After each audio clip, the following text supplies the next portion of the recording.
Empire's blessings, yes.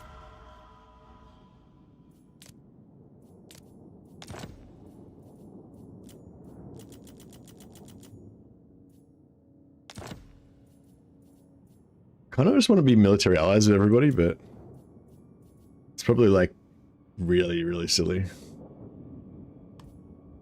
I will. Is that Rawhauser?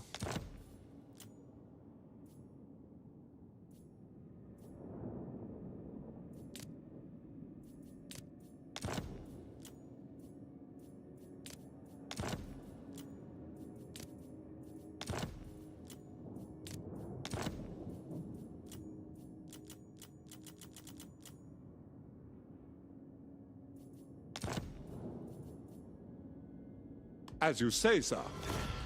All right, so we'll keep Null. I will sell the I've still got Mason down here as well. We're gonna go down and take these guys out at some point too.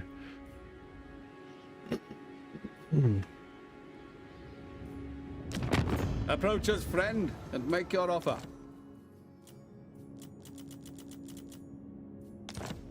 Affirmative.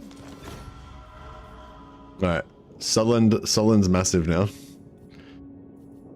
I dare say they're going to get wrecked at some point, and that's all right.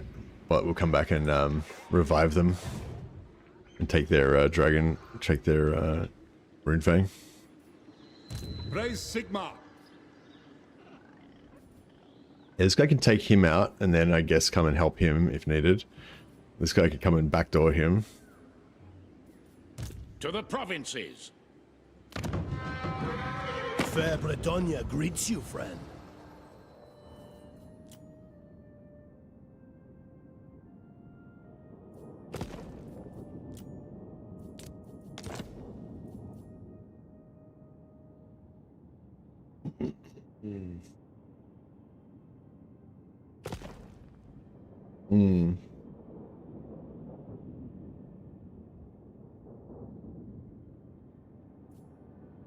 Yeah, I'm glad you guys are enjoying this campaign. I'm really enjoying it too.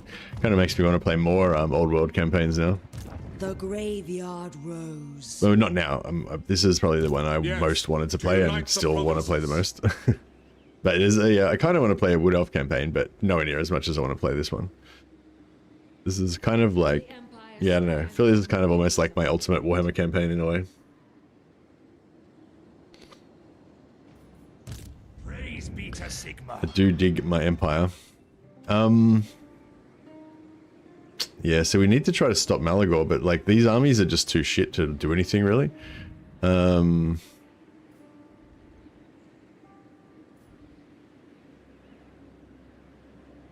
Chaos Dwarfs. Are you going to play Darklands or are you going to play the big map? Alright, I think this one we're just going to get rid of.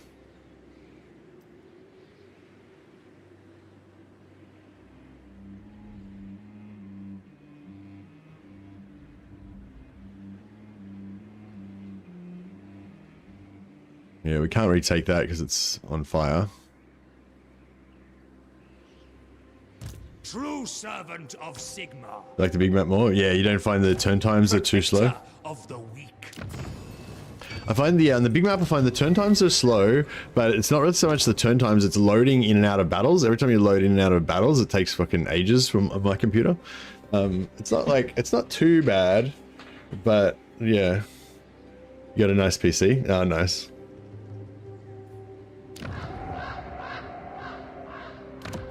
Approach us, friend, and make your offer.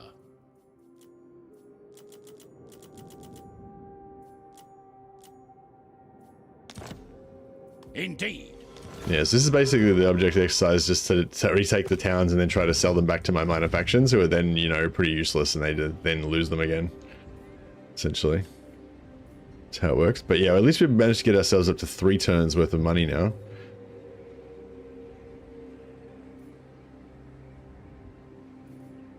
What does the Emperor bid? I got another army over here as well. Oh, fuck. Oh shit, this one's got like a shitload of sick cavalry. Like no wonder our upkeep is so high. I feel like this area is sort of safe, at least for a while, because we're friendly relations with the Wood Elves, with friendly relations with these guys. The only problem is if My plan. the ogres decide to declare war on us. Let me fetch the grub. Gold fake strength 9, yeah, so it could be a problem. That's why I turn on minor faction potential, so minor factions aren't completely useless. I didn't see the option to turn it on in this. So yeah, I'm not sure if I can, yeah. Get a move on. Move again at dawn. Alright, send this army up here. These two, I feel like these two armies together kind of are almost doing something. Kind of almost got something going on.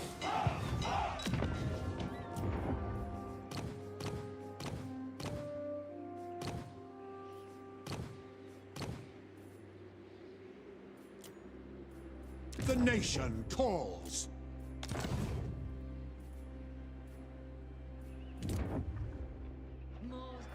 Yeah, my ambition is to try to hold Reikland by myself. Initially I got rid of it and sold it all to Wissenland, so I didn't have to defend it, but now I kind of want to hold on to it.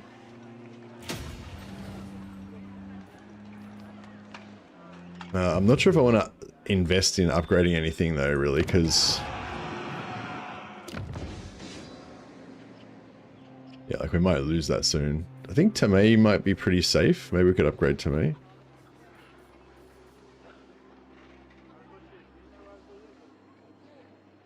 Oh yeah, doesn't this usually give you some... no.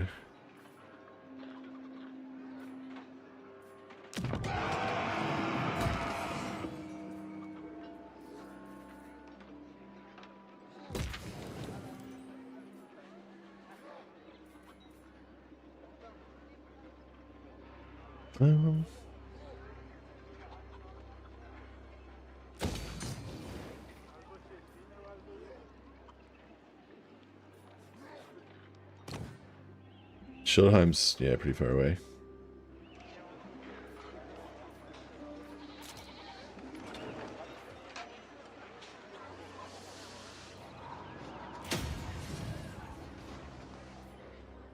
Is Eelhart safe?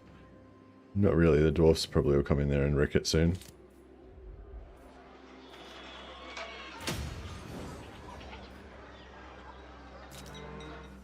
Try to shut down. It's nice that we got that.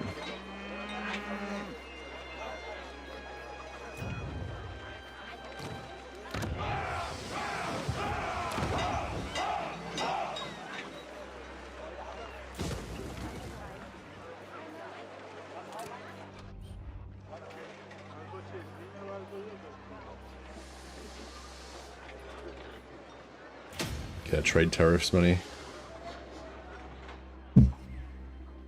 Underway stances are more valuable in this map. Yeah, nice.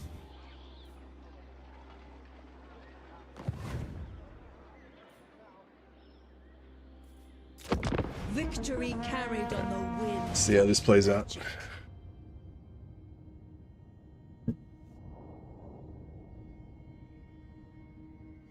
I'm jealous now. Wish I had a good computer. Because like I don't really want to play in the rest of the world.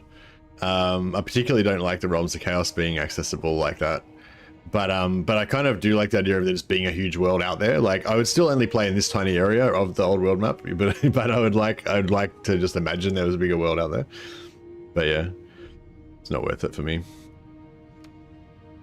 Sylvania, man, I was hoping that war would take a little bit longer to start. Friends of the Empire, come.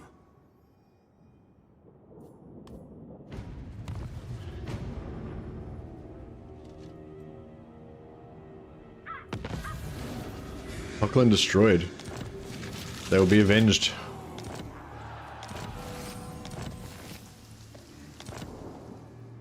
Alrighty, I have seen your heart. I don't actually have to go to war with these guys, I just realized. Because this I can give this to an elector, but it's not an empire settlement, so it doesn't actually count towards our Imperial Authority. So, you know, my warmongering doesn't really need to be arcane await me. I will unlock their power.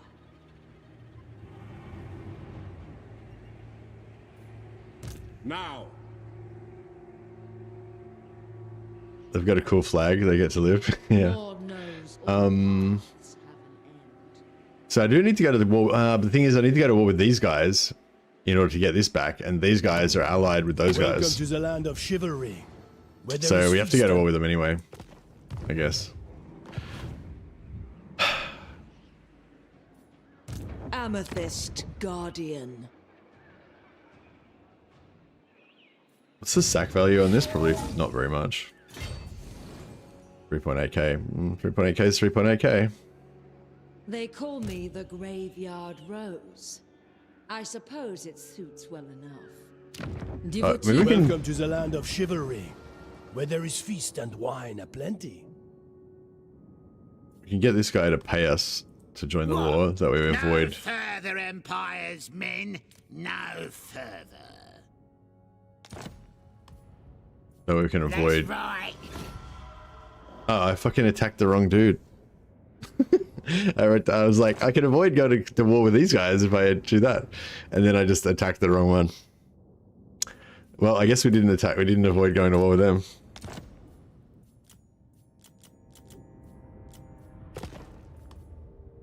Yes, yes. It's alright. They're only Bretonians. There's not a real man amongst them. They can't stand against the might of the Empire. Yes, my lord. War corp. Alright.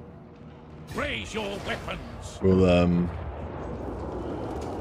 yeah, put the guy there just to pin it so we don't have For the, Verena and Nuln. Verena's blessing on travelers. Ah! Too far. That's fine. Whatever, that'll do. To war.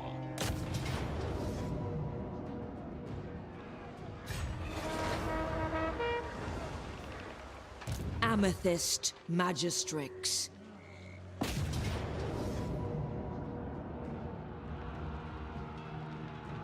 Love to lose those infantry.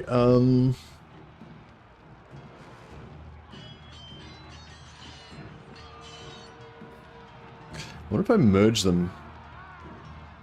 I protect the Empire, either side of the grave. For Nuln, for the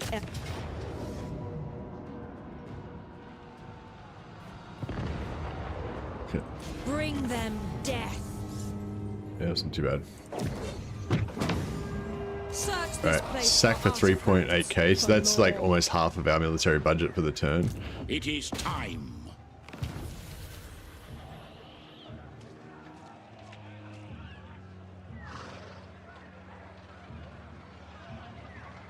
Should we...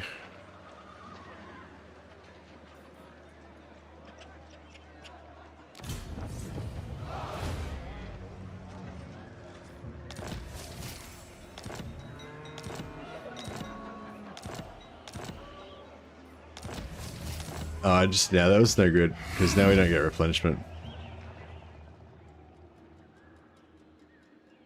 Yeah, I fucked up. God, I'm sorry, I just woke up, I'm a little bit dazed and confused, I think. I need privacy for my spells. Yeah, we should have taken another settlement first. Would have been the way to go. It is for the best. Indeed. So they haven't advanced on Ubersreich, so that is good. It is time.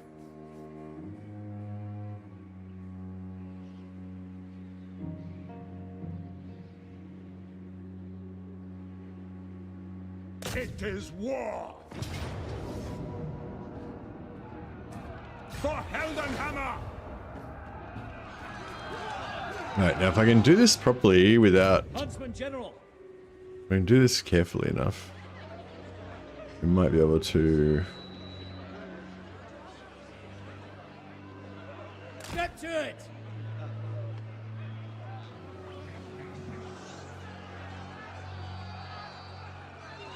Leave no one behind. The nation calls. To war.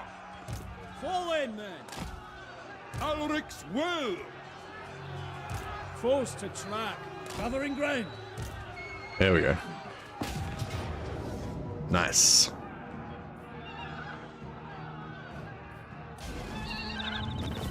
Ogres cleansed, and we didn't lose any of our knights either. We're taking that back. Taking that back, are you? Not today, you aren't. The men are keen. Yes, my lord. Alrighty. I will marshal the men. Huntsman General. Huntsman General. What does the Emperor bid? Hunters.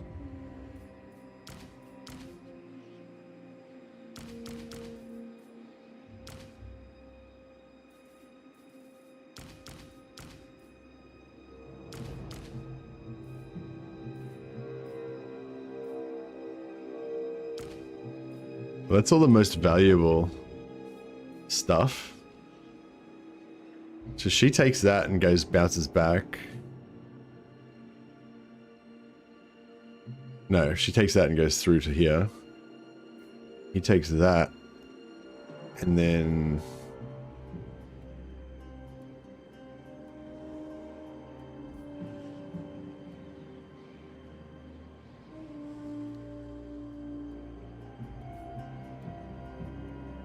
yeah, I kind of need this...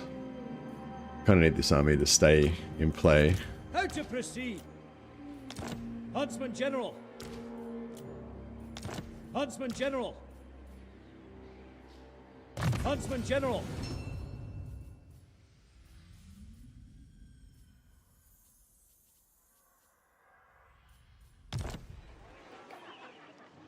The nation calls. Huntsman General. Huntsman General.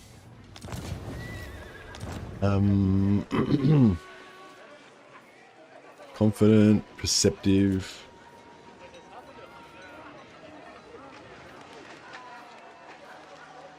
And nobles are good. To strengthen the Empire. This will bolster the nation.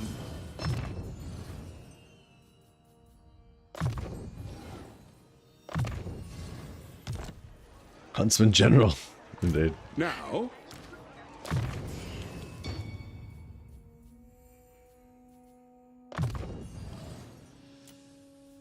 And what are we doing here? Cavalry and guns, the basically. provinces.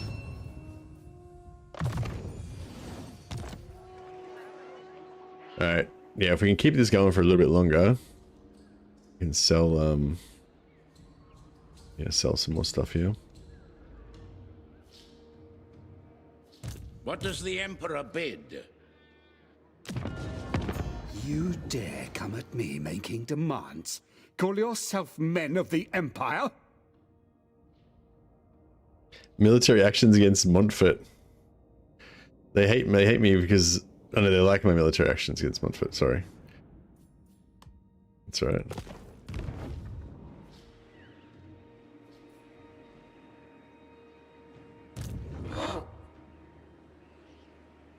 Into battle. Not likely. Fight!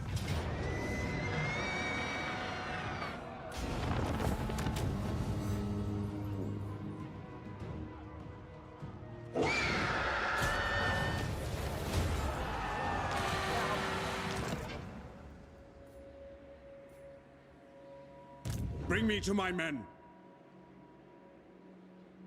That's not no sack value, so we can always, how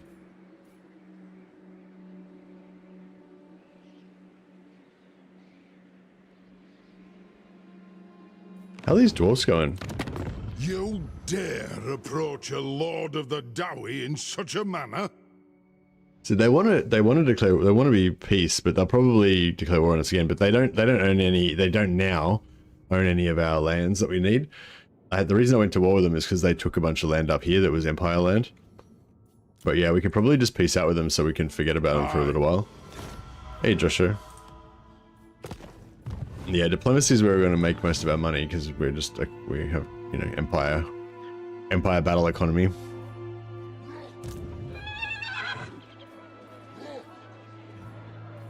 To strengthen the Empire.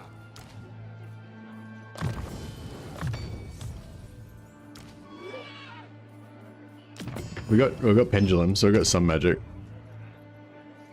What? Attack!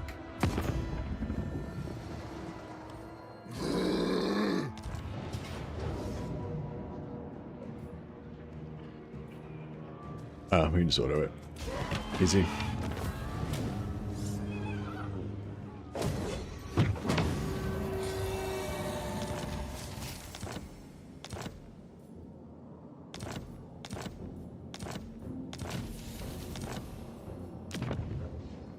Now, I kind of need to send an army up north to deal with, try to help with Kazrak and these greenskins that are destroying Midland, but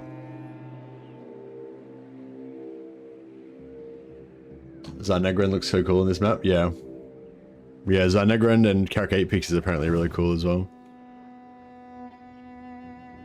I haven't checked those out though. But I've heard much praise.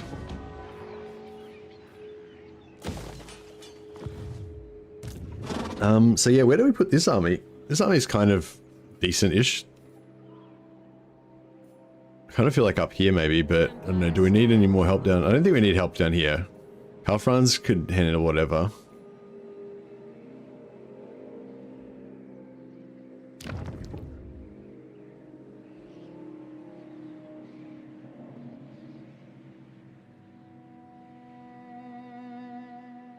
Yeah, these two armies can get rid of the ogres. I really like how there's these elect accounts that are like outside of the Empire. So if you want to like conquer more land than like further out than the Empire, you can actually like bequeath it to you create new electors essentially and bequeath it to them. I assume they're actually like old electors that existed once upon a time, but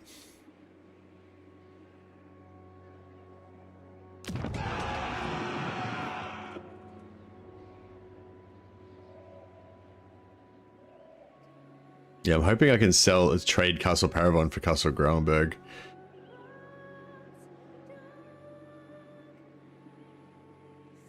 Kislev's been corrupted by vampires. That's kind of a cool storyline. Alright, so we can keep confederating, so as soon as we find Balthasar, Gelt, and Volkmar, we can grab them. Train marksman's pretty good.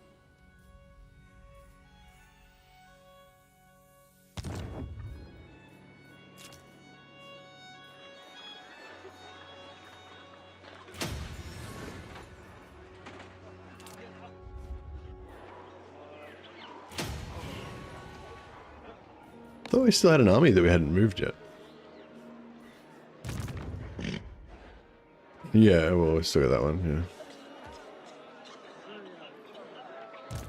So? Maybe we send him back to War's gardens swell with fresh denizens. Maybe send him back to South Bank for retraining. Get rid of these pistoliers.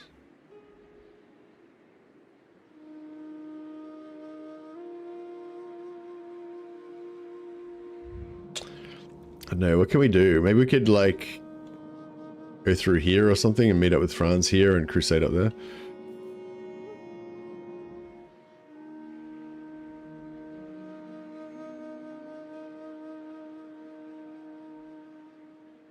I don't feel confident about leaving these guys by themselves against like beastmen, ambushes, and frickin' Let us move. Yes, my lord. Skaven and stuff though.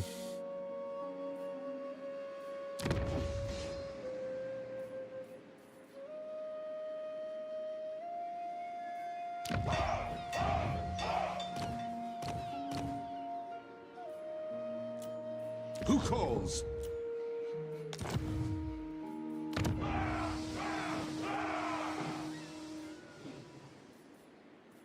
Three and four. I don't know. I can try just recruiting a lord. Praise Sigmar. saves a little bit of time.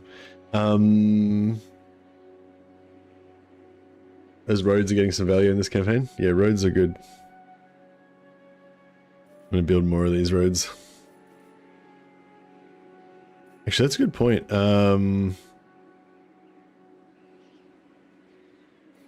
Where's the border?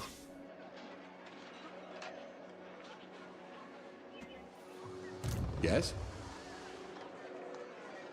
Oh, we can actually just get into South Bank.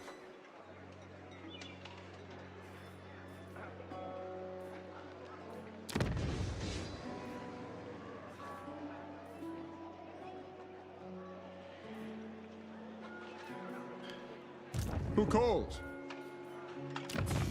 So we could actually respec him out. Put in another lord, another noble lord. Boost our income a little bit. Warrior of Sigmar. Plus reduces the upkeep on all these I heroes. will do anything for Sigmar.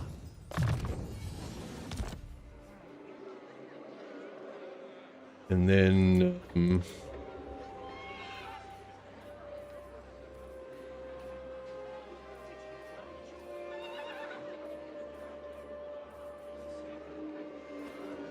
we've got another steam tank we can get. Shit. 654 gold a turn though. It's like brutal. Ogre Maneater Electrocount, yeah. So yeah, so what should I do here? Should I get rid of... I kind of feel like I should get rid of these Pistoliers. But I'm not sure whether I should... what I should replace them with.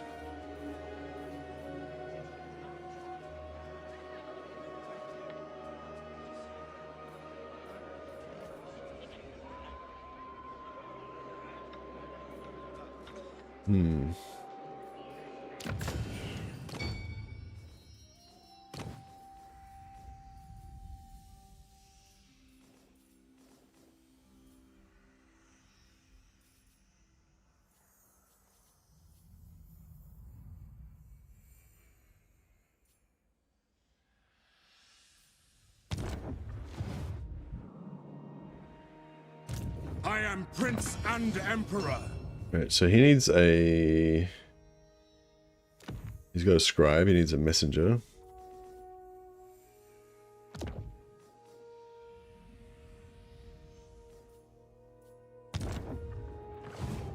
Elspeth.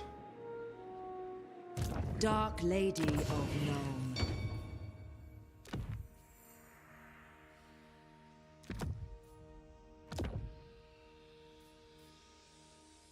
Needs a messenger. A scribe.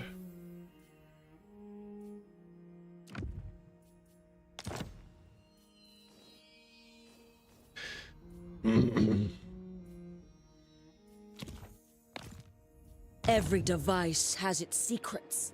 I must extract them.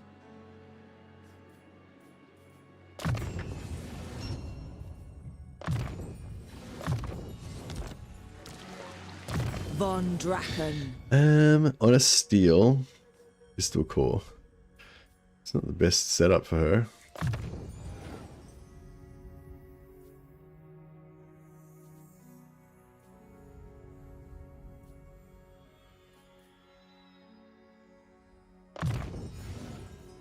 This belongs in my archives.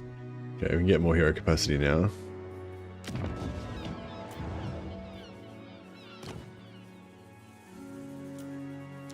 Engineer, We want perceptive or Your noble, loss. basically. Ever vigilant. Let's go perceptive. Knowledgeable, yeah, that's just as good.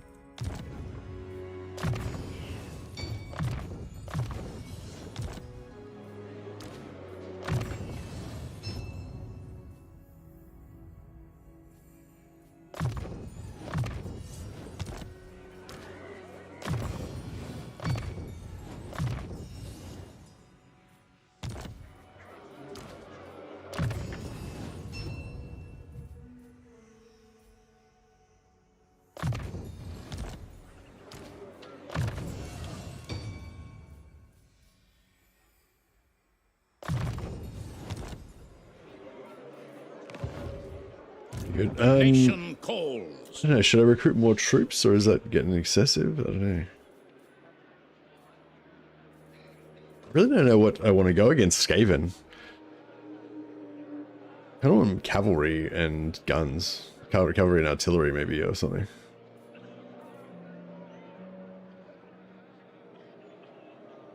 It's kind of hard to know what until you know what armies they've got.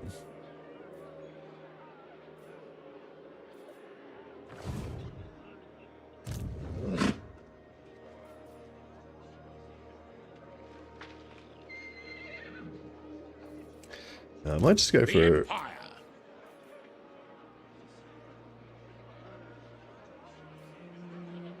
I'll just go for a bunch of spears.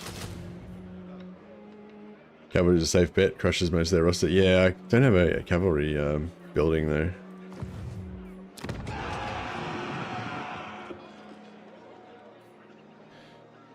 But yeah, cavalry would be good.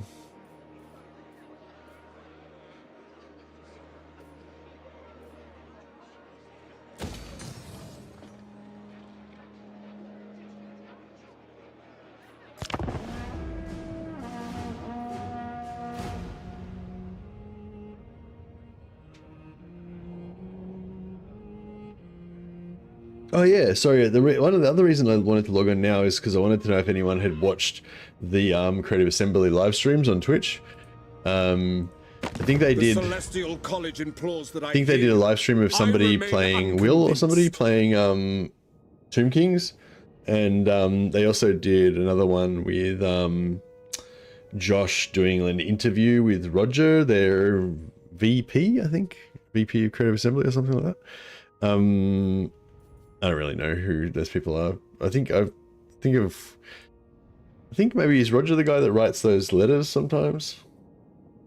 I feel like I've seen. I feel like I should know who Will is, but I forget now. I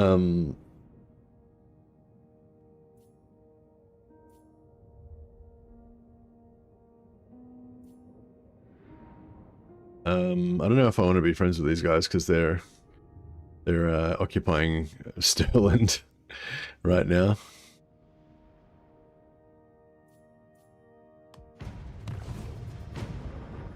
Didn't catch the CA streams? No. Yeah, did anyone catch them?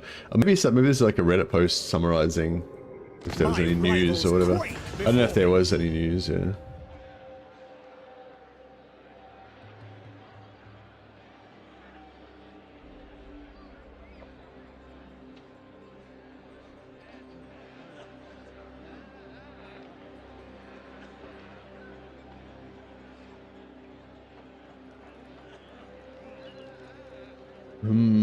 No, it doesn't look like it made the news. Oh no, here we go. Let's just quickly check this out before we go on.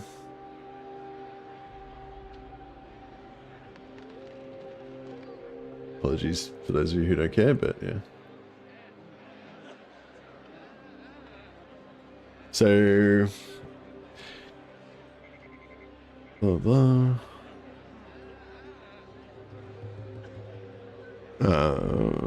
Here we go. Maybe more streams. Okay. Okay, so no, they didn't publish any of the answers in here. Got to watch the stream if you want to know the answers. But yeah, so basically, I think Roger, the VP or whatever from, I don't know, he's got. They don't think they talked about anything specific. I thought it was people sending in questions via email and then him answering it. Yeah, he was answering questions from emails. So I imagine that if it was questions from us, then I imagine it would be stuff that we would want to know. But yeah, fortunately I was asleep at the time, so I didn't see it. But yeah, anyway, I don't know. I imagine it wouldn't have gone for very long. It's probably only goes for like an hour or something. Oh, it's on YouTube as well.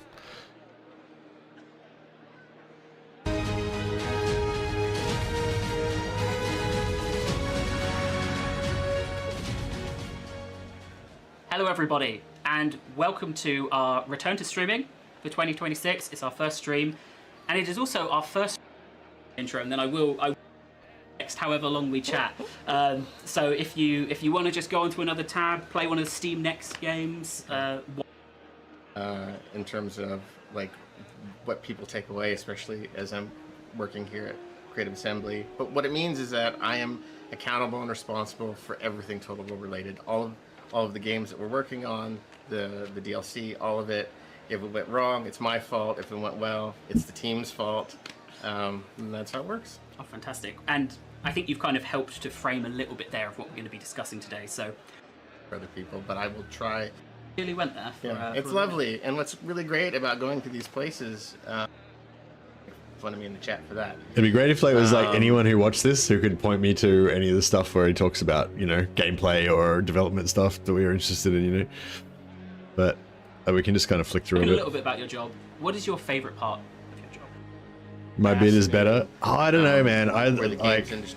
I mean, I love lamb chop. Like, I feel like this is the ultimate Chad beard that he's got right now. Like, maybe he's not quite as thick and developed, but in terms of ambition, you know what I mean? Like the Empire General beard that I've got going on is, you know, is pretty awesome, but the fucking Kruber, the Hans Kruber fucking lamb chops, that's like OG. This is OG fucking greatsword beard. So I don't know. I gotta respect it. This is what I aspire to, the lamb chops, but I'm just not man enough for it. Is gone, especially the relationships that game developers now have to have, and rightfully so, with our audience, and getting that balance right between doing what's right for our game. Mine's twice the size. Size does matter. Majoritively, absolutely lovely.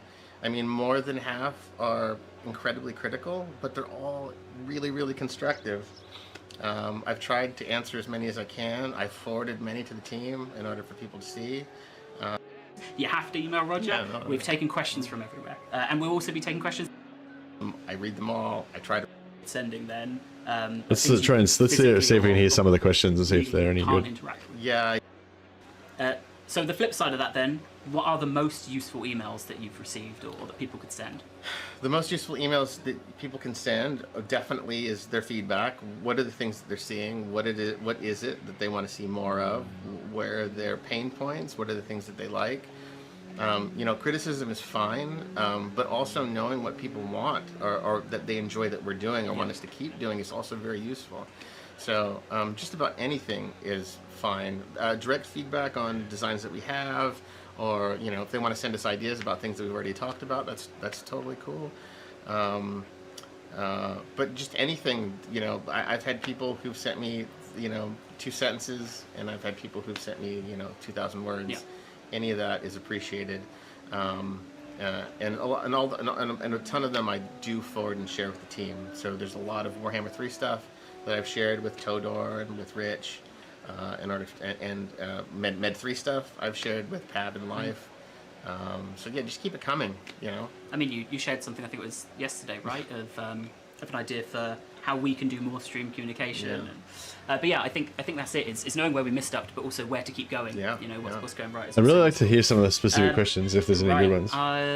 So how has it been reading through all of those emails? You said out for the team, and that is. So you've read all the emails. Are there any interesting trends that you've picked up on from those conversations? People care about 40K, Warhammer 3, and Med 3. Our back catalog. People care about everything, which is really, really good. People are insanely passionate about the things that they're passionate about, which is the same as us, which is really, that's really affirming, you know, when we know that we're going the right direction, because people are just as excited about certain things as we are.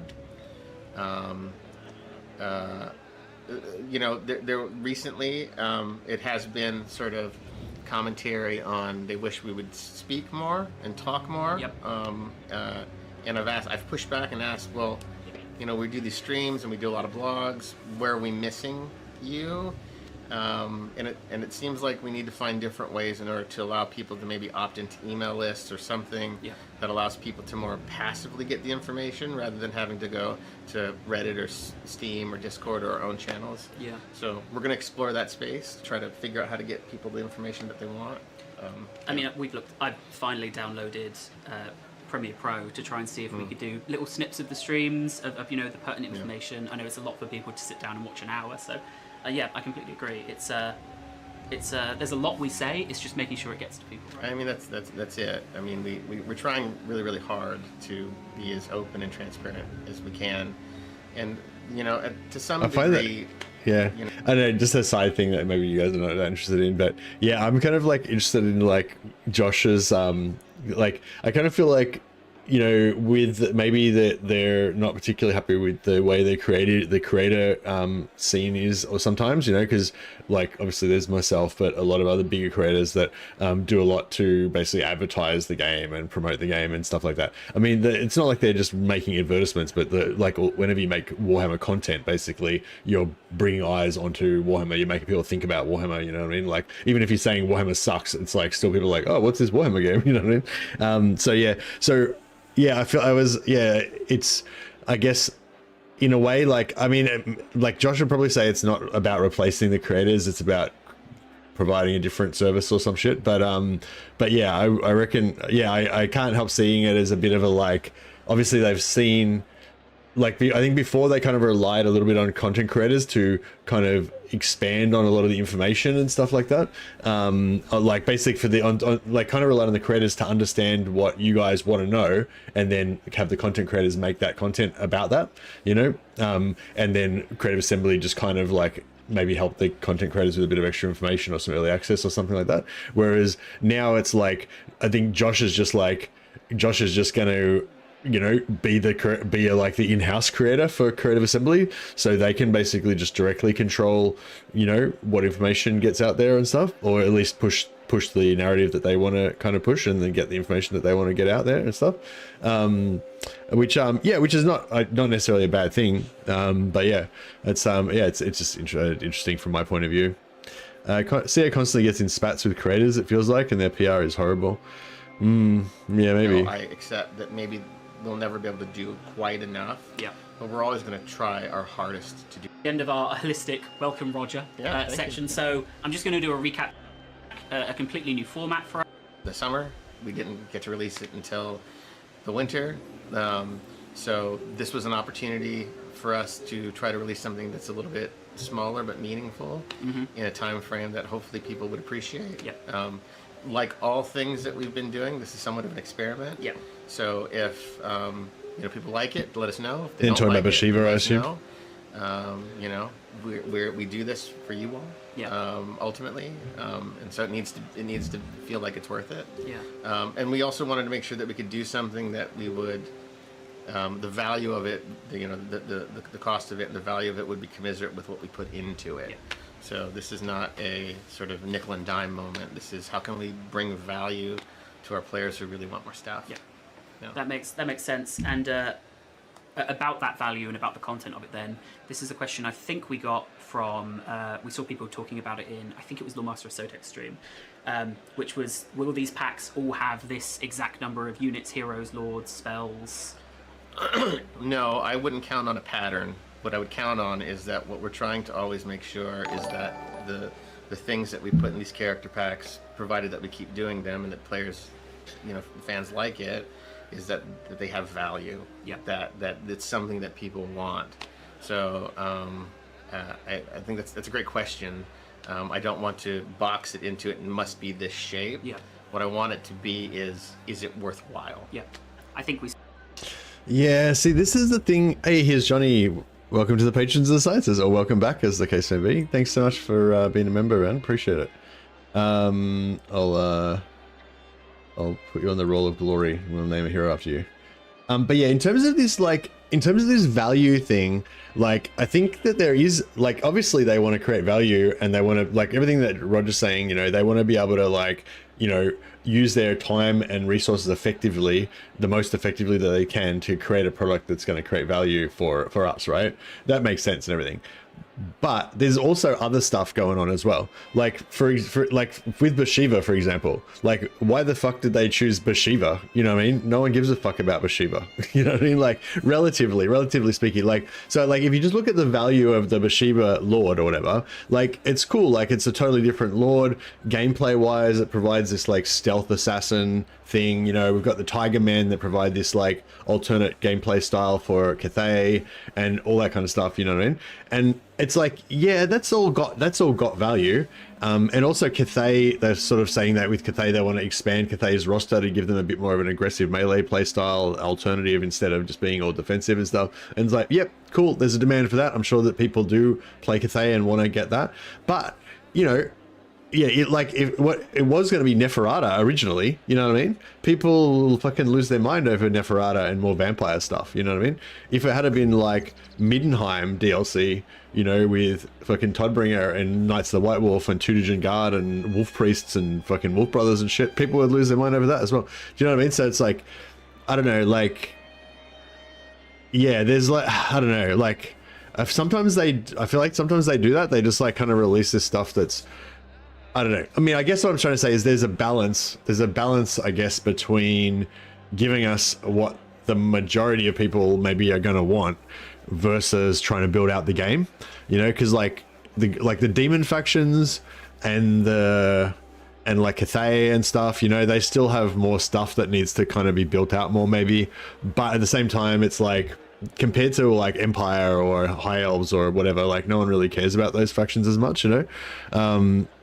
You know, like Warriors of Chaos is probably pretty popular. I mean, I don't know. I haven't really got my finger on the pulse of exactly what's the most popular stuff, but yeah. Anyway, I guess that's with this. Like, I feel like with the Bathsheba DLC, I feel like there's sort of other, like there is that whole thing of wanting to produce the most value for the most people, like with the least amount of, you know, with the resources they can spare, but yeah, there's obviously other stuff going on. Like either they want to build out Cathay. Or maybe either they want to build out Cathay because they feel like Cathay feels still incomplete or something, or maybe because they'd already done Bathsheba, like they might have already created a lot of the Bathsheba Tiger Man stuff for a previously planned DLC that got cancelled or something, and then they were like, fuck, we've already got like 90% of this stuff done, let's just release it as a mini pack or something. So I don't know, yeah, I don't know what's going on there, but like, do you know what I mean? Like, I feel like if you were just purely trying to get the most bang for your buck, then, you know, you probably wouldn't, I feel like it probably wouldn't be Bathsheba, but I don't know, maybe it's just, I mean, there's obviously, I've got a personal bias because I just don't give a shit about Tiger Men and stuff like that. That's just not the part of Warhammer that I'm interested in, but plenty of other people are though, so I don't know, maybe I'm completely wrong. Maybe Bathsheba's like fucking everyone's favorite lord now or something, I don't know. Planning out what like a Bretonia pack of that would look like, trying to fit things into the format, right? I say we saw that. Yeah, like a Bretonia pack. Bertrand the Brigand, just think is the only other character that I really know that seems like it'd be cool to do, like an archer kind of lord, maybe get some like elite kind of bandit archer, stealth archers or something that could be his brigands, you know. But yeah, I don't know, whatever, like more stuff for Bretonia, that would be cool. I feel like Bretonia has more potential. Like, I think Bretonia is not that great at the moment, but if they released a couple of DLCs for Bretonia and reworked Bretonia pretty heavily, then Bretonia could potentially be like, you know, one of the most popular factions. Like, you know, heavy knights fucking charging people down. Like, people love that shit, you know? People like outside of the Warhammer world, I mean. Like, within the Warhammer community, I don't know if Bretonia is like that popular, but like in terms of general appeal to just like everybody, I feel like Bretonia knights are pretty up there. In your opinion, what should Siege have an extra legendary lord they're missing? Yeah, I think they've already talked about actually giving Siege an extra lord, but I'm not sure when we're going to get him or how it's going to work. I think they said they basically want to do him. They want to do him as his own separate DLC, not as a free LC. So potentially he'll be one of these lord packs. As in the community, community. So I think letting people feel a bit more free and open with what content feels valuable and important, rather than as maybe we've seen before of like, what can we fit inside the structure? It's, you know, blow up the structure and what makes sense is... Sorry, just what I was saying before as well about how for me, and also my imagining of what other people want as well, I feel like Bathsheba's very low on the priority list, whereas there's heaps of other lords that people like. Do you know what I mean? If you got people to make a list of 100 lords that they would like to see added into the game, like Bathsheba wouldn't even have been on the fucking list. You know what I mean? Well, Bathsheba didn't exist before, so, but you know what I mean? Like a Tiger Man lord wouldn't have even been on the list, you know? So like, yeah, but on the other hand, you know what I mean? Like if I was the one like ordering the DLCs, it'd just be like Empire DLC, Empire DLC, Empire DLC, another Empire DLC, maybe vampires, dwarfs, another Empire DLC, you know what I mean? And that would ultimately give you a shit game that would be like way too top heavy on Empire content, you know? So, you know, I'm aware that you can't just only get the stuff that you want all the time. You do need to like spread it around a bit. But yeah, anyway. Yeah, totally. Speaking of the DLCs then, can you talk me through the evolution? Here's Johnny's like double subscribing. Hey, here's Johnny, aka Massive Space. I'm only going to name one character after you, but I'll like double name you on the roll of glory here. Cheers, man. Thank you so much. Appreciate your support, buddy. Of Warhammer DLC, so from the 2 Lord packs to the 3 Lord packs, splitting those up.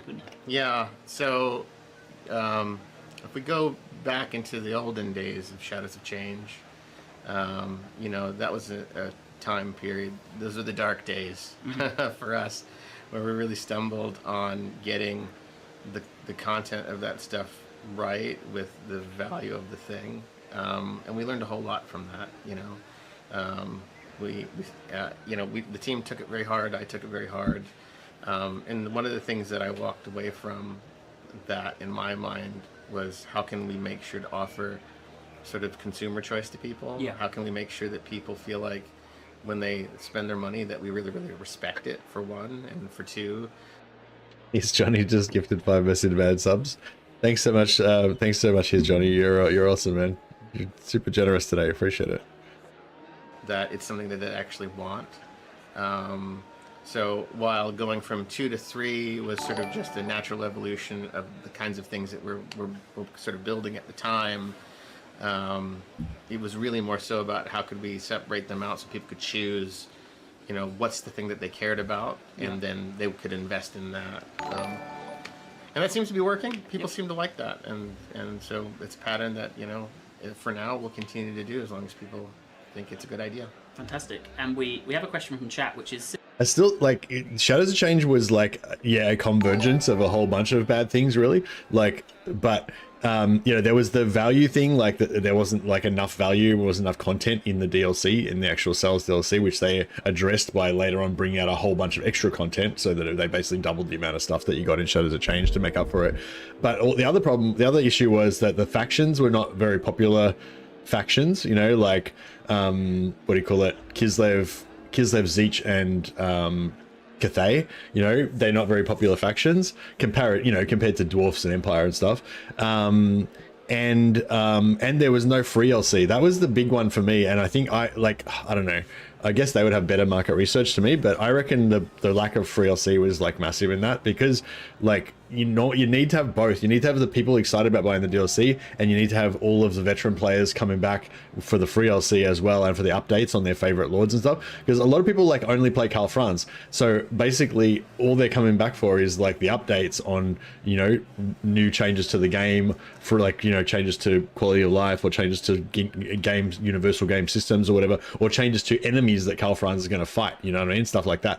So when you bring out a DLC where it's only paid content, you only get what you paid for, no free LC update, nothing else getting upgraded at the same time, then you just miss half the market, you know what I mean, in terms of creating buzz and bringing people back to the game and all that sort of stuff. And I don't know the numbers, but I'm sure that drives sales. I'm sure that buzz drives sales, you know, and you know, and like there's a whole bunch of people as well that, you know, could be your allies that you're alienating, you know, like the people that are not going to buy the DLC but would get benefit from free LC updates and stuff like that. You know, if you do good free LC update at the same time as you release the DLC, then while you're trying to promote your DLC, you've also got this army of people saying, oh, I'll check out the new updates, I'm loving Franz, he's fresh now, or whatever, fucking, you know what I mean? And then you got all these people like saying, yeah. Whereas if you don't have the free LC, then you just have all of those people that are are all frustrated, just being like, fuck, they never update their game, there's all these bugs, fucking blah blah, and that's like dilutes all of the hype, you know, of the DLC. So yeah, anyway, so yeah, I feel like those are like 3 of the things, you know, like not enough content for in the paid DLC, 3 factions that just unfortunately were not that popular. There was no like star player in the roster, you know what I mean? Like there was no high elves or dwarfs or empire or warriors of chaos or something to like get people pumped about it. And like, and yeah, and there's no free DLC. No factions got updated apart from the actual DLC factions, and even the DLC factions got like very crap updates. But they kind of eventually fixed all that stuff. You know, Kislev got a massive update that was amazing, and Kislev's fucking awesome now. You know, and they brought in all that extra content and everything. But yeah, it was just kind of unfortunate, like, you know what I mean? It's not, I don't know, it was just unfortunate, basically. Similar to the question I was going to ask next, but maybe a little bit nicer asked. So they have asked, it is Commander Bon on YouTube. Have you, and I'll ask the question, but then I'm going to position to you actually as the different version of it. Access to in order to create stuff. You know, when you work with and sort of left field from the things that we have normally done, I think, you know, tiger people, tiger men, tiger ladies. I mean, that's just kind of awesome in and of itself. Yeah. There was a lot of discussions that we had with Games Workshop in order to make sure that we could get the right stuff. But, you know, it's one of those ideas that when you do it, it's like, well, yeah, duh, we should do that. Yeah. And I think that's kind of where this falls into.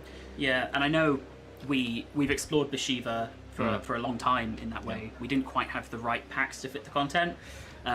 Because we piece together loads of different packs. You know, there's 50 plans for packs that never get made because at the end of it we just go, it's just not the right fit. I think the most recent example we communicated out was Neferata, right? So right. They were going to be the first free DLC. We've been hinting at that, and then when push comes to shove, we go, actually this makes more. Sorry, they were going to be a character pack, and then push comes to shove, we go, no, this makes more sense as free DLC content. Yeah. So like that, I guess. Yeah. So. Yeah, like Anthony was saying, that, you know, that you're actually excited about Beshiva. Looks pretty awesome along with the Tiger Men. Yeah, and I think like a lot of people who are like I mean, I'm sure a lot of Warhammer fans like would really like Beshiva and everything, but also, you know, that Roger was saying, like it's something totally new, totally different, and that potentially appeals to a new market, you know, that hasn't been getting service. You know, there might be a whole bunch of people that really love Beastmen and Tigermen and shit like that, and there's never been a character that or a race that they could get into in Warhammer before, and now they can, you know, so could be fucking hugely successful, could be you know, an untapped market of fucking tiger loving people or whatever, you know. But yeah, so yeah, and like, you know, trying new things, like you can't, you know, if you don't try new things, you can't, you know. Something like Toddbringer, Legendary Lord, seems redundant to me. I know he's a major character in the lore and people like him. Nah, well, Toddbringer's not really a major character in the lore. He's just a major character in Warhammer, basically.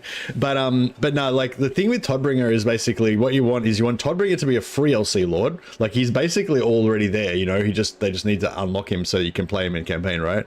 So they just want to make Toddbringer should be a free LC Lord. Nobody wants to pay for Toddbringer. He's already in the game. But they could bring it out at the same time as a character pack for Ulrich, which is like the high priest of the wolf god, or like, you know, of Ulrich. But again, he's not really that much of an important character. I mean, he's kind of important like in the structure of the Warhammer world, but he's not really like probably a super popular character either. But the Knights of the White Wolf, which are like this unit of kind of Midlander themed knights that go around with big fucking wolf pelts and shit. They don't wear helmets. They have giant great hammers, riding around on their horses, just smashing people. Like those dudes are fucking cool as fuck, you know. Like, so that's basically what it is. It's really like, it's not even really like Toddbringer. It's like it's the Knights of the White Wolf and the Tutagen Guard and the Wolf Priests of Ulrich and stuff. And it kind of opens up a whole other. This is from the point of view of an Empire file, right? You know, it just opens up this whole like religious thing within the Empire, because there's like, you know, like Sigmar is kind of like the main patron deity of the Empire, but in Middenland, Ulrich is more popular than Sigmar. There's still like temples of Sigmar in Middenland, but like, you know, most people are probably more into Ulrich than into Sigmar there. And same in like Talabecland, there's like more worship of Tal and stuff compared to other provinces. And yeah, anyway, so there's like, I don't know, there's a lot of good shit. There's a lot of there's a lot of reason to go for a Middenland themed, like wolf themed, you know, kind of thing. Also, it gives Empire a more of a heavy infantry option. You know what I mean? Like if they get the Teutogen Guard in there, if they get like Wolf Brothers and stuff. But yeah, I don't know. Yeah, like maybe if they've got Wolf Brothers in there and made them like immune to psychology or something, kind of like the Empire version of Bearmen, that'd be pretty cool. Something like that. Anyway, whatever. Sorry, I was just sort of explaining why I think Toddling is good. Yeah, and you know, we want to make sure that we want to make sure that we can create the correct thing that's fun and has the right value. As you said, Neferata was conceptually the first character pack that we were going to do. And as we started, you know, looking into our future content, there's like, does this actually fit thematically with this? Should we not have it over here in order to make sure that it feels in its correct place? And the Tiger Men were something that we wanted to always do. It's something that we've been talking about for multiple years. And so this just seemed like the right fit to do it now. But as you said, you know, we've gone through dozens and dozens of like various plannings on what should be and what should we release. Some of them get recycled years later. Some of them, I can. Yeah, like I wouldn't have been surprised if at one point at the height of Warhammer 2 or at the early part of Warhammer 3, you know, they were planning on maybe one day doing Ind, and at that point Tiger Men would have been part of the Ind roster, and now it's like, yeah, we're definitely not doing Ind. And so Tiger Men are getting rolled into the Cathay roster. See, there's a question being typed, perhaps from our community, but so I'm going to just see if I can hold on character packs for a second in case it's related to it. But the next section we'll be talking about will be updates. Here we go. So this is actually something we'll be talking about later. So Saint Sir Nicholas on Twitch has said, will Nagash and the End Times world disasters be optional or just part of the game when the DLC comes out? That is stuff we'll talk about not later on this stream. But later when it comes to it, so it's the kind of... I think if people who've been following along this sort of CA journey over the last 2.5, 3 years, I hope you've seen the evolution of us going through a process of, you know, how do we deliver, you know, things that people consider valuable? How do we make sure that we're fixing all of the right bugs and so on and so forth? Effectively, how can we... Ind would have been nice. An empty patch of land feels so awkward. Yeah, well, I think the current thing is that they're not planning on adding Ind as a race, but I assume they're still going to fill in that land. Like I think the Tiger Men are presumably going to fucking fill up a lot of that land. So yeah, I would be really surprised if they didn't expand down into Ind at least a little bit during this.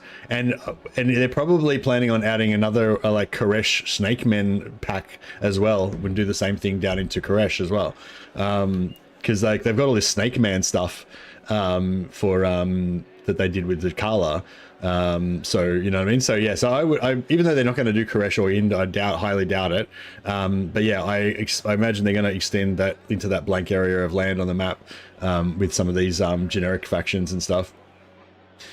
Hey, Cultist of Corn just raided us on YouTube. Thanks so much for the raid, Cultist of Corn. Appreciate it, man.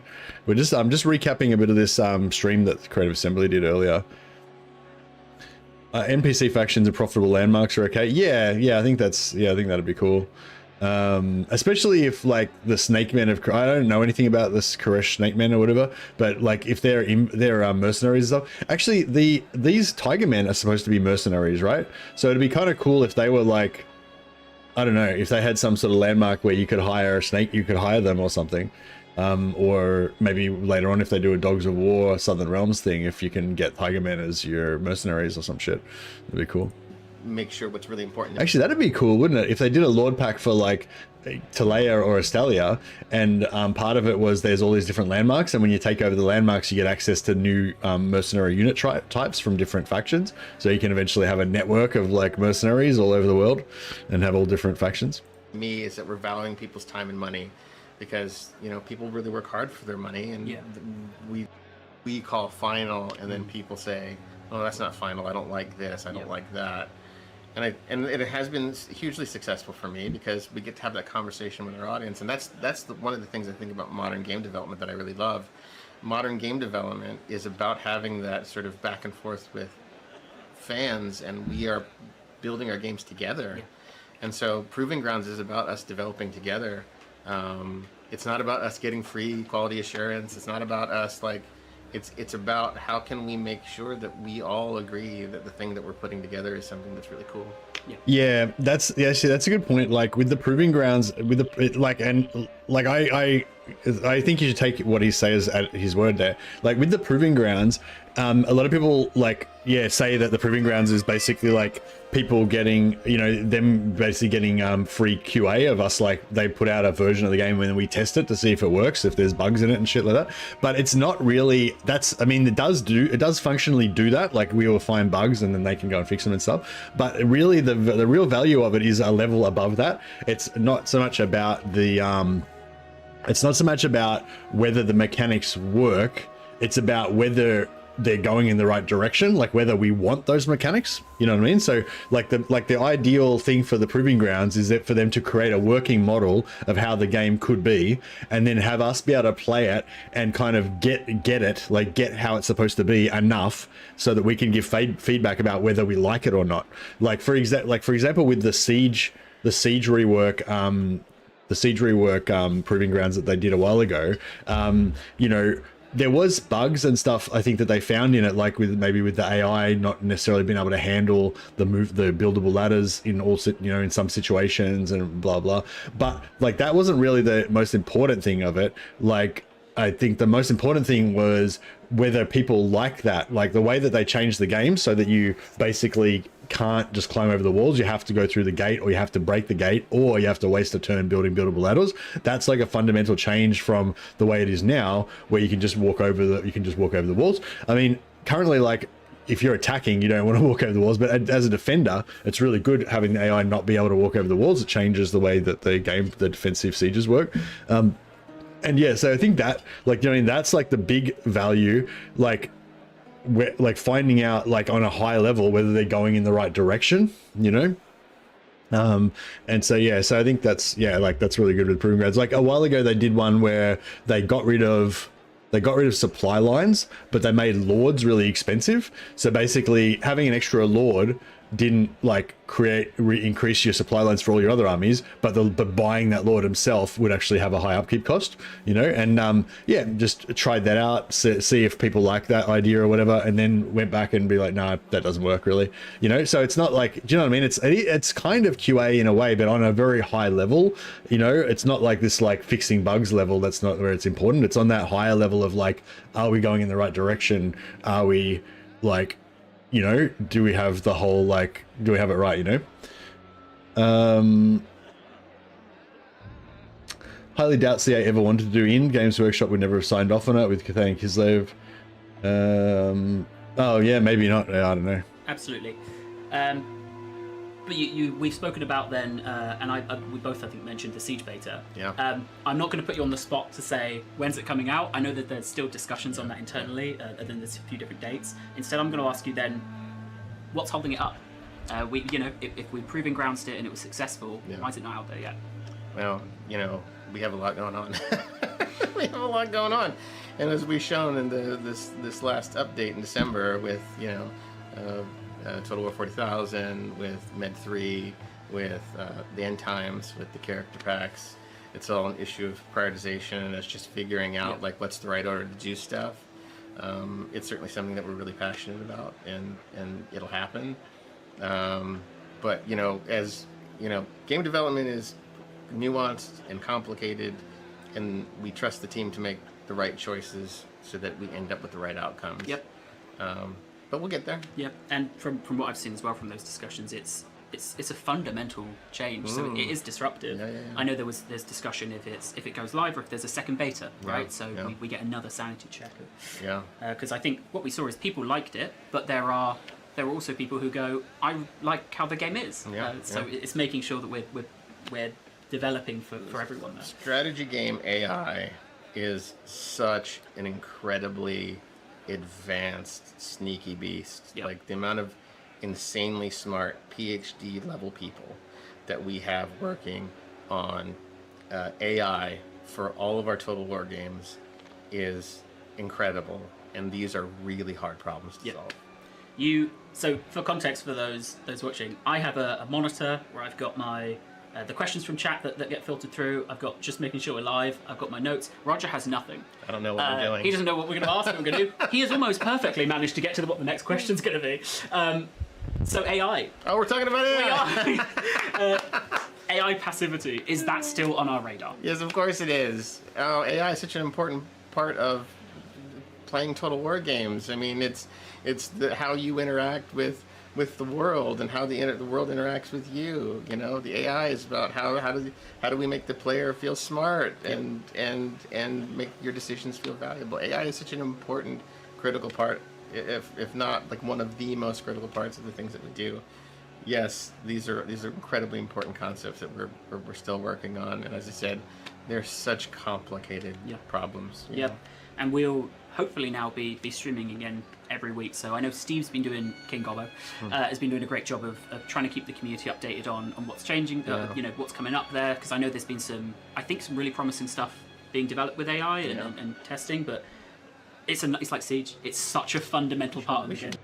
We should bring some of our AI engineers in here to talk about the work they do and really just talk about the science of it, because it is absolutely fascinating. I think that's one of the things we'd love to do with, we got, as you can see, new stream formats. We're not streaming off of a webcam anymore.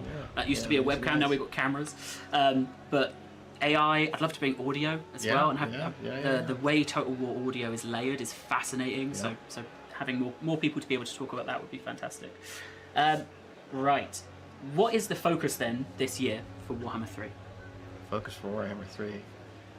Well, for one, delivering end times and our first character pack both on time and good. Yep.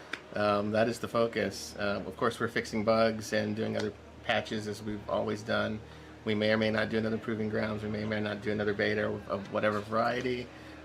Like all of those things are kind of on the table, but our team is working so very hard, trying to make sure that we land something that's really, really special. And I watch them and talk to them, and you know, they're making really hard decisions. They're making really fun decisions. Yep. But that's where all their time and energy is being spent. Brilliant. And speaking of, like, either of the questions are very nice. I think the team is probably really stressed. Yeah. You know. On stream, especially during Tides of Tournament, we had it loads. It's a question that I was told you feel quite passionate about, so we'll see if that's the case. But could you clarify the working relationship between Sophia and Horsham on Warhammer DLCs? We are one team. There is no difference whether that you work in Sophia, you work in Horsham. We're all making Total War. We speak with a singular voice. There's no A team, there's no B team. We are firmly one team who have a multitude of interests and are all equally talented. I can't say that enough. That we say Sophia at all is really just to talk about the location. It's not to talk about them as being somewhere else. Our teams are all deeply integrated. Yep. And there are people from Horsham working over there. I think if there was any benefit to COVID, it is the fact that we as an industry learned how to work in a more remote sort of stature. And so our team's ability to work sort of across time zones in this way is perfectly natural for us. So we are one team. I completely agree, and what we've now done as well with Sophia on our side is... Message mad, do you have to be Bulgarian to work in CA Sophia? What the fuck, Flush? Specifically on the end time section, and then we are moving to Medieval 3. So if there's any war end times, that does come with a few caveats, because, you know, again, we have a partner that we need to work with in order to make sure that's all, that everybody agrees on the sorts of stuff that we share. But, you know, I'm eager for us to be as open and transparent about the things that we're working on as possible. So soon. Fantastic. Mr. Producer, could you... There you go. It says you're okay to move on. Okay. To you. Come back at the end. Yep. So, Medieval 3, we've announced it. Yeah, we did. And then we did a stream. We showed off of the... Really come through, and I think some of the streams that we've had are things that I believe CA's never done before in terms of the things that we're showing. I know that people felt like, oh, we're just showing vaporware, but we showed You know, we all talked internally like, no, we got to show stuff that's in progress. We got to show the work that we're doing. The reason to show Med 3 is because it is one of the most important games that. Yeah, sorry guys. Yeah, so for those of you, somebody said this Q&A feels like a nothing burger. Yeah, so it is kind of like a nothing burger in that sense. Like, so just in case you're waiting for a big reveal or something, they're not going to announce any news. They're not going to announce anything about new content. They're not going to talk about any of the new content that's coming in 40k Total War. You know what I mean? Like, this Q&A is very much about just kind of like, you know, understanding Creative Assembly's kind of internal stuff and how Roger feels about things and stuff like that. You know what I mean? So if you're interested in, you know, yeah, the relationship between CA Sofia and CA Bulgaria or something, then you know, that they might talk about that, but they're not going to talk about what units are going to be in the Neferata part of the End Times DLC or some shit like that. You know what I mean? Like, you're not going to get any of that stuff. So yeah. So in terms of yes, if you're looking for like kind of classic Total War news, like what's the next unit, when's the next thing coming out, blah blah, nothing is going to be of that. But that's not what this is about. So yeah, it's not a nothing burger, it's a something burger, but it's a different something that probably most of you are not interested in. So yeah, I mean, I'm kind of finding it interesting. One thing that I do really like about this is that like I feel like Roger is coming across as quite a personable guy, and it's really nice to see a human face to him. But yeah, a lot of people are probably going to react negatively to this stream because it doesn't have any like reveals about new content or whatever. So yeah, so maybe like next time they could like get Roger in when they do one of those promotional DLC type ones, and people might like it more or whatever. Let's get people involved. We have a really strong vision. We have an incredibly talented team. This is people who have. It's totally. Producer, you don't want to do that. Yeah. Who have at least enough ego to know that they're right. Yeah. And I think that that's really true. Like, we're building this game with the community, of course, but we have to make an awesome game at the end of the day. And if we make a game that is entirely crowdsourced, it will be a terrible game, I promise you. It will be a very, very bad time. So we have really smart people who have enough ego to know when they're right. Yep. Yeah, it was, I'll tell you, it was very funny when we did Couch Commanders to do all of, for 25 years. We had, now that I don't have to. Do you know what? We've actually fantastically managed to not say, on the first Med 3 stream, I was like, we're going to end up saying it. Let's just, we didn't. So we're just okay. Second question for Mick. Guess the code name in the chat. There will be a prize for whoever gets it right. How's best for people to get involved with development then? We want to take them on the journey. How do they get involved? Well, one, you check our website because we do have open roles. that is the ultimate way in order to get involved. If you want to help us make Med 3, absolutely. Secondly, is you can join our forums. Our forums is where we take the most pointing you back. Yeah, it's really hard to like filter through this because everything. I feel like everything is like kind of a little bit interesting, but like there's not really any like kind of highlights that you guys are going to get really super excited about. If you want to. We love that. So that is, I think that is something we'll be sort of. I'm going to try not to get really jargon heavy. A lot of our old code is lost on like individual people's hard drives that are now destroyed, right? Back in the day, old CA was not necessarily a very big or organized company.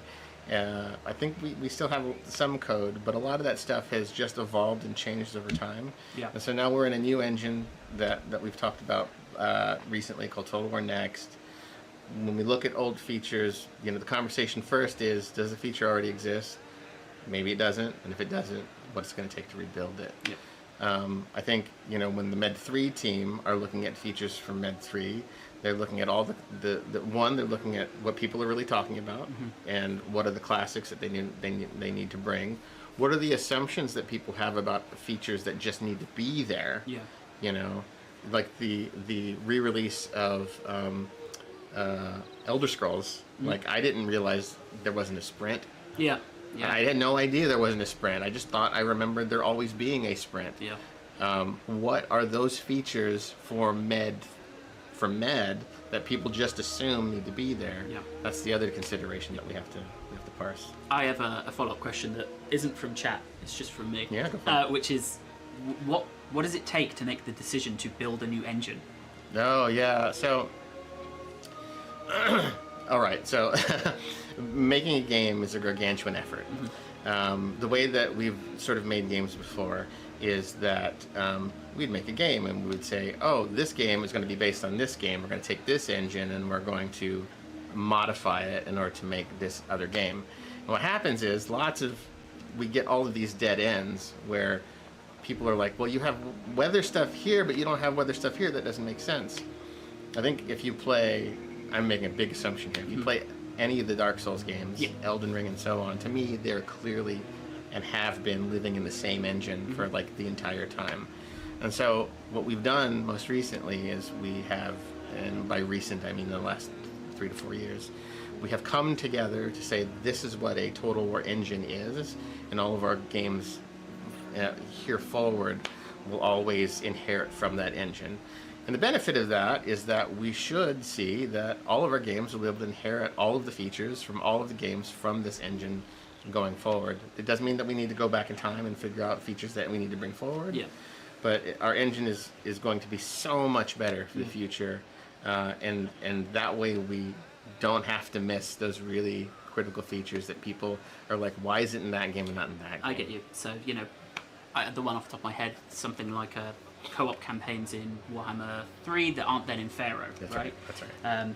So, and I speak with no experience, but it sounds like then the difference is instead of an engine being kind of bespokely kind of branched for... I love if they could make a co-op version of the game that was actually like kind of more accessible, because I think like there's a pretty strong you know, multiplayer head-to-head community and co-op community. Well, maybe not so much a co-op community, but I think a lot of people like to play co-op with their buddies and stuff like that. But it's extremely high commitment. Like you need to be able to dedicate like tens of hours or maybe even 100 hours, you know, sometimes to these campaigns that you play over weeks and stuff. And you have to have all the other people involved also be committed and everything. And yeah, like they're aware of the problem because they tried making these kind of mini campaigns when Warhammer 3 first came out, and they were really cool ideas and they were kind of fun as well. But like where they have like fast sped up turned like faster recruitment, faster build times, everything fast, so you can just kind of like pop everything down. And yeah, I'd like him to keep kind of working on that, you know. But yeah, like I don't know. I think the problem is like for me, like none of the campaigns that they created were that good. I didn't think it was kind of a side effort, you know. And like yeah, I don't know. Like yeah, I'd like yeah. Yeah, no, 2-player co-op can be fine. I'm just saying I'd like something that's way fucking better. You know what I mean? I'm not saying you can't play two-player co-op. I'm saying you can play 2-player co-op, and it can be a really fucking awesome, magical fucking experience. You know, like at one point when I used to play 2-player co-op of Rome 2. I for a period there, I felt like that was the way to play the game, and I basically just didn't care about single player anymore. I considered single player to be like practice mode for my co-op campaigns. And like, so yeah, like co-op is awesome, but you know, it is not very accessible, you know what I mean? Like, you know, having two people who are experts basically in playing co-op and have figured out how to make it run smoothly and shit, that's not an argument saying it's accessible. That's an argument saying it's workable. You know what I mean? Like, that's yeah. Anyway, but yeah, so anyway, I think it'd be really cool if they could really science out how to make like co-op and head-to-head campaigns, like, you know, just like a much faster version of the game that allows for people to drop in and drop out, allows for people to go AFK and all that kind of stuff. Like at the moment you can't have anyone go AFK, otherwise the other persons have to wait, you know, and stuff like that. But yeah, anyway, no, you're right, Duke. It definitely is playable, but I'd like it to be a lot better. Well, right. So that's an interesting point, because the dev like a lot, and like different, like a totally different version of the game specifically built for co-op. You know, to be more streamlined and faster and stuff like that, maybe. Or I don't know, maybe modular, so you could have it be just as detailed as the normal game, or you can like make it smooth it out a bit to make it more like a bit, you know, like when you have like one-shot D&D campaigns where you're gonna have a dinner party or something and you're gonna play D&D afterwards, and it's got to be like a real quick super campaign where you just drop straight into it and it fucking goes, you know, like stuff like that where you could play in an evening or something like that. Or even a Crusade campaign where you have your troops that you can upgrade from battle to battle, and you relive a story campaign from the books with milestones. Yeah, like kind of like a Mark of Chaos style campaign where you don't have settlements or anything, and you're like a mercenary captain or something, and you just sort of like there's lots of stuff. Yeah, it'd be cool if they could do some stuff like that. Maybe they'll do something like that for 40k. Who knows? Dev team, I'm sorry, Georgi and I think they're whoever watching else. downstairs. Yeah, sorry, but I believe Warhammer 3 was obviously inherited Warhammer 2. And Pharaoh inherited Warhammer 2, and they both have very different feature sets because they went and they developed these things, but never the two shall meet. So that's what we're fixing. Cool. There was another follow-up question here, which was We're looking forward to population coming back in Medieval 3. What systems you're thinking about are going to include in Med 3, which isn't a question for you because it's more of a Man, Medieval 3 is going to be so cool. Fuck, it's going to be so cool. I don't know. Like, see, with 40k, I'm like super pumped about it, but then I'm also kind of scared that it's not like, because my expectations have been so high for it for so long that I'm sort of scared it's not going to meet my expectations, or it's going to be different to what I imagine or something, you know. It's like I'm fully pumped, but I'm also scared, you know. Whereas for some reason with Medieval 3, I'm like, because I didn't really have any expectations for it, I'm just fucking pumped about it, you know. Dismounted feudal knights, but like in high res graphics and stuff. That's what I want. We're going to be showing that, and we're going to be talking about that. So where can that person, defective 4545, where will they be able to Bring find the heavy flavor? You should. We're going to be streaming. The team is incredibly excited to be streaming and talking about the things that they're working on, and our forums, which is 3, and just praise for the music in Medieval 2. Ooh, that's a good question. I should know the answer to that. That's well, maybe I think next time. Yeah. I would. I don't want to misquote, but I will say this: Jeff is a friend of the studio.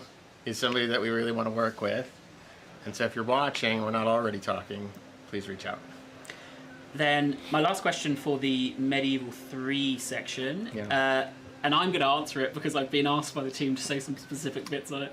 The question was going to be, when will we see more? The answer to that is next Thursday. So there you go. This is Community Inbox Rally Point. Next Thursday we'll be doing Rally Point, and I'm not going to say the title of it because there's a blog going out next week, but they want to kind of announce what we're doing. Okay. I will say it is, if you're thinking, oh, it'll just be another iteration from what we saw last time. No, it's going to be something completely different to show you, to get your feedback on. I just got a phone call, guys. I'm back in a sec. I'll leave this running. They want to explore it in the blog and be able to announce it there, but it's super exciting. Okay. Really excited to be able to show that off next week. I don't know it, so I can't. Oh, that's good. I can't screw this up and accidentally say it. But yes, I saw a build earlier today of some of the stuff they want to show off, and the hope is as well. So last time it was really just what can we do with you know what we have, but now we've redone the room and we've got a bit more equipment.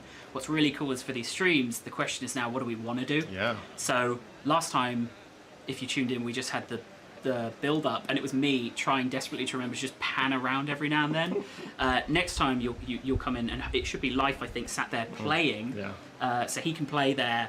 Me and Pav will be able to see it, but he will be able to bring up like video files if he wants to of stuff that he's recorded beforehand, art and all of that. So hopefully we'll also be able to step up the format of that and show more of what we want rather than just what we can. Yeah, we're investing a ton of money in the streaming project. This is a massive endeavor for Did I miss us anything? to really believe in. So you know, thank you. As I say, you've got 3 camera angles. I mean, there you go. It was literally a webcam mounted on a tripod last time. Borrow one of these to take a picture of my miniatures for Instagram. But yeah, we're investing in this because we really care about it. We think this is a really important way to reach out and talk to our audience. So yeah. And thank you for spearheading it, honestly. I mean, it's not just me, right? There's all the people feeding behind the scenes. We've got Dom sat there. Me and Dom, honestly, for the last 2 months, the cables we've had to wrest out of this room and shove back in, and then realise the number of HDMI cables that didn't work. It took us maybe an hour to work out that cable didn't work. So that is our Medieval 3 section. If there's any other questions about it, we can. We're working on even more disheveled. Yep. Both from stress and from just life happening. But honestly, I couldn't be more excited. Yeah, it's going really well. I think there was more of like a studio-wide playtest as well. Which was really fun. I went 40k, I imagine. Played some battles. I think the thing that I found, like the wow thing for me, that I went and spoke to a designer about today was they've called it ambient units. I just called it like, this is real, of going into a battle, and there was already like a little skirmish going on when I pressed start battle of like, you know, orcs and, you know, fighting, and the correct thing for me to do would have been to sit back and have my lines, but I rushed to go save my little allies, of course. and I lost so many more units. But it's that kind of thing that they're exploring at the moment. Wow, that's which, cool. You know, may or may not make it, but exploring, making that world living is really cool. Yeah, it's an incredible, it's already an incredible IP and an incredible game, and I'm having so much fun as the team is. But we're really working hard. And we have so many people here who absolutely love the IP. Oh yeah. It's so funny having a floor where there's people who are reading like the most hardcore history book, and then sat opposite them is someone like holding up a model, and it's like you are the exact same love of your two different flavors, right? Do we have space battles? Do we have space battles? Well, I'd say that it is very lore appropriate. Do we have space battles? Let me say this. Space battles is something that I want, something that the teams want. Is it going to be there for launch? Maybe not. I think we've got a lot of new stuff that we're working on that we're trying to get there, to get in the game. Maybe it makes it, maybe it doesn't. It will definitely be there eventually. When the when is a big sick. Space battles confirmed. That's okay. So it's not a nothing burger. There's fucking shit. So we know that. So Josh was saying there's ambient units. So whenever you like, often when you go into battles, there's going to be just like already like your troops are already going to be fighting, not part of your army, but just like extra troops that are just going to be fighting for kind of like atmosphere or whatever. Like just say you've got to take the star base or whatever. You know, there's already going to be Imperial Guard defending it with like orcs attacking it or whatever when you get there and stuff. But yeah, and he just confirmed there's going to be space battles. Probably not at launch, but maybe when they do like 40K 2 or something. But I think there's going to be a lot of stuff that people want.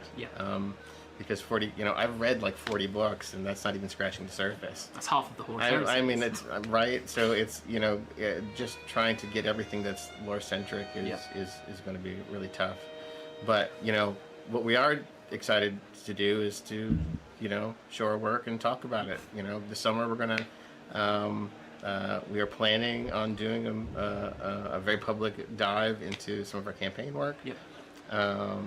And I definitely want us to find a moment in the relative future on how we can show more of our battles, maybe even stream them.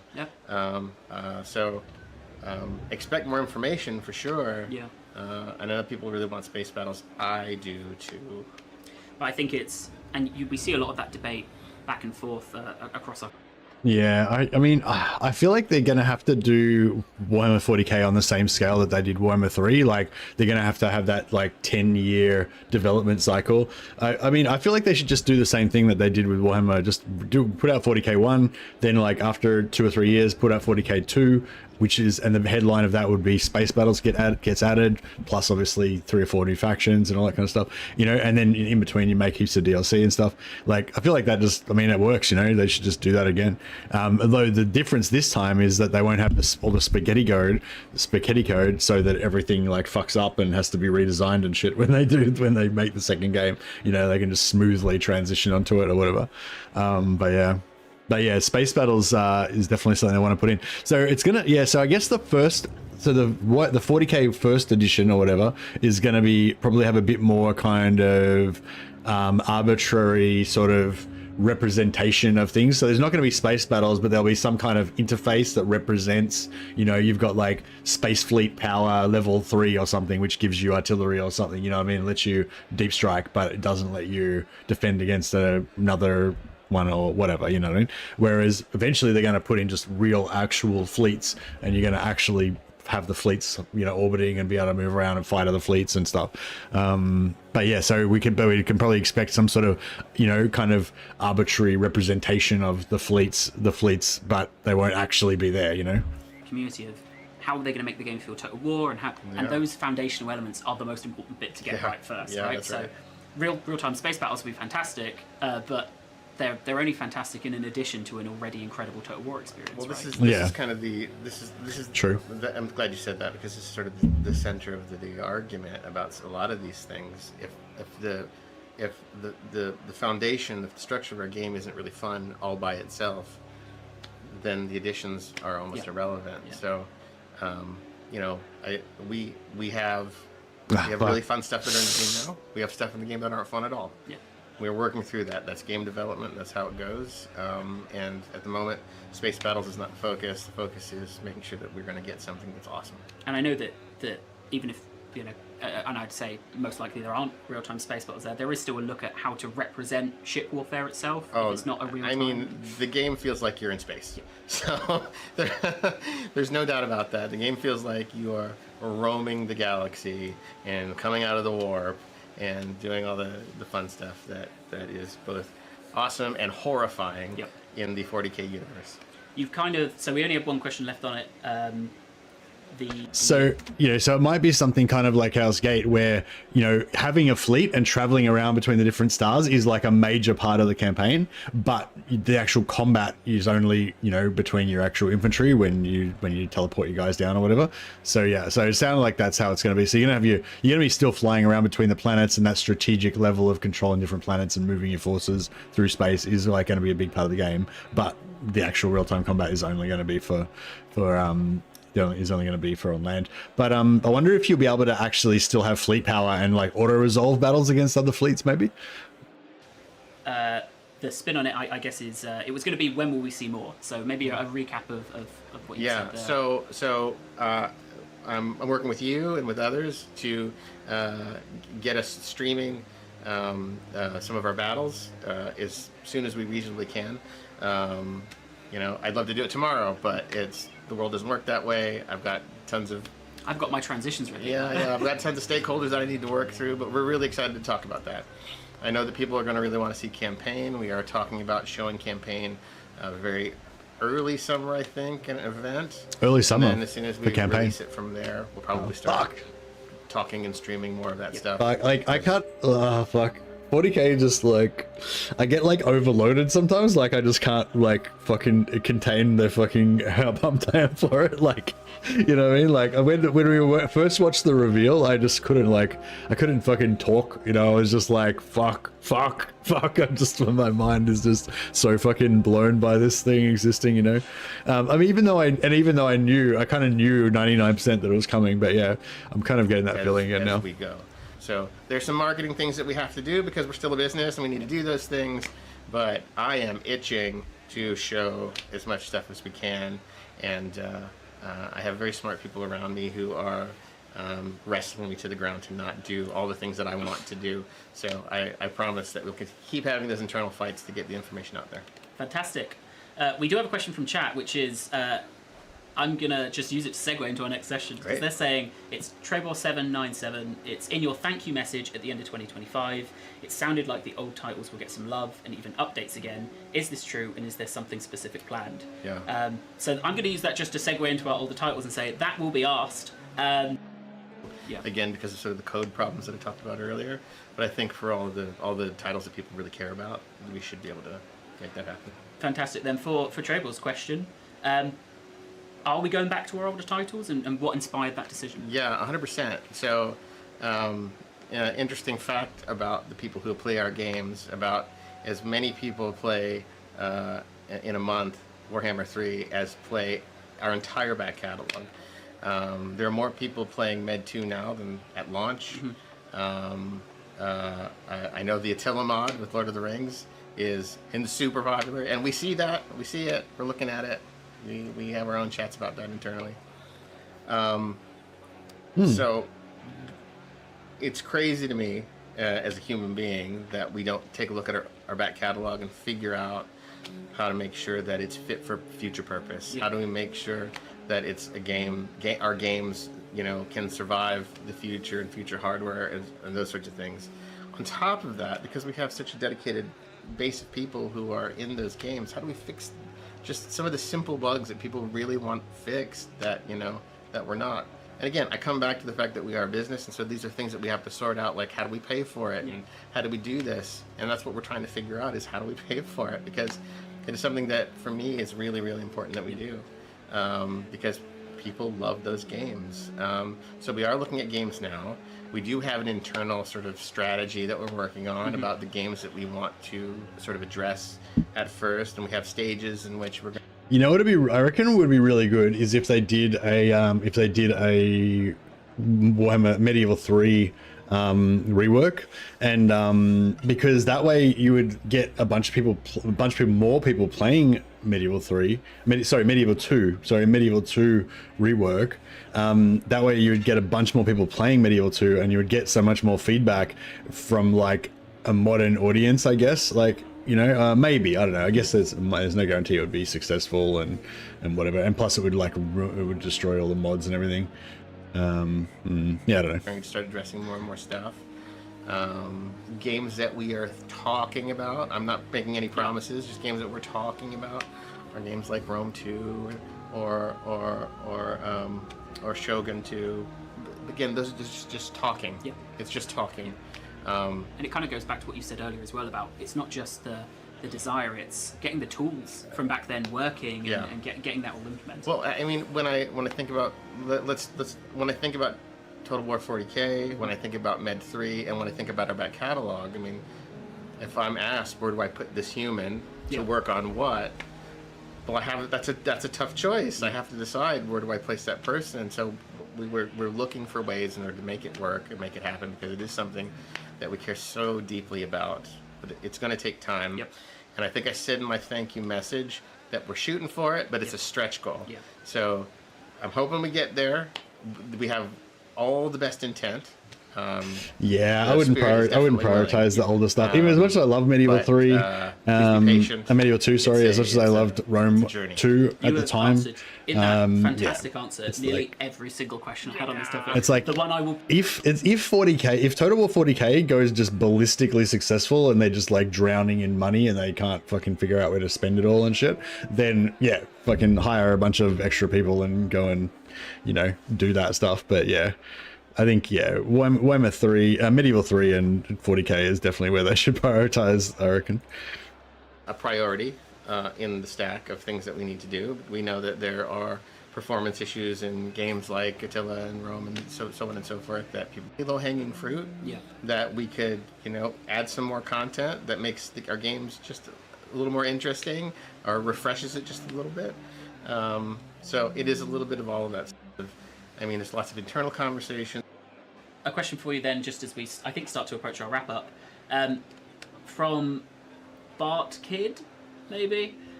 What do you think about keeping games alive longer, creating great foundations and releasing content for 10 years with new factions and content? So I am personally in love with that. I think that one of the joys about making video games today, for me as a game creator, is that relationship that we can get with our players, in which we make content and we have sort of this back and forth about what it can be. It feels like a more collaborative sort of, you know, grassroots sort of thing, which makes me, as a game creator, brings me a great deal of joy. So I'm all for it. I know that there are people who, you know, there's lots of questions to answer, right? Like, there are people who look at it and say, oh, well, does that mean I have to spend like £1,000 in order to get value out of being able to play Warhammer 3 as an example, because we offer so much stuff? You know, we have to find that balance where it is or should be that, and we need to be smart about which games are. I would say that Warhammer 40,000 is a 30-year franchise with thousands of books, of which I can't stop reading. So probably that game is, but some games probably not. I think Warhammer 3 is as well. Talking about like games that could potentially keep getting DLC for years and years and years, I feel like Warhammer 3 is as well. Like, I feel like they could still keep putting out at least one character pack or a couple of character packs a year for, you know, another 5 years at least, I reckon. You know what I mean? Like, if like so 2 character packs a year for 5 years is just like 10 characters and a handful of units. You know what I mean? Fuck, could easily do that, you know? But I don't know. It depends how much of the audience gets taken away by Warhammer 40k, I guess, and how much better.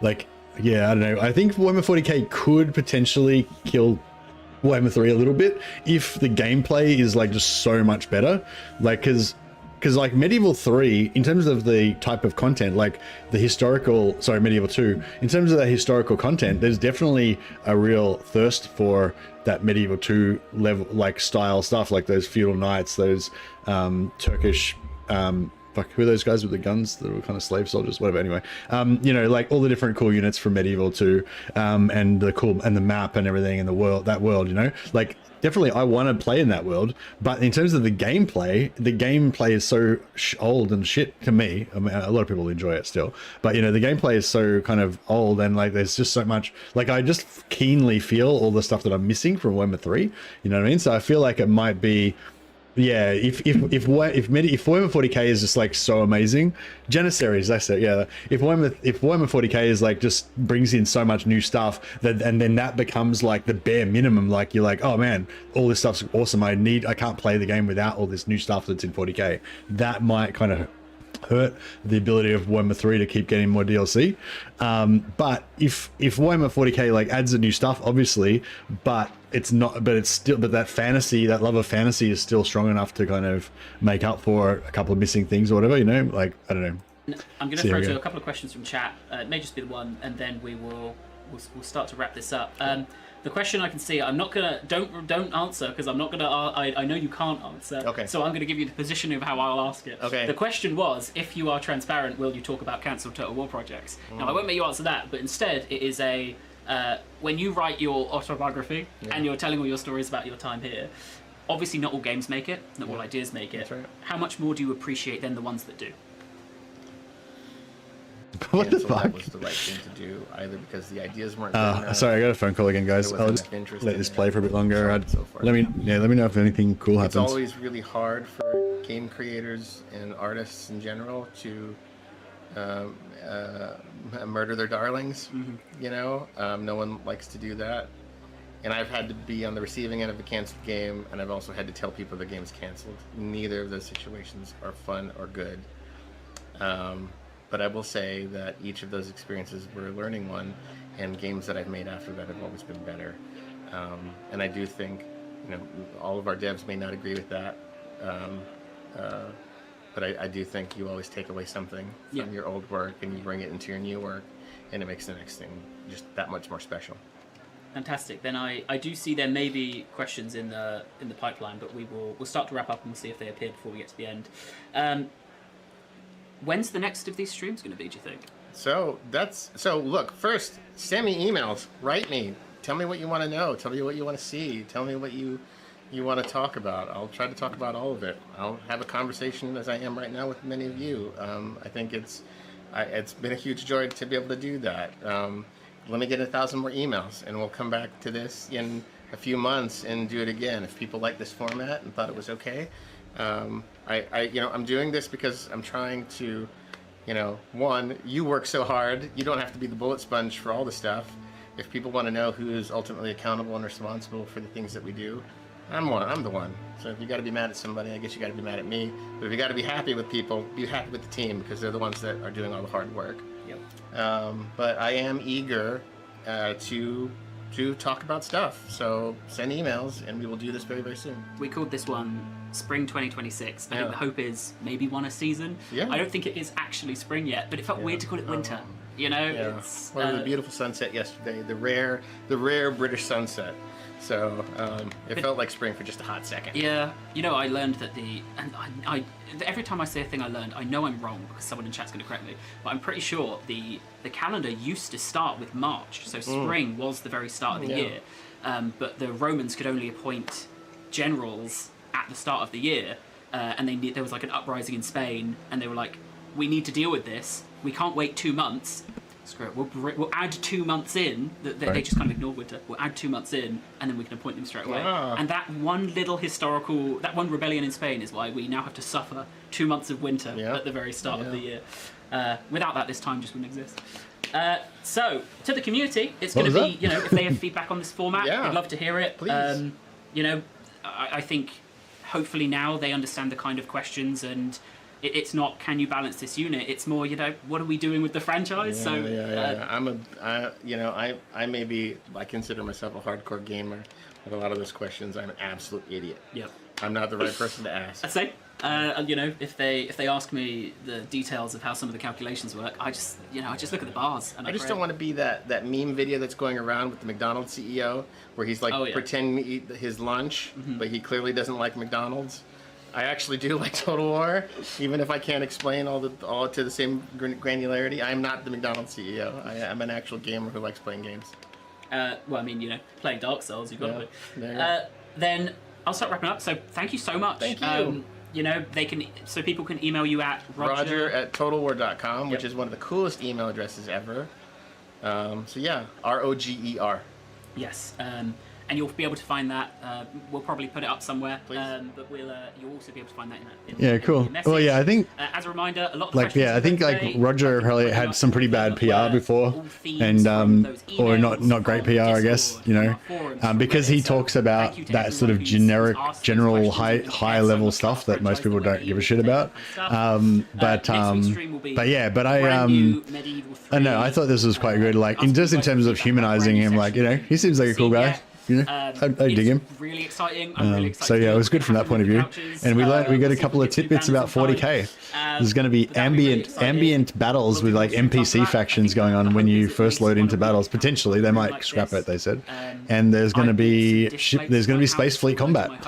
Probably not when it first launches, but at some point later on in the development. So yeah. But yeah, we're going to be doing a lot more streams. Pretty cool.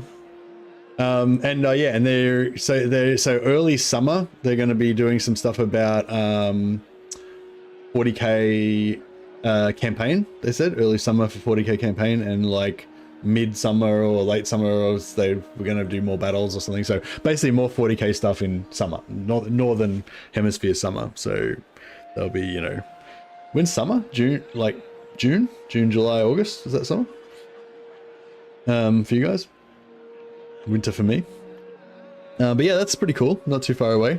And there's a stream next week about what they're doing with Warhammer 3. Medieval 3, sorry. Medieval 3 is still ages away, obviously, but they're going to keep doing streams about their progress with it and stuff, so it's pretty cool. Prestige +1. I probably could afford that, actually. I don't really know where our prestige is at right now.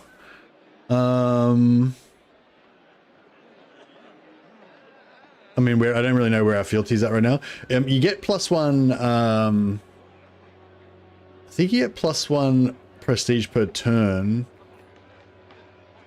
Oh no, we get this, don't we? Yeah. I don't know if we need that fealty or not, really. But we probably don't really need the prestige.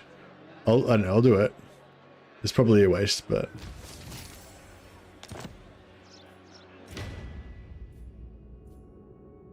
Yeah, 5, 4. So he was 3 previously, so that stops him from potentially rebelling. I think if they're at 3 or lower, they can potentially rebel. So yeah, there's not really any elector counts left for it to actually work on. So yeah, probably would have been better to just take the 500 prestige, but that's all right. I just figured since we've got so many active armies right now, we're earning so much prestige per turn that Amethyst Guardian. Yeah, we should be cool. Bring darkness upon our foes. What? By Sigma's right. For Verena and Nuln, Lady of Shaiish. Wielder of the Pale. Alright, I'm gonna take this out. She's got regeneration innately now, so she doesn't need that anymore. The other side beckons. Oh yeah, actually we can take out this camp as a secondary. It is war. I just take this out as a separate battle.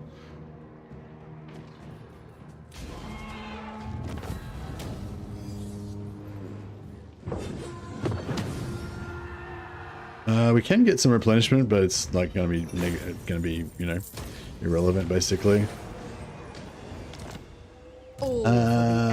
Is this actually going to have walls? It won't, because it's ogres, they don't have walls, right? Oh no, they do have walls. Okay. Shit. Alright, well we might actually have to fight this. Oh, why is there another army not? Our other army didn't come in. I will marshal the men. I got a phone call again, guys. I'll just I'll just load this in and then yeah, sorry about this, guys. Just got a bit of a drama going on. Back in a sec. We'll fight this battle. Let that load in. Right, back in a sec.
Sorry about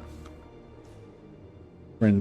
My friend's glass panels in their bathroom fell out and smashed, and they nearly, they got some cuts and stuff. Nearly got injured by it, and the builders fucking telling them it's like, because of the extreme heat changes of the hot water or something, or some shit. It's like, bro, it's a fucking bathroom. It's supposed to be able to deal with that shit.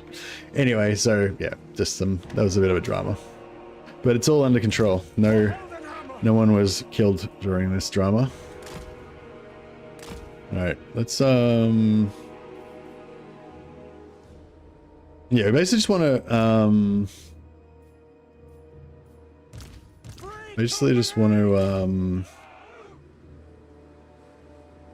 not take too much damage, essentially. And take a bit of damage because we're going to get to replenish a little bit afterwards, hopefully, but just don't want to take like a massive Unnecessary damage. Oh, I forgot to. Oh shit! I took off a dragon to save like 500 gold last turn, and I forgot to put it back on before the start of the battle. Dragons are, you know, a dragon would have been really useful in this situation. Let's just blast this door. This battle is but a fraction of the greater struggle. Yet I know that this skirmish Actually, probably should take out the tower first. Every victory is crucial.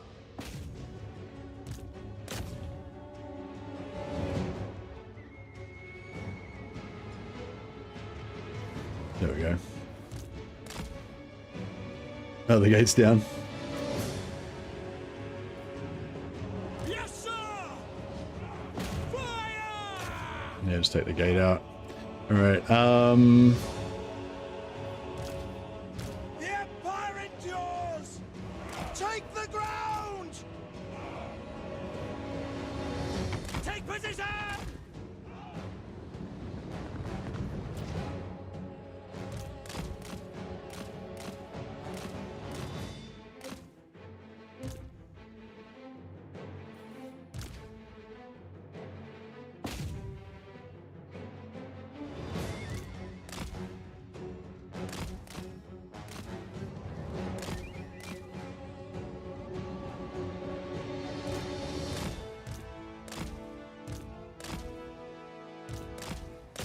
She got she hasn't got Purple Sun yet, has she? No.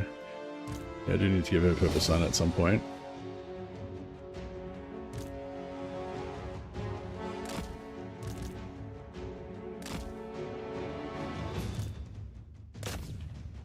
Now these ogres are a bit of a problem. Just gonna take out this tower just in case they decide to get smart and start to Take position. State troops ready. And gunners. No lingering. Ready for war. My goal, Morass. some shooting going on there. Finisher. Moving now. Shoot them.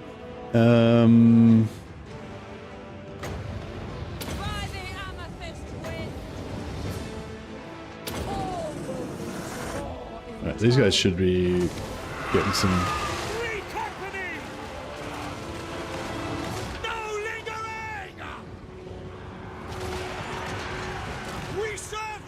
Yeah, they should shoot the shit out of those guys pretty well. That's down. Yeah, Hellstorms are good. Look at the steam tank in here. Yes, sir. Quickly.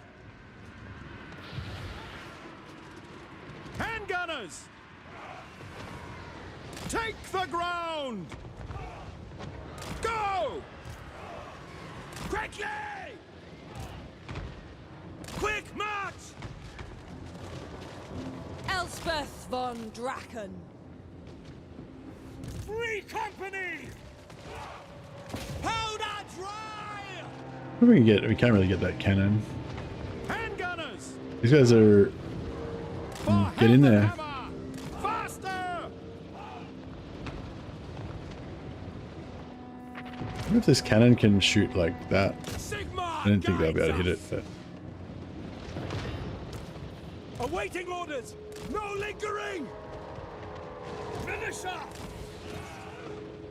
Finding range, sir. Formation, march. Elspeth von Draken. As Buna fell, I call doom upon them. Yeah, get these ogres Spotter's the target. sorted. Taking position to battle. Yes, sir. For the twin-tailed comet. Elspeth von Draken. Shadows at my call. Damn you! Can we hit that? Oh yeah, they're hitting it. That's good. Good enough. Hellstorm rocket battery. For Heldenhammer. Yes, sir. Quickly take the ground. By Ulrich's Rock. Standing by. Yes, quickly. Pistoliers. Yes, sir, quickly. Throw the cannons.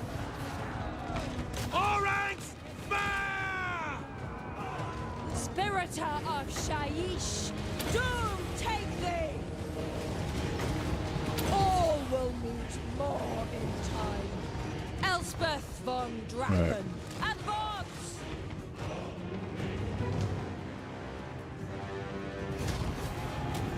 Cool. Alright, these guys can regenerate a little bit.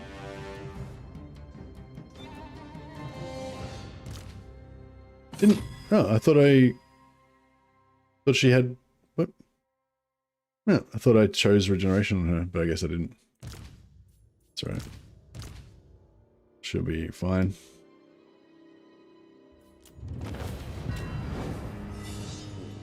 Up to 25 Adamans, plus 250 relations with all factions, even the demons want to be friends.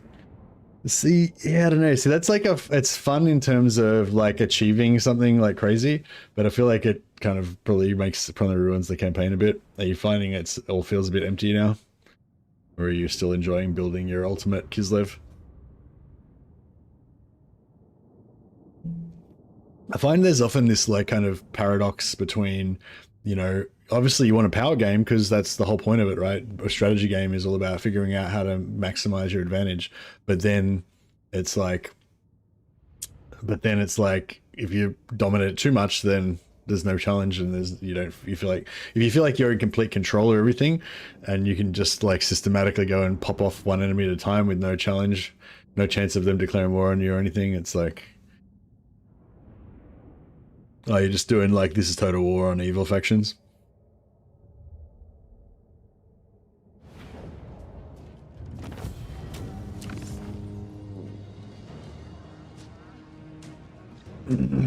Okay, so we're gonna sack it so that we can keep her movement.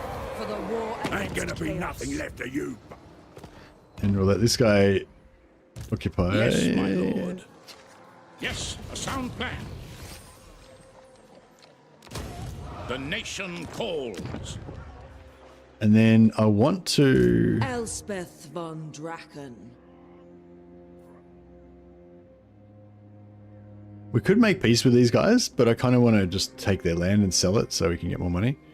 What does the Emperor bid? I will marshal the men. It is war. This will bolster the nation. We need to get... I will marshal the men. Affirmative, I refuse. No fun if you don't have enemies. Unite all the good guys and declare war on all the bad guys. Yeah. The Empire. I feel like, I don't know, I sort of feel like you have too much control at this point though. Like it's just from what you're describing it. But if obviously if it feels good to you, then it's obviously not the way it seems to me, but yeah. I worry that you might have too much control and it would make it feel, you know. Ready. To arms. Praise Sigma. Moving off. Alrighty. I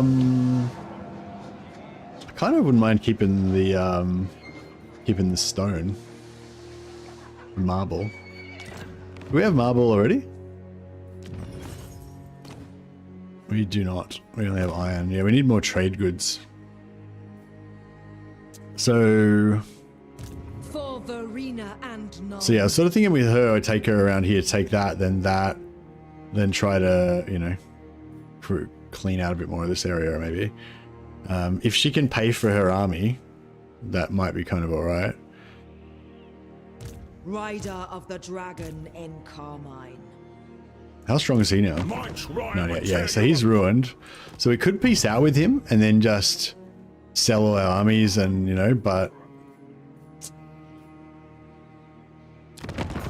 These guys that fucking hate our guts so bad. Yeah, see, that's the problem with them. Like, I probably shouldn't have peaced out with them because they're just going to declare war on me again anyway because they hate my guts so much. And then it's going to be a real pain to deal with them because they can jump over into our lands and we can't jump back. Amethyst Magistrix. Exhaustion and sloth are mere words.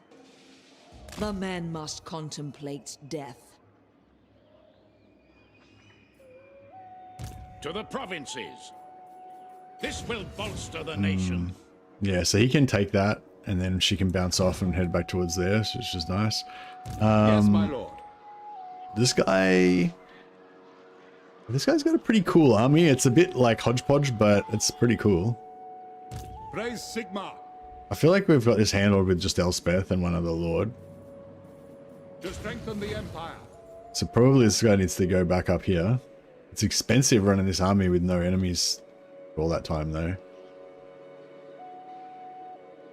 Yeah, I probably shouldn't have brought him down here, but that's all right. Yes, a sound plan.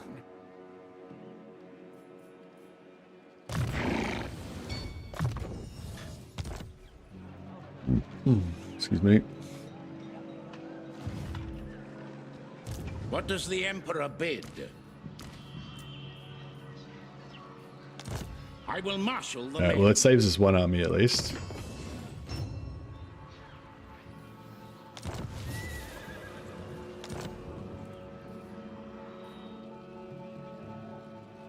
The graveyard rose.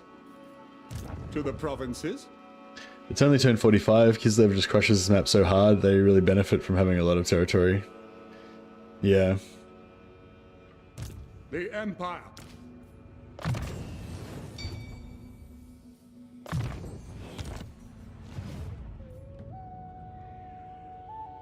Alright, so my goal, one of my goals here is to try to get back Castle Groenberg, and I need to do it before they get to tier 2 and build a barracks, otherwise it's going to be just worth so much that it's going to be impossible to get back. Greetings on behalf of the Empire. Now what brings Yeah, you so here currently on it's the worth sheep 50, blade? which is, yeah, we need a barracks or something. So, yeah, I don't think this is going to be worth, Grenier is going to be worth enough.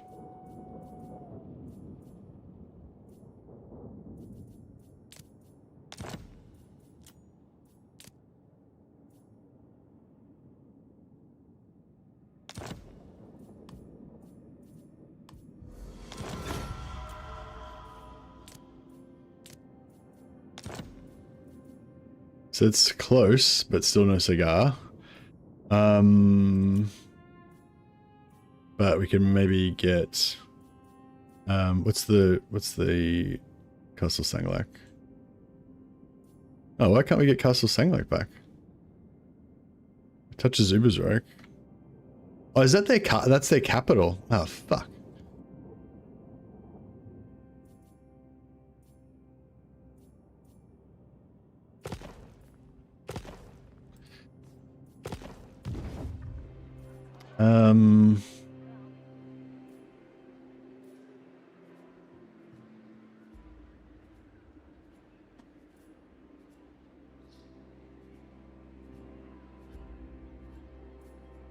I guess we give up Grenier. I'll put a barracks there.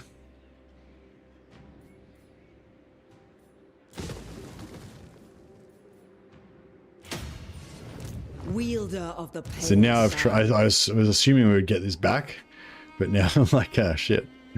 We can't get it back because it's their capital. So Now, yeah.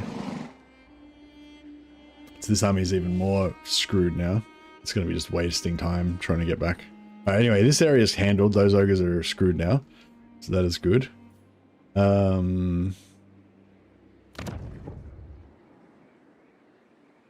These guys we could potentially make peace with. I don't know who owns this though. You would make demands of the lady? Surely you jest.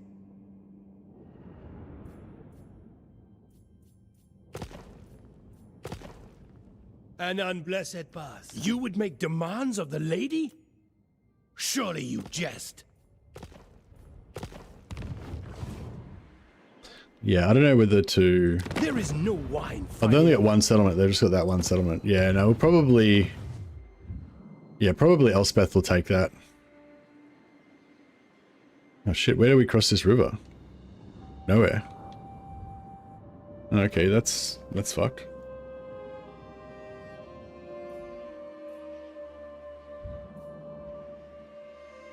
Maybe we should send this guy back this way.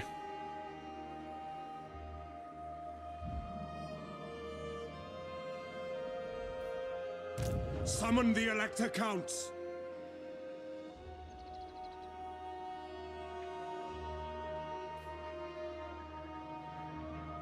To war!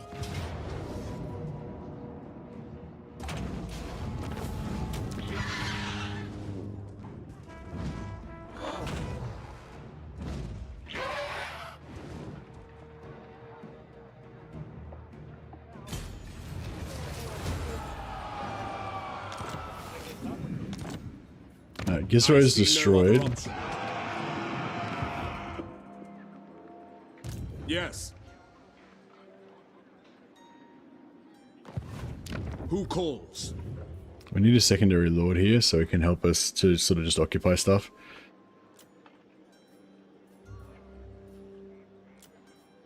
The nation calls. It's our upkeep back up a fair bit, but it's alright, we can handle it.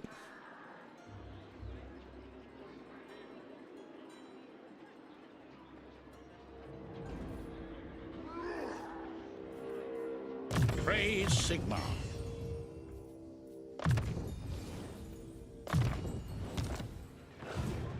Bring me to my men. Ready.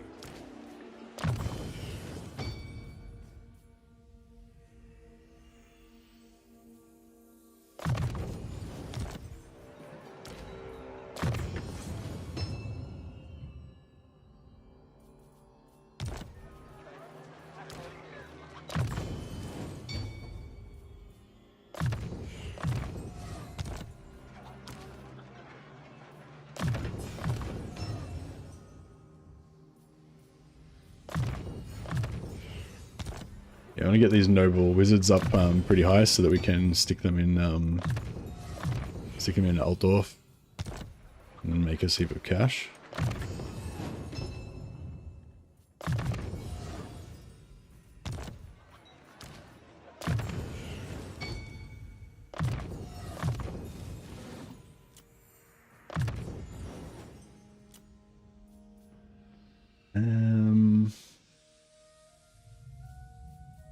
Yeah, she can be Franz's wizard at some point probably, or the wizard and mobility for her army.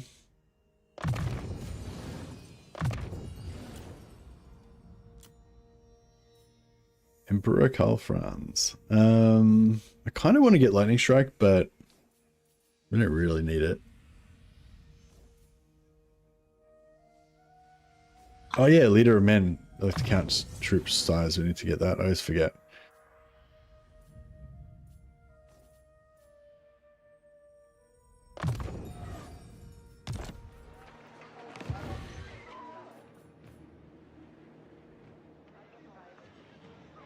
Yeah, so we'll give this back. Give this... Palsbert's a ruin. Alright, well maybe we'll give Palsbert back. That way, Palsbert, whatever, that way, because it's worth nothing. So we'll take this and then we can sell it to them. And then we can probably still take Elftown. I kind of want to keep the Elf faction in there though, but yeah, I don't know, we'll see how we go. I will do anything for Sigma. True servant of Sigma. East End, 3 turns to get that up. To the provinces. We march. Let us move. Yes, my lord. That's 2 turns. Servant of the faith.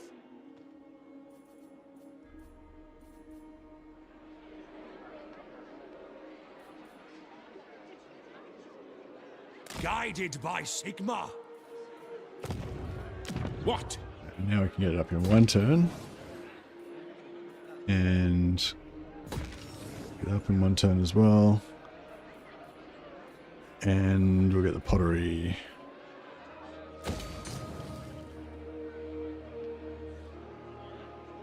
As well. Yes. Ever vigilant.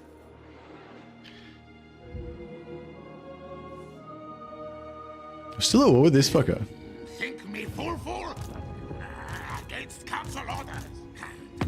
Wait, no, that's rebels, isn't it? That's a rebel faction. Yeah, cool. Well, yeah, maybe they'll take that settlement eventually. What does the Emperor bid?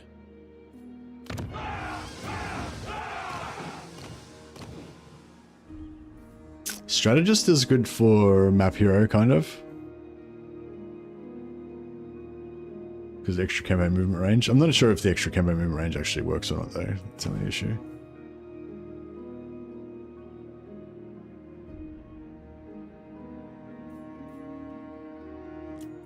Who calls? I don't know, do I want strategist or I want to hold out for a noble? Really a noble strategist or maybe cunning. It is time. Alright, so these guys I think are going up north to deal with the Skaven and stuff. Champion of the faith. I go where I am needed. Ever onward. Honored to serve. Sigmar lightens my steps. I will marshal the men. I know. Can we afford? Can I bring this tank? Can't really afford it. Who calls? But I mean, it would be pretty cool. So? Okay. Let's do it. By the comet, to strengthen the Empire. Onwards!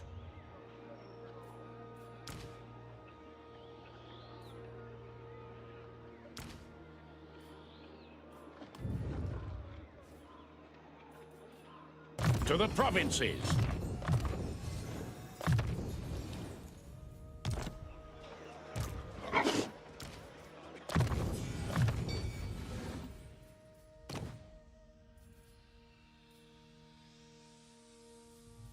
Just clean up these a little bit. Armor of silvered steel. I mean...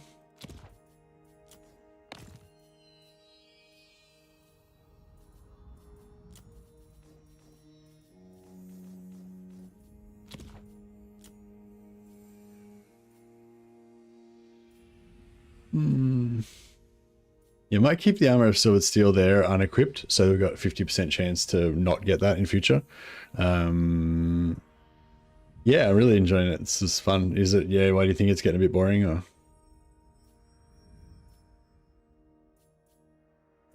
keep those.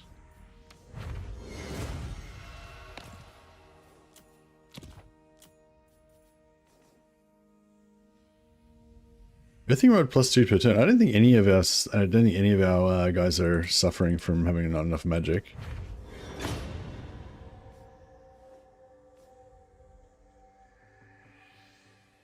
Oh, you've been playing for the last week as Old World? Yeah, it's fun.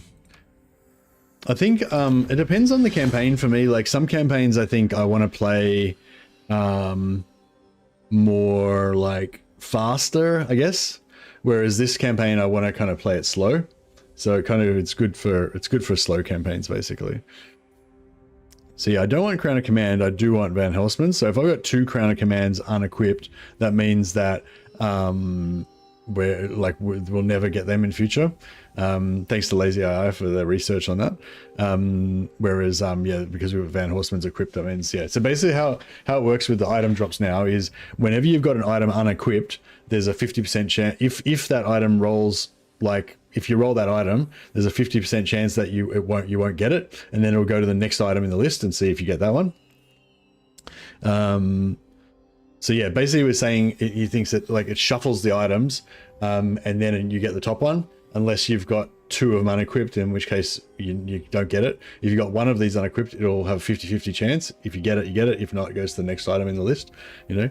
So yeah, so basically you can sort of control what items you don't get by keeping them unequipped. 1 item unequipped will mean 50% chance to not get it. 2 unequipped will be 100% chance to not get it.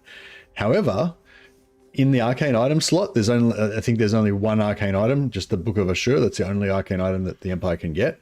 So if I have 2 of these unequipped and then I roll a Book of Assure, that means I'll just get nothing, right? So we don't want the Book of Assure to ever be unequipped, essentially. We want to give it to somebody so that if we roll a blue item and it's an arcane, we don't get nothing.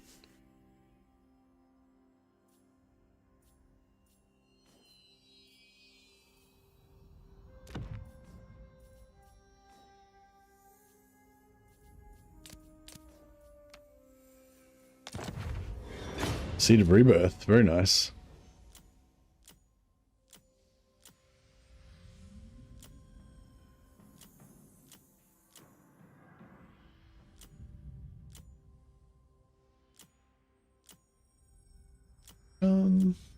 He's kind of a tank. I'll give it to Brother Lategrim. Oh yeah, we need to get, here's Johnny in here somewhere, don't we?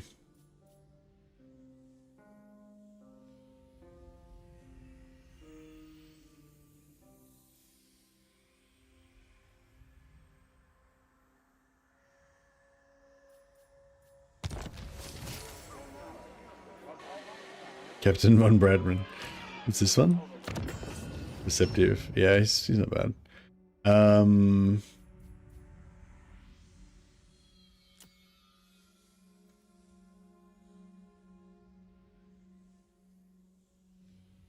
Johan.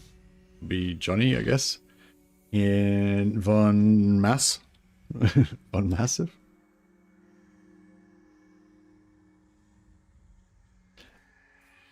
Von Massive.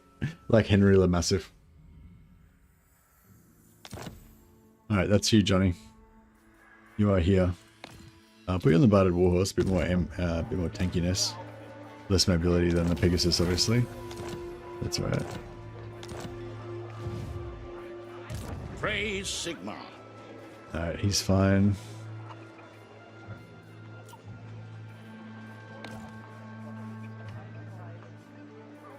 Is it time?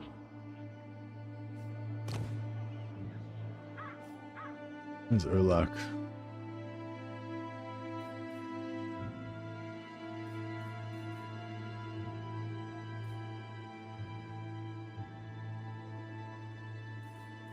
Yeah, I need a little bit more trade.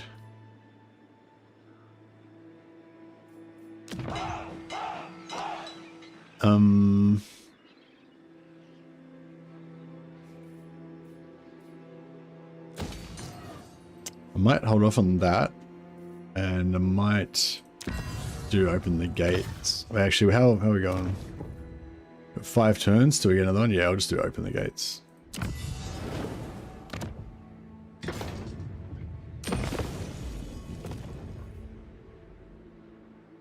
Oh, we get 2 now. I forgot all about that. Shit, I can't afford to do it. That's fine. Yeah, that's fine. We'll get some more money soon. Hopefully. I was gonna try and sell this and like get it back again, but I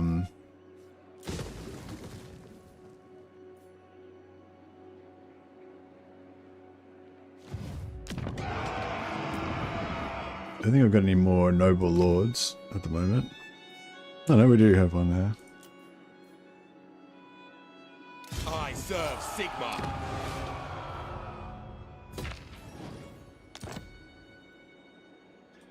Praise be to Sigmar, ever vigilant. Alright, this is a bit vulnerable, so I don't want to level up too much.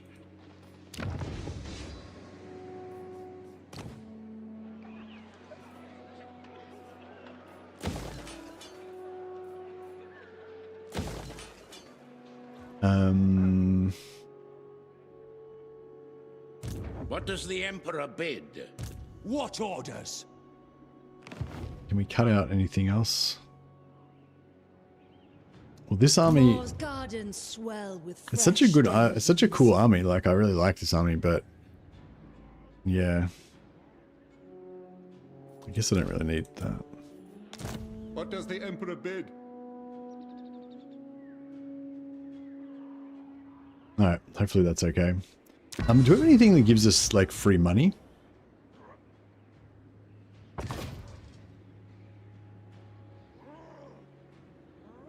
I might just pop that.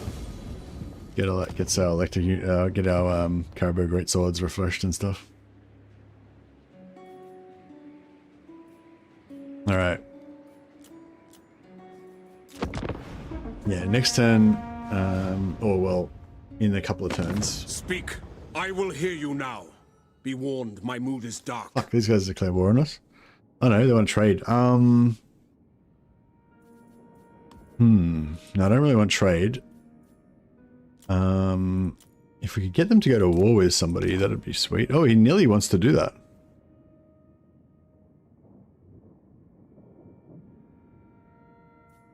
That's interesting.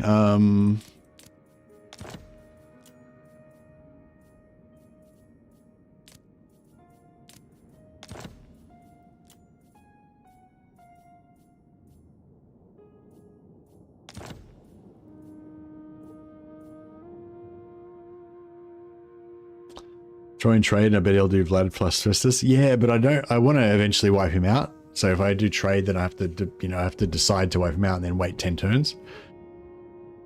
I was hoping to just get him into a war with somebody else so that he definitely won't attack me.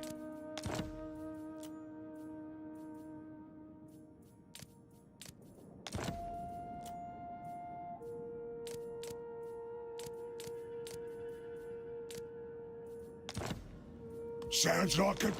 The only problem with that is I'm probably going to wipe them out soon, so... But yeah, that should stop him declaring war on me for a couple of turns at least.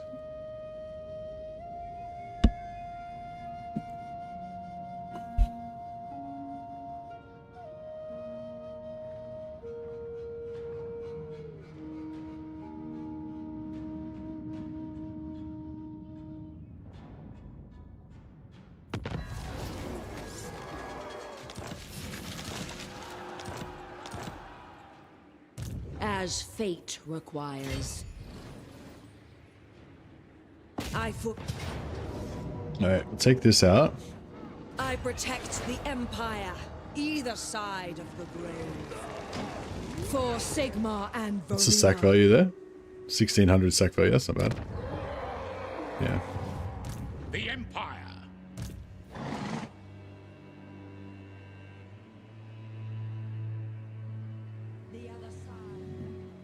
By Sigmar's right. Alright. Terror down here. More will welcome them. Pick up the pace.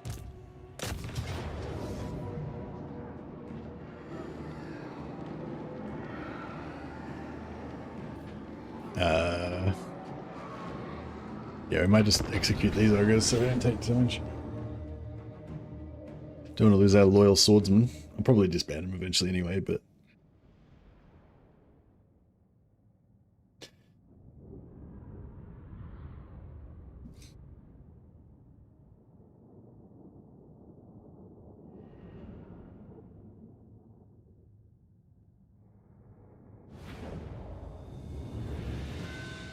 Alright, let's set up here. Something like that.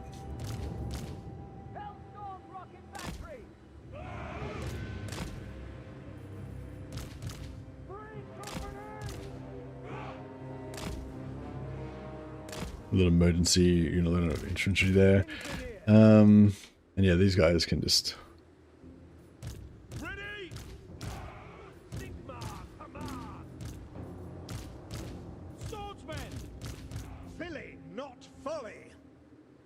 Engineer! Our steeds are restless!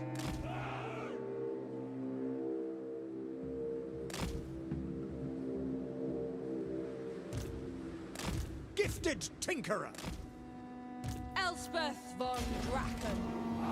Sigma calls! The dead speak to me. Whisper of myriad battles of old. They tell tales of our foes' weakness. We have our target! Look at these ogres, they're just fucking nearly catching us. Outriders! For Heldenhammer! Sigmar calls! Very well! Outriders! Ah!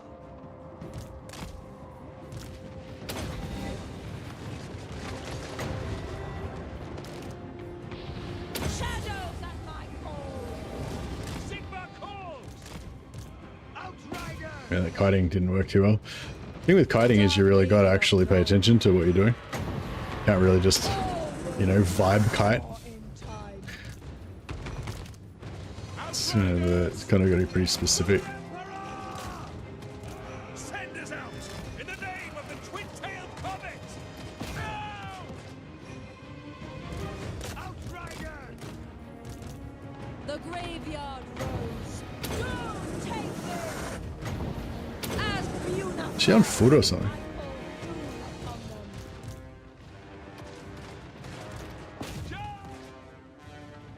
Yes, General!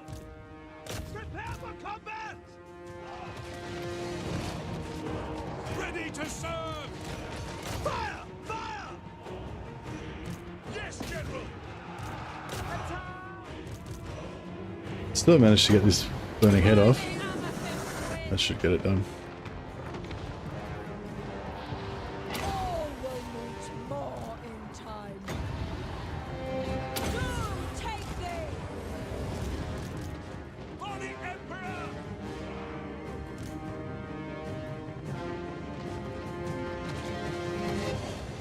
Yeah, nice. Wizardess of Nuln. Ready for war! At pace!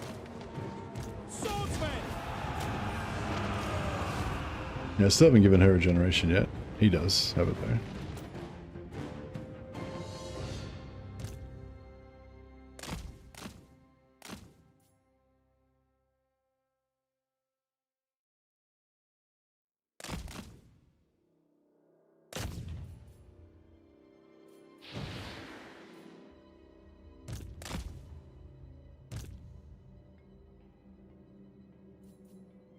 Should better get a pretty good little heal out of this.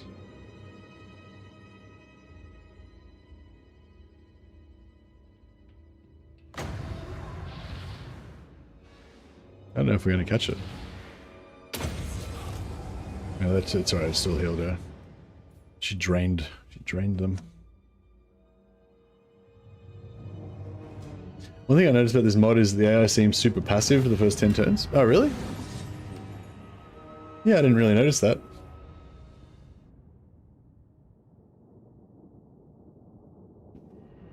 Like the factions close to you mean? Or the factions that are far away? Or all the factions?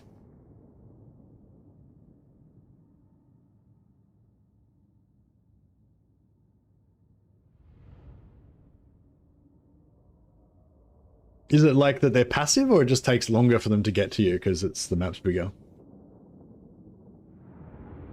I feel like because you're further away, like the factions don't necessarily go after you because you're not close to them.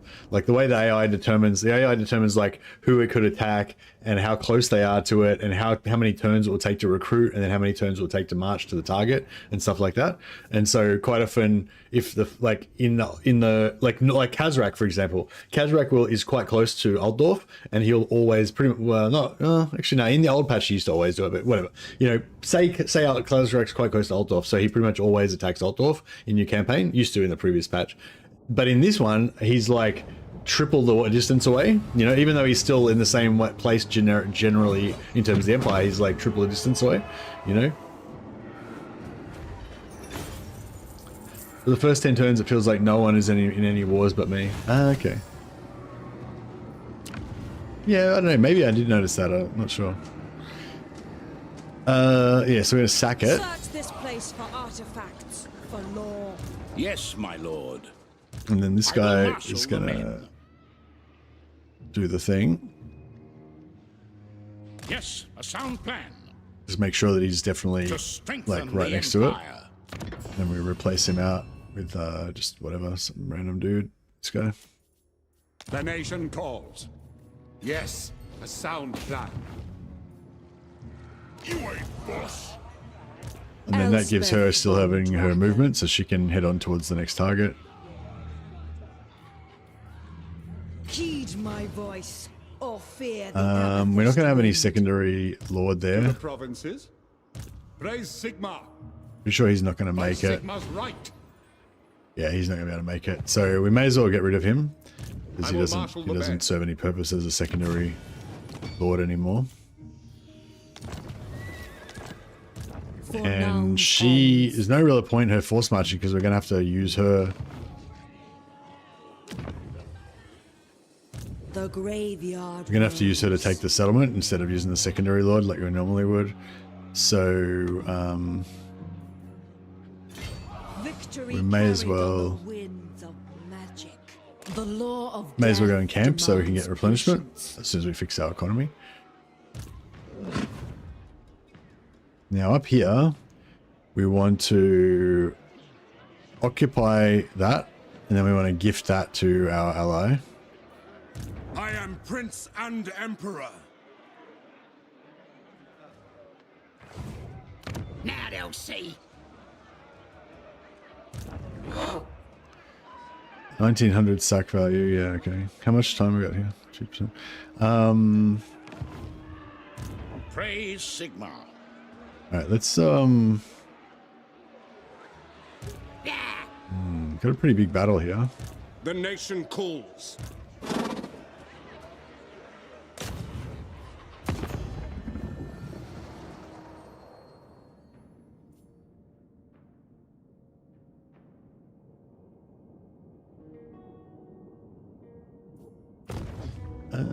I might get how many? The Skaven have taken another settlement there as well. Bam.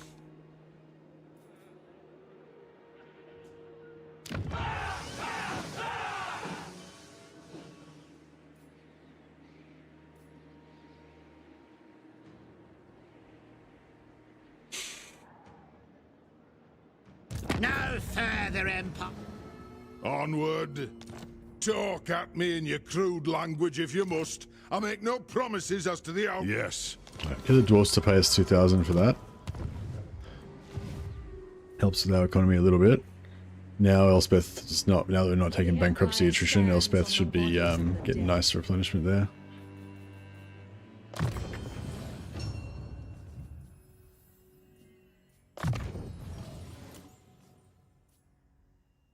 Yeah, give her regeneration for next battle. I must study this.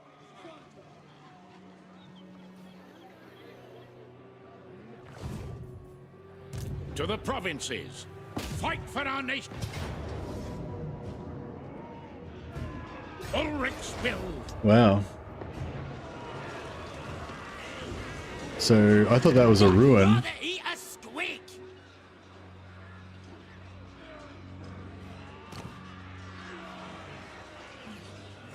Oh, that's what?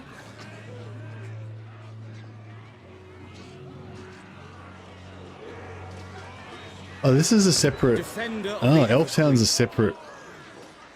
Oh, okay, that's cool. But is Elftown? Oh, it still counts as an Empire region though. Stop right off.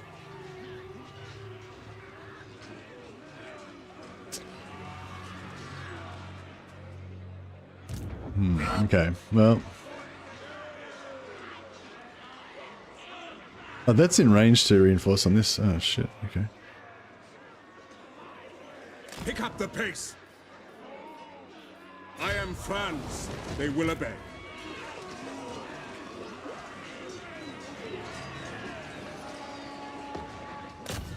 Alright. We managed to fight this one, I think.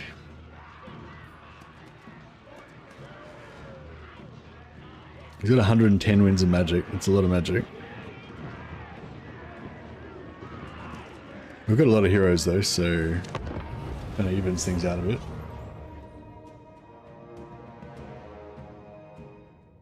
Wasn't expecting Elftown to be separate. No, I thought it was part of Marienburg, but it's kind of cool though, because if you wanted to have if you want to have elven allies, then we can, without kind of screwing up Marienburg. But we do miss out on that one point of Imperial Authority that would maybe be nice to have.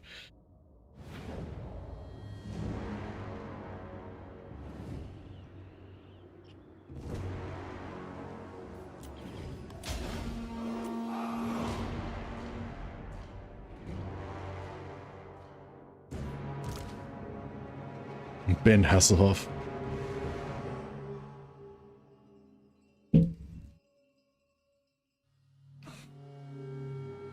Yeah, so yeah, and how do you think that affects the game, Joshua? Do you think that 10 turns of passivity that you've experienced, do you think that's made the game like easier or too easy, or it's sort of nice to just give you a chance to get you know, consolidate a little bit first, or what? Yeah, how do you think that affects? Like, is that bad, or?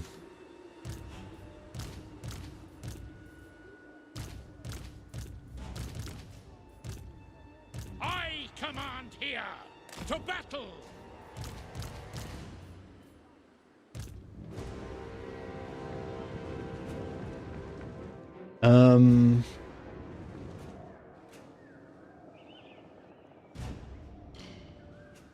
I kind of think maybe if we set up over here,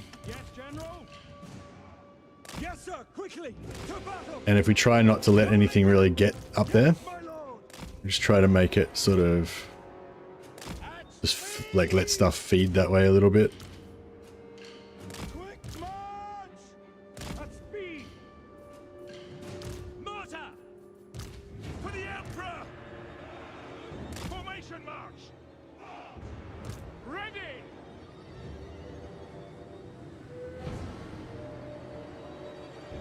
At speed!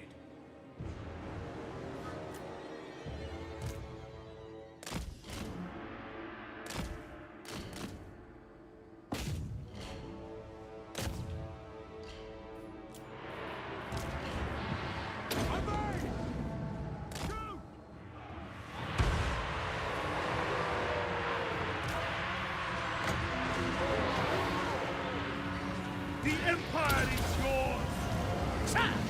What? I am life! I thirst! Death from undead! Raise your weapons! Here we go, and then we just, anything that breaks, we just get the knights to smash it. Sir! Quick march!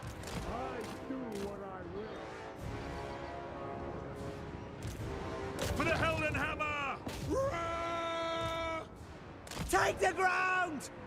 We could probably go for a bit of a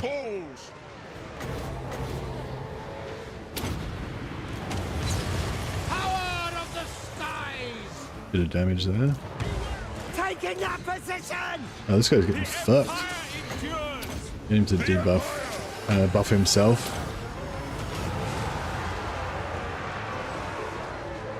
Karl, Franz! That's an order! Yeah, he's trying to get into it. Yeah. All right, knights gone in. They fought a bit. We'll pull them out again. They're not shock cav, but they still get charge bonus. So. At speed!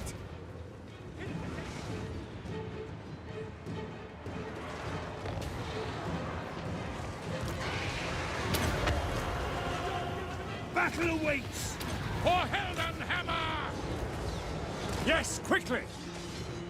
Theodore Bruckner. Just another killer. Just another killer.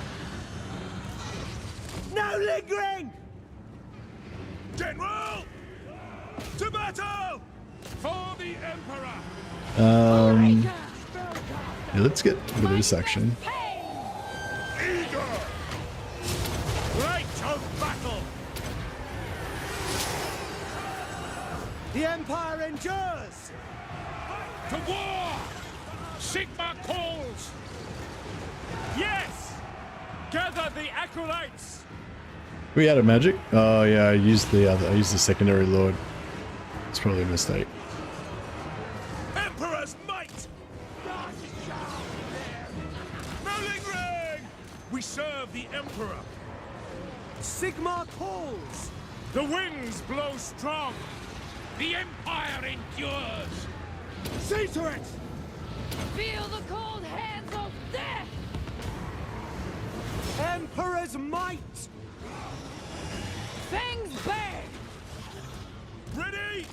Take the ground! Alright, these guys start. Hopefully they're gonna get starting erect now. Yeah, he's struggling. Those trolls are hurting. Yes, General! For the Empire! Formation! March! For Heldenhammer! This is not going so well. Ready for war! We serve Franz! Light Wizard! To battle! Take the ground! Quick march! Moving faster! Alright, trying to get some charge bonus on this spider. To arms, men! We serve Franz! Sir! Charge! Ready! Champion of the contest! Embrace the wrath of no! I can't really do that. Just go there. Sigma favors me!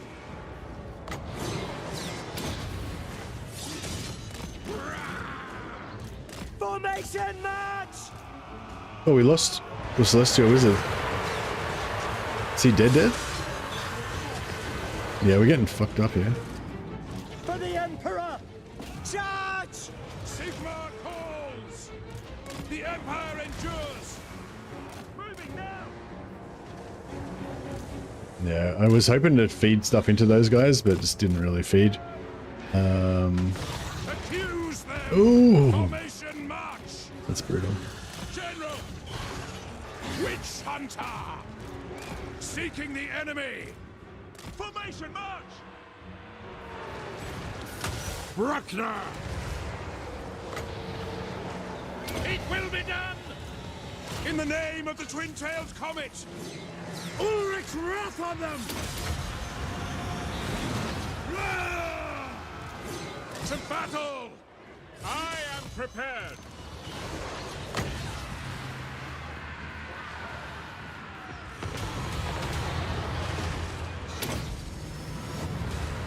Let the wind of Buckner's just doing his thing.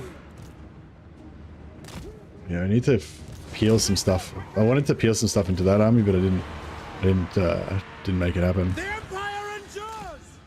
Very well! The ground quakes! At speed! Sigma guides us! And now we're getting a little bit of stuff peeling towards there, but yeah. We are Sigma's heirs! By Ulrich's wrath! We are Sigma's heirs! Right, now we sort of get something going on there. War! Yes! Slay the heretics! Violence is always the answer! No, he's immortal though, so he can sort of tank until he dies. It's kind of okay, I guess. Prepare for combat! My rule is absolute! Sigma! Sigma! Taking position! By Ulrich front! Yes, sir, quickly! For Altdorf! Let's go! Raise your weapons! Charge! Formation! March! At speed! By Ulrich's wrath! The power of life is mine! My subjects call! Get them!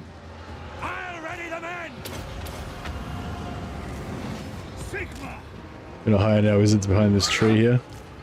Obey! Gate order! Man, yeah, I think I fucked up here because we're still gonna fight another huge battle after this, which I don't think is gonna be happening. If we even win this battle at all. Attack! Sigma calls! Militia! Swordsmen! Sigma guides us! Ready! Ready for war! Take position! Charge! Yes, Fucking charge, what are you doing? Quickly! For the Emperor! Ready! We are Sigma's heirs! Warrior priest! For Heldenhammer! Yeah, we're struggling. We are Sigma's heirs! For the Warhammer! Swordsmen! We company! Crossbows ready, General! At me! Shield of faith! Fuck, these guys are getting fucked. Now! Go! Yes, General! Taking position! Whoa! To me, men! Get them! Blam! Get fucked. Moving now! Eat shit. This is my command! Just killed that Black Orc, finally. To battle! Yes, sir, quickly! Alright, try and get a good charge on us there. Alright, looking pretty good. Hopefully we're not bombing our own shit here, but... Oh, fuck it, well let's let them do their thing. Theodore Bruckner! Bruckner! For Sigma! Attack! See to it! For Heldenhammer! Quick march! Go! Take position! Ready! Ready for war! Ready for war! No lingering! Attack! In the name of the twin-tailed comet! We are Sigma's heirs! Sigma calls! Crossbowman! Yeah, that's struggle. Oh, fuck, we might lose this. This is tough. Formation march! Oh, he's getting fucked. Ready to hunt! Yes, quickly! Surely he's faster than that guy. 30 speed, 24 speed. Oh, because he's wounded. Chant the battle hymns! Ulrich's wrath on them! We are Sigma's heirs! Our steeds are restless! War! Strength of arms! For the Emperor! No Oh. lingering! Quick, get him. March! I need to shoot that guy.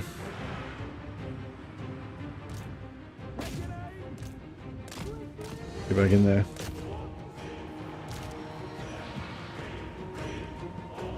Judgment is coming! To arms, men! Bro, run. Oh, I got the wrong guy. Fuck. I was selecting the wrong guy.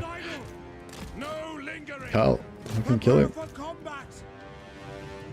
Sigma calls! No lingering! We are Sigma's heirs! Take the ground! There we go. Terror routed. Battle and Murder blood him. await! For Heldenhammer! Fire! Fire! Take the ground! Fire! Fire! Loaded, sir! For the Empire! War! He can finish him. By Ulrich's wrath! Now! Ready!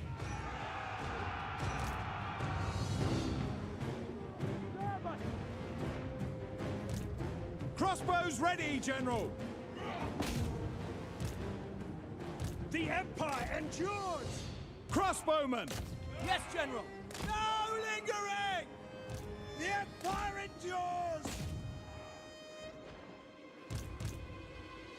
Right, we've finished this side, pretty much. This is done. I'll leave that wizard there to deal with it. Okay. Leave one unit there to kill that. One unit to deal with that. I'll take you down. Try and kill as much stuff as we can. Yes, quickly. Ready for war! Swordsmen!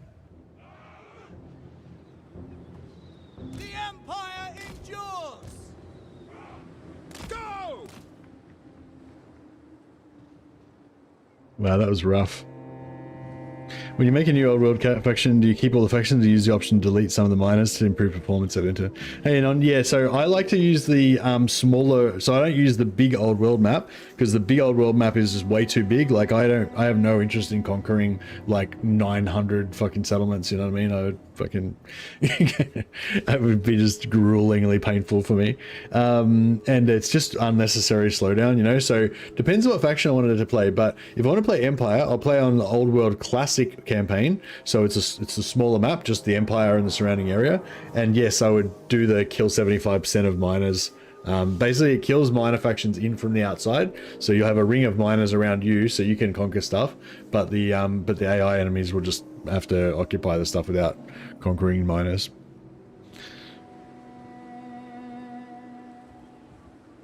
You can shift the amount though, it doesn't have to be 75%, you can make it 50% or whatever if you want to. I don't know, like if you were going to blitzkrieg in one particular direction really fast, so you might get outside of your ring of miners, then you might want to make it 50% or something like that. But yeah, most of the time you kind of want to conquer kind of in a spiral, I reckon, to just make your, you know, make your area bigger without having like all border gore and in a big long thing. Yeah, well that was a bad one. Yeah, there's multiple smaller versions. So there's one called Old World Classic, which is just the Empire, Bretonnia, Kislev, Badlands, and Norska. And then there's Darklands, which is just like the Darklands area, like if you want to play Chaos Dwarf campaign. And I don't know if there's maybe another one as well, but yeah, there's at least 2 different smaller versions as well that you can play. But it depends. If you want to play like an epically long campaign where you build a massive nation or something like that, then you know, those ones might be too small for you. But for me, that's perfect for my Empire campaign. For Heldenhammer! We serve the Emperor! I'm used to the big one that has the 4 Chaos Realms and the Darklands. Yeah, the normal big version is, yeah. I don't like the Chaos Realms though. I feel like I don't really like the way that you can just go there and stuff. I feel like it should be, I don't know. Yeah, I don't feel like you should really be able to go there, you know. And it just feels weird having the Chaos Realms just being like a portal that can go into the world and stuff. I don't know. Just yeah. I'm not saying that he did a bad job of instituting it. I'm just saying I don't really want it to be in the game at all. So that's why I do the one that doesn't have it. If there was a big map that didn't have Chaos Realms, I'd probably be kind of okay with it. But yeah, it does slow you down your turn times, and it slows down your loading in and out of the battles. Like if you play on the full map, it takes ages to load in and out of battles for me. Maybe if you've got a good computer like Anthony, then you don't have to worry. That's not so bad. But yeah.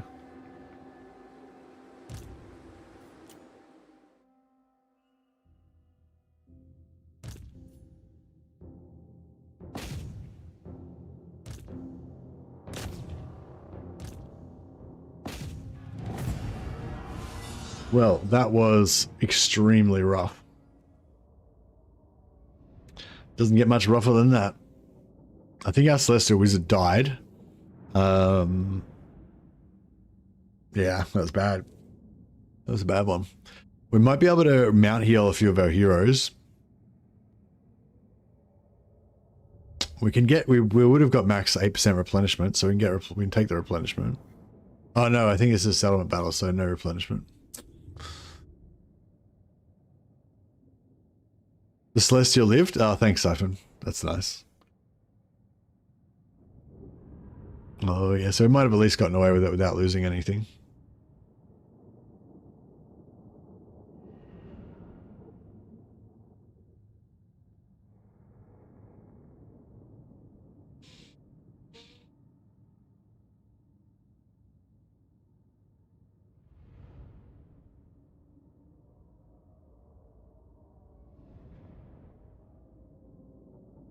So this thing where it takes ages to load back into the campaign map, that's like kind of Ulrika died, but she's immortal, so that's not too bad.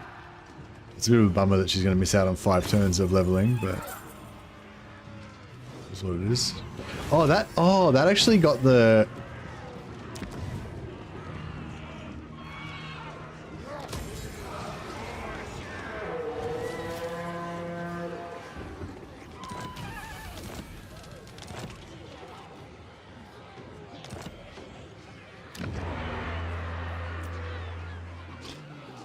Okay, so because of the bug, we actually can fight that settlement battle again.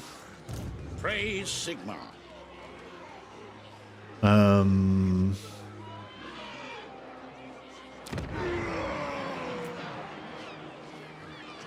Bring me to my men.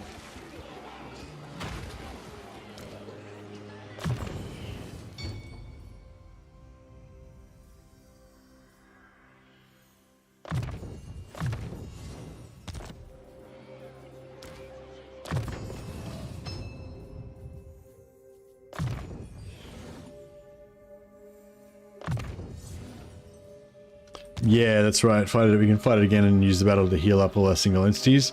A lot of them can mount heal, but like Theodore can't, and the Witch Hunter can't. I wonder if that's going to be. I wonder if 43 magic will be enough. We could always use Franz. As is my right by Sigmar's crown. Yeah, as long as we don't wipe out all of the units, then we can actually fight a 3rd time. Just utilize this bug to get as many heals as possible.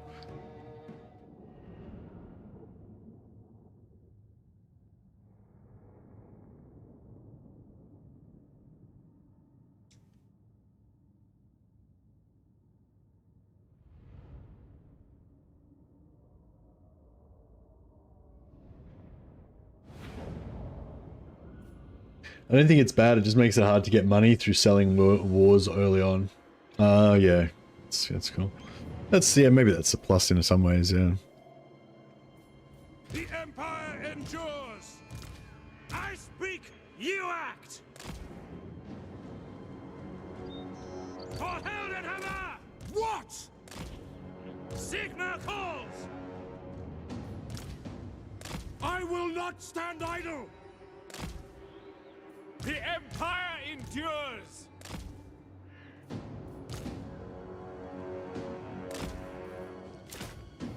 Ready? Sigmar calls! Yes, sir?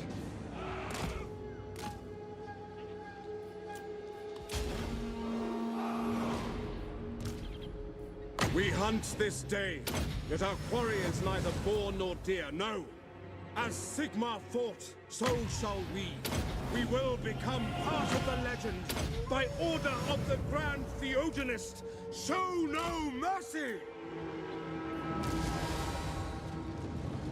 Find your targets!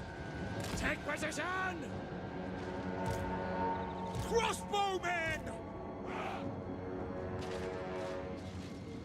By Ulrich's wrath! Ready for war! At speed! No lingering!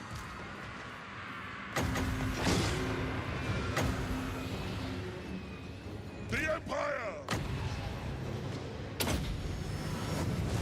The power of life is mine! Our steeds are restless! Listener! Now! Light of battle! At speed!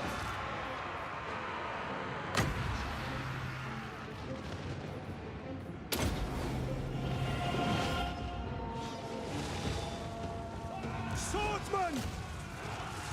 Attack! There we go. Speed! The Empire endures! Alright, so we don't kill anything else. Halt! War! Ready for war! Moving out! For the Emperor! Feel life flow!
Alright, we got a bit of heals. Now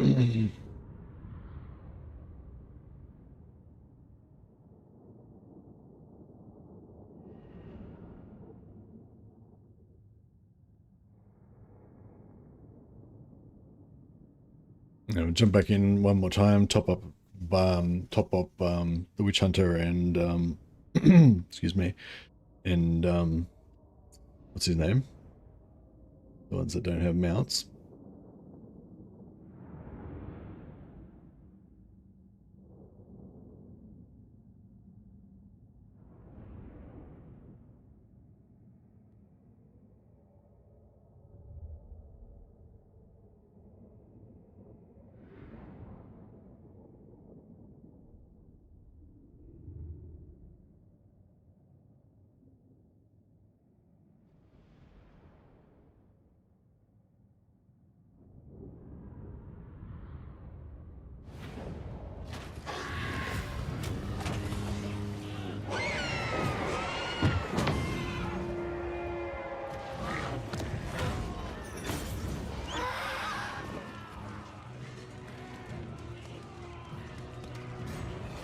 So 2-0. And then I think we should still have a little bit of...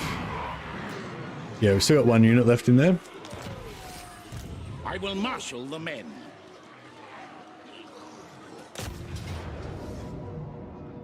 So we'll fight it again so we can heal one more time.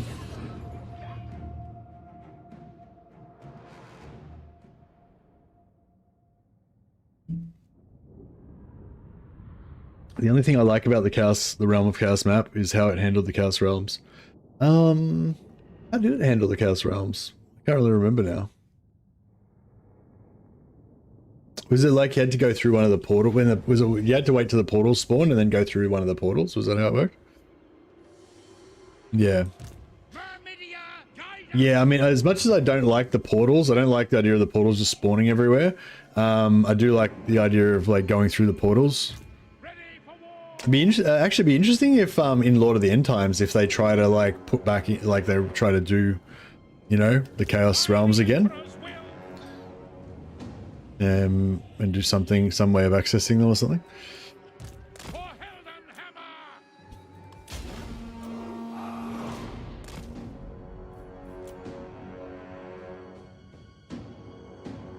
We haven't got as much wins this time, but we'll just quickly pop up our life as much as we can.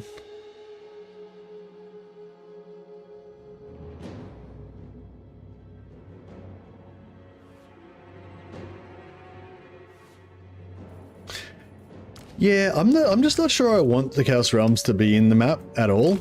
Like, I just think, I don't know, it just feels weird. Like, you know, in the lore, you don't just march to the Chaos Realms. It's just a weird, it's not really how it's supposed to be.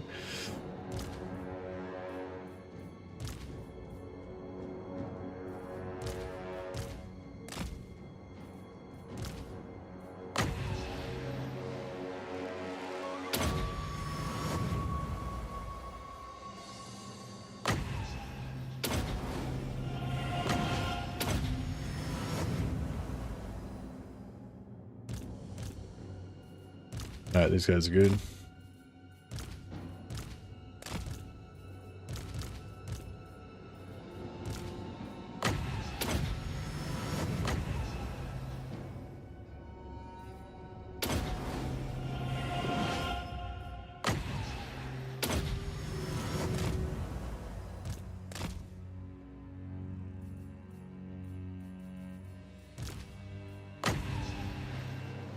Hey, Evangloa. AKA Sam, welcome. Thanks for the 18 months of Prime sub. Much appreciated. I was actually just thinking, just before you popped up in chat, I was just thinking about Mordheim. I'm kind of thinking about starting a new DIE campaign, but I don't know. I'm not sure.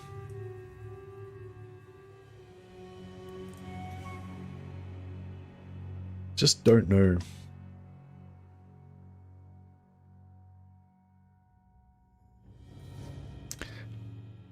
I'm thinking about doing a DIE campaign, but installing like reviving one of my old Empire faction, my old Empire Merc ones that's got Warrior Priest and Sisters of Sigmar unlocked as well in novices, so I can have a novice, have a Warrior Priest, you know, have a bit of everything.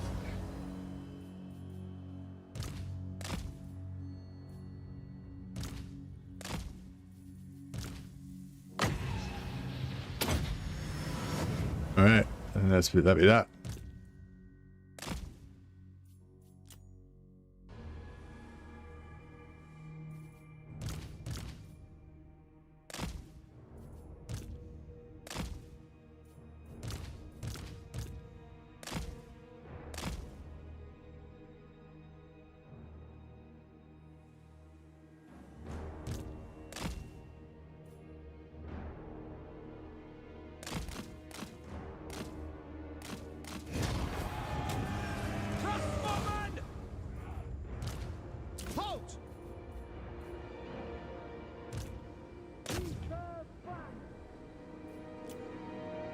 Alright, nice. Now wipe them out completely so I can actually finish it this time.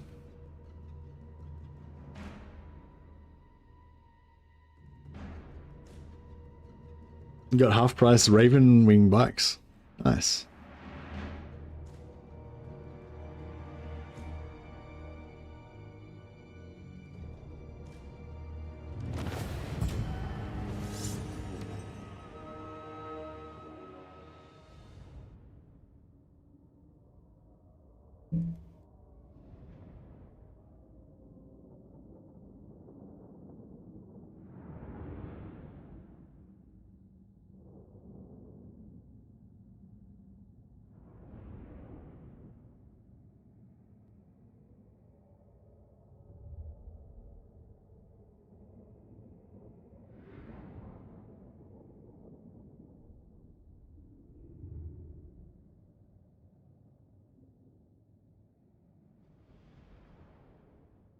It's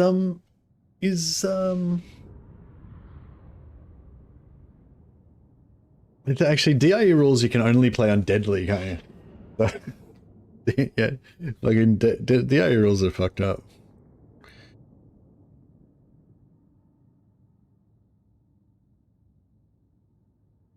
I have to try and find the DIE rules. I think there's a link on my other.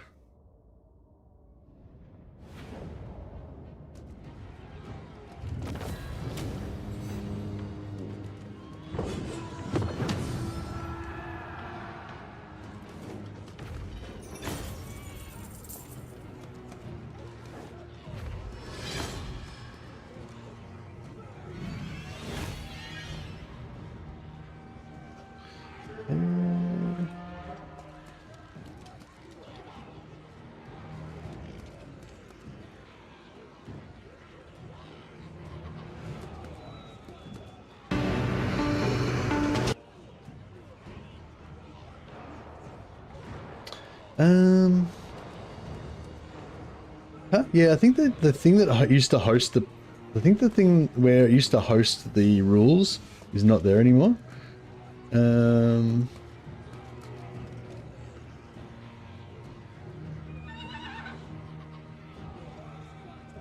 But I think I don't know, I thought I had actually ended up, like, because last time I think I ended up starting the stream without without knowing what the rules were exactly, because I couldn't remember. But then I feel like I found them eventually.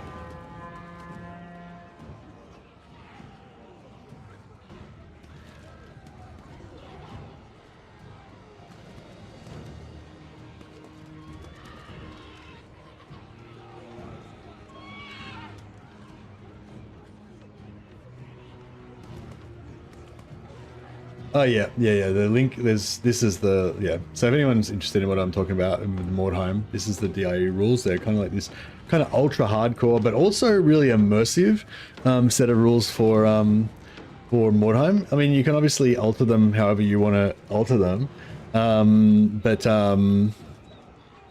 yeah, I think I'll talk about it later anyway. Maybe I'll play some Mordheim after this.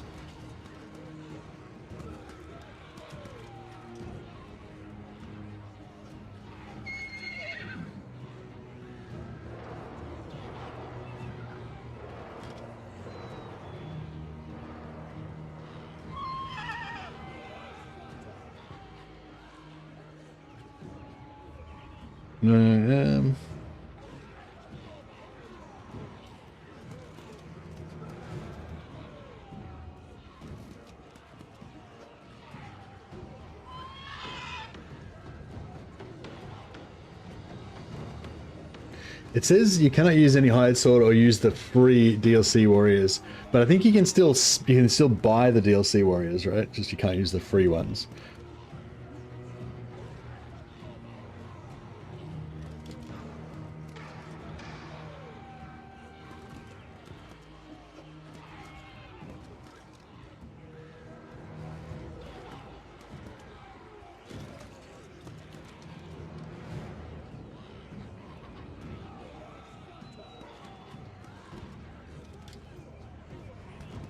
Just not replacing your characters is a fun rule. Build a story with the same dudes over the course. Yeah, that's right.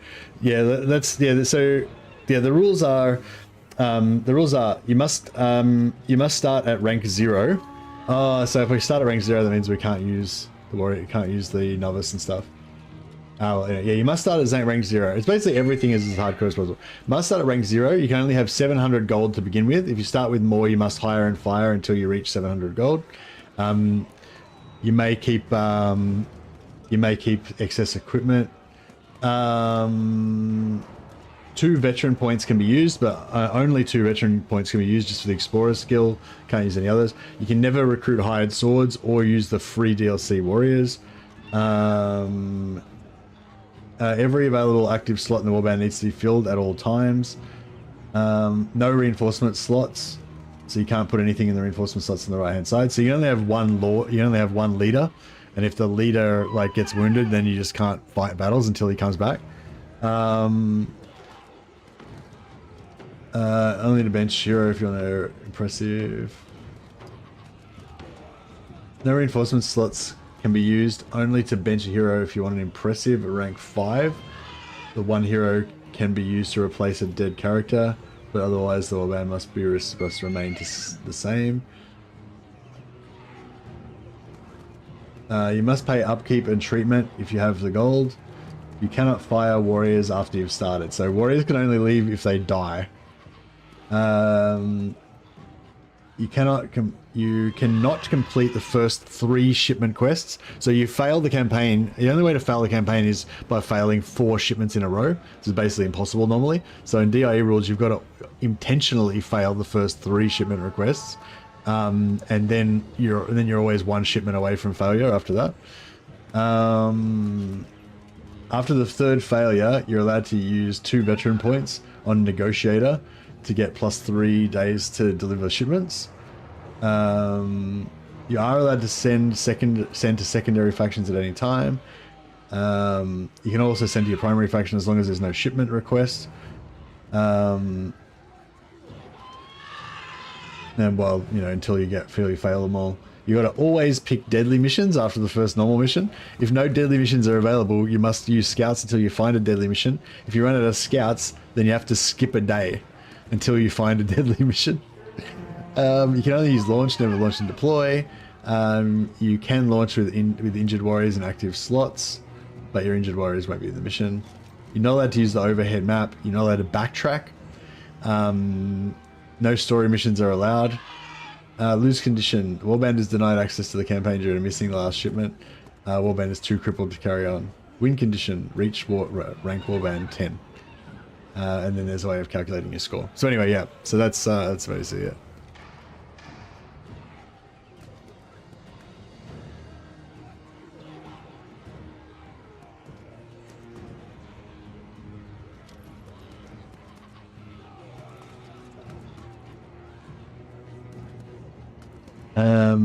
So we go Midland Empire Mercs, Pure Skaven, Sisters of Sigmar,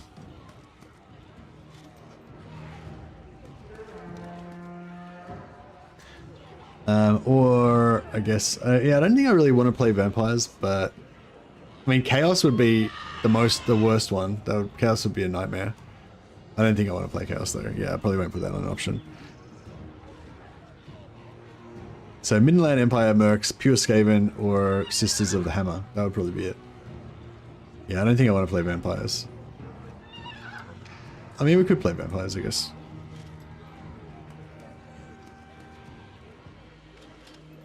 Anyway, I'll put up a little poll there, and yeah, we might start a DIU campaign later on. I do reserve the right to ignore whatever you guys vote for and just do whatever the fuck I want though, as usual. As is standard. Pure Skaven. Yeah, Pure Skaven won last time as well, but I'm not sure if I want to play Skaven. I feel like I'd rather play Empire Mercs, but... or Witch Hunters could be cool as well. Actually, yeah, maybe I'll get rid of Vampires and I'll do Witch Hunters. I don't know, fuck it. I'll leave it up. I'll leave it up there anyway.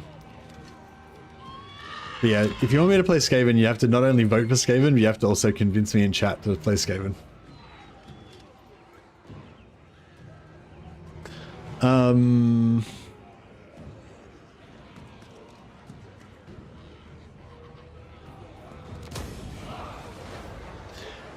Ensure Mercy suffers by voting Skaven. I think Skaven are probably the strongest out of those. Make sure Mercy has this one. Yeah, I feel like the Skaven are probably the strongest out of those. Probably, they're probably they're probably the weakest to start. Vampires are probably the strongest to start. Empire, Mercs, and Sisters about same. Maybe Sisters a bit higher. And Skaven are probably the weakest to start, but Skaven probably would become the strongest by the end. Oh well, I guess. Yeah, we'll probably both just gonna die anyway, so. I command here.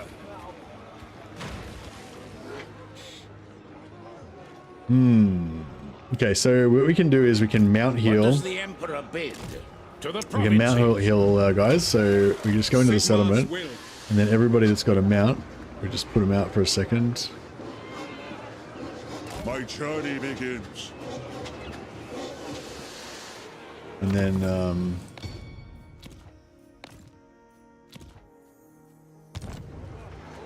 The babbling brook agrees. Come forth. heal them up one by one. The heavens guide us.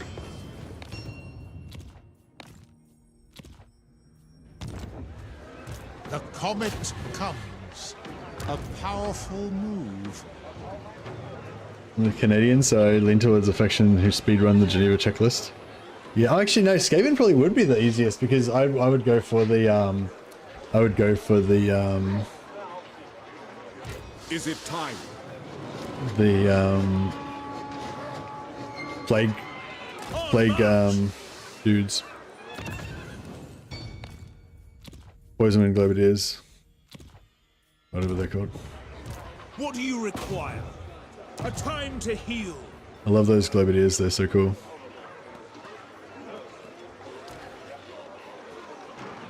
Alas, no, not even if ordered.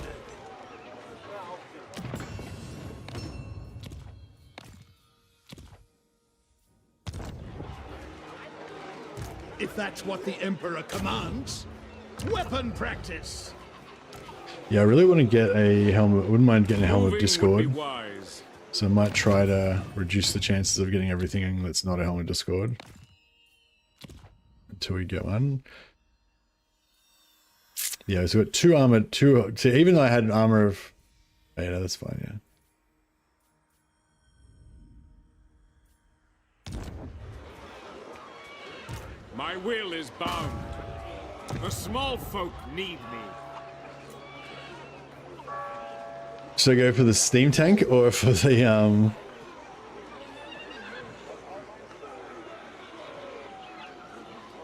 Caribou greatswords?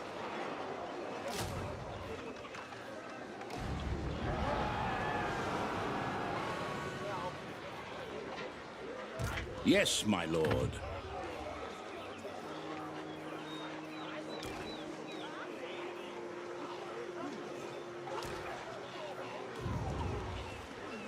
I am Prince and Emperor.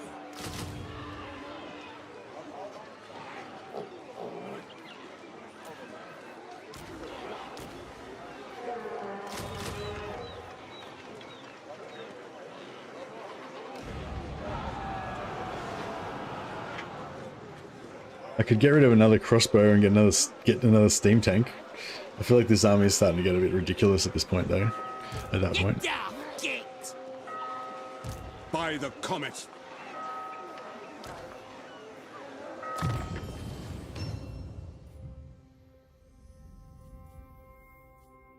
Are there any mods for Mordheim that make it so you don't lose your entire warband if you lose the battle? I get the game's supposed to be difficult, but I despise losing all of that progress.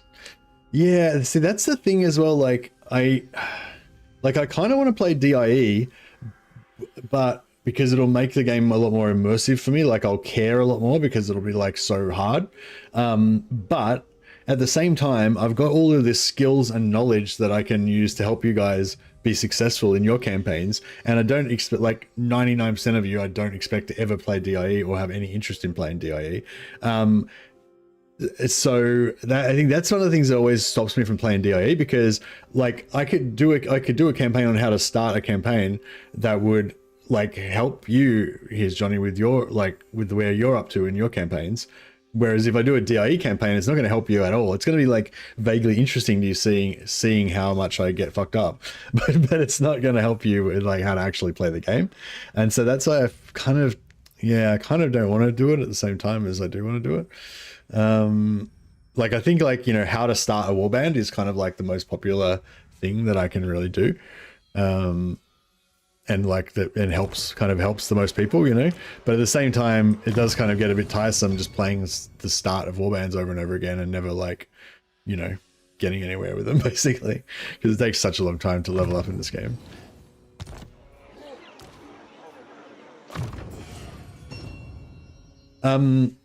Yeah, so no, I don't think there is a mod that does that, here's Johnny, but there is a way of playing the game that will make it so that, you know, you rarely lose, and when you do lose, you don't mind.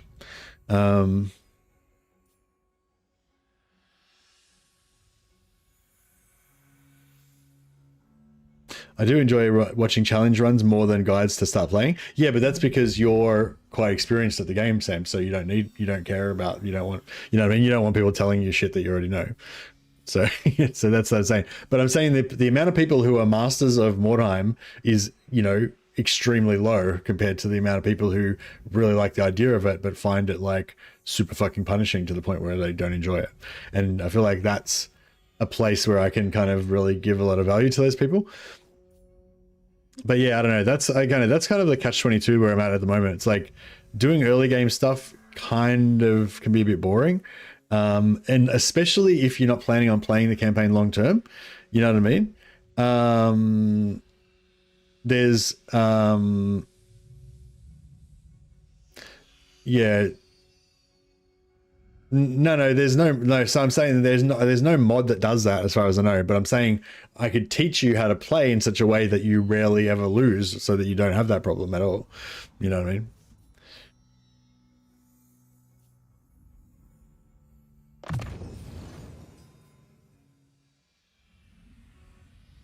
But you don't. Yeah, I mean, you don't lose your whole warband. Like if you lose, like when you lose. Yeah, so when you lose a battle, you don't lose your whole warband. Only the people that went down are the ones that get wounded. So basically what you do is like you first thing that I recommend to new players is don't care about your whole warband. Only care about one guy or maybe two guys. So you have two guys, like your two heroes. They're the only guys you care about. All of your henchmen are disposable meat fucking sacks that are who exist to die so that heroes don't get wounded, right? And then if you're gonna lose, then just suicide your henchmen so you lose before your lords get killed. You know what I mean? So that way your lords don't take injuries. So you don't actually, like, if you lose the battle, you don't lose your entire warband. That's not how it works.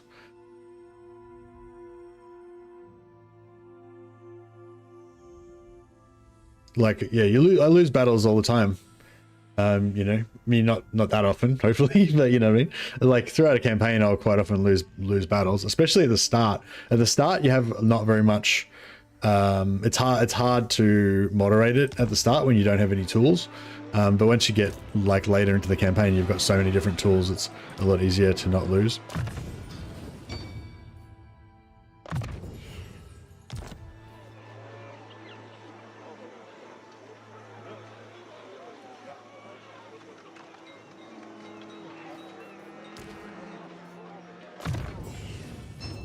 How do you, I find myself bleeding a ton of gold in the early game. How do you make money and keep enough to buy items from the store with? I don't buy any items from the store.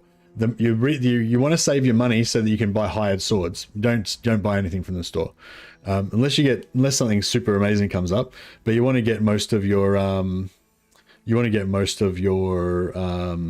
want to spend all your gold on hired swords early on, I reckon, and you want to get your items from drops basically, so they're free.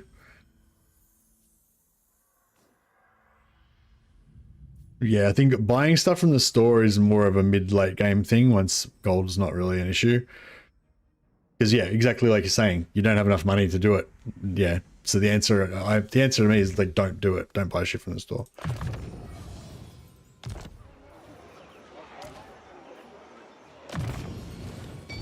Obviously, yeah, I mean, it's not like hard and fast rule. Obviously, there's a balance. Depends how good the item is and how much of an impact it's going to make on you. If you've got like no blue items and then a blue weapon shows up in the store, then getting a blue axe for your killer character is probably going to be super valuable.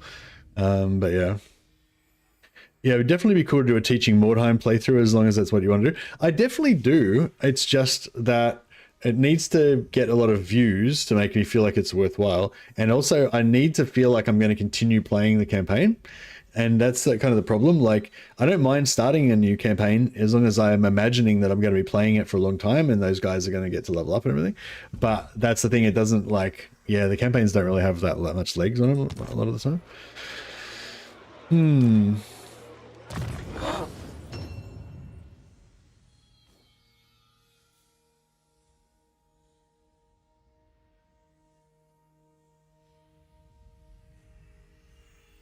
Don't buy things from the shop sounds like good in real life advice as well. Yeah. Sure is.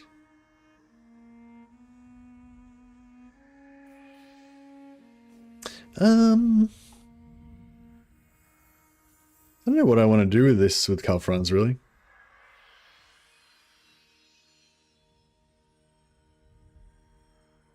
I don't find XCOM 2 is good for streaming. Yeah. Do I want to go for greatsword melee, just melee supremacy? Maybe. Oh yeah, so items, do we want to equip anything?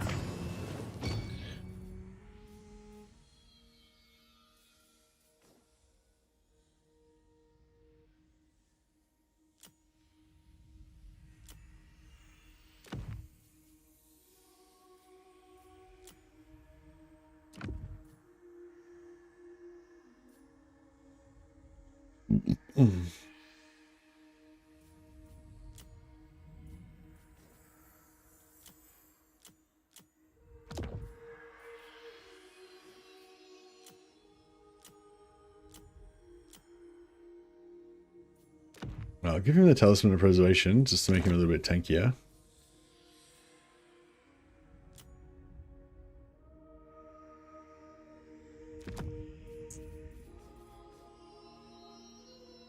Where's the Emperor's Elector State Troop Doomstack?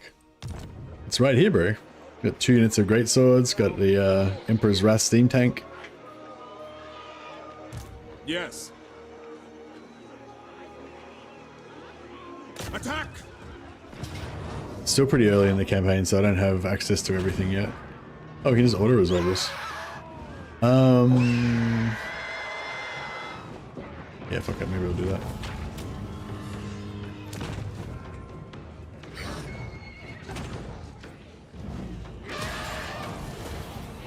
Alright, we got 5k.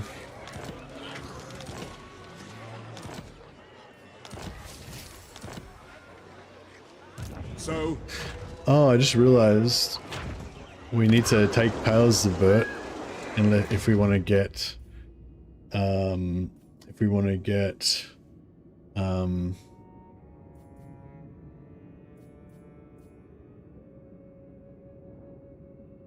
want to get the Borderman.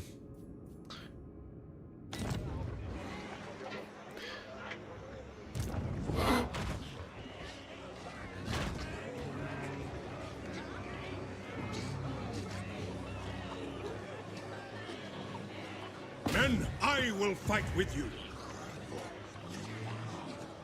I notice you sack settlements a lot even when you intend to take them. Why is that? To get the money. Get the money.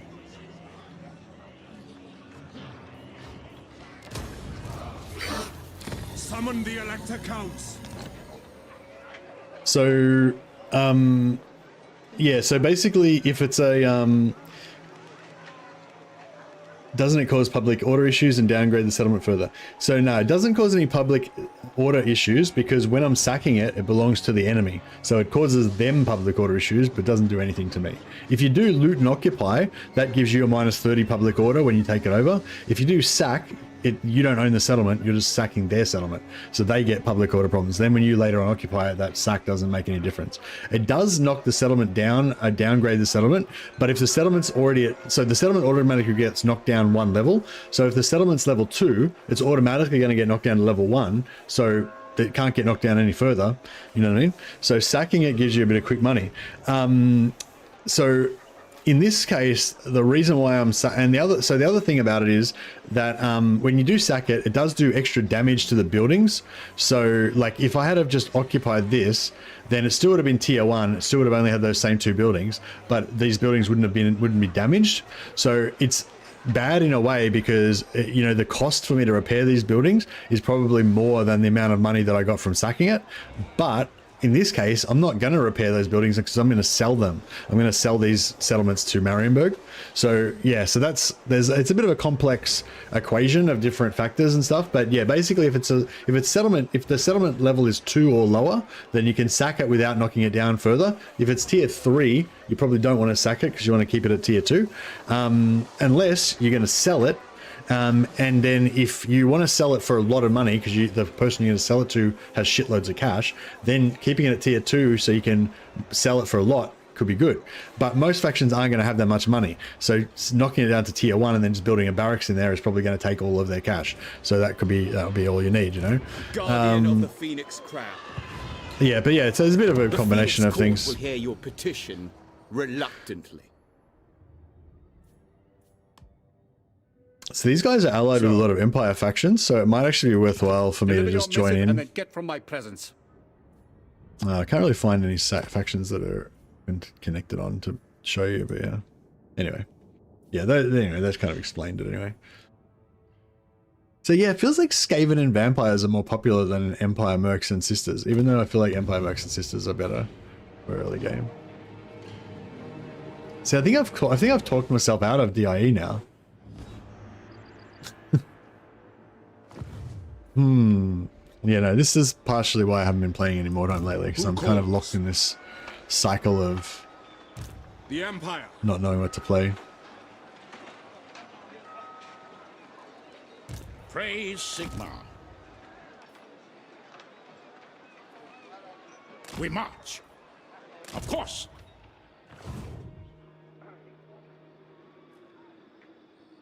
All right. Yeah, so we managed to take something down here. Yeah, what's this one?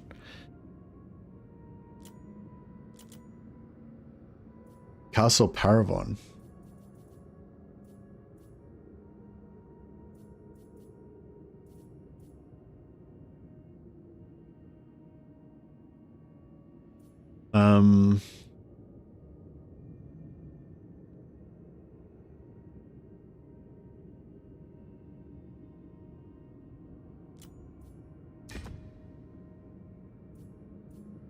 So be it.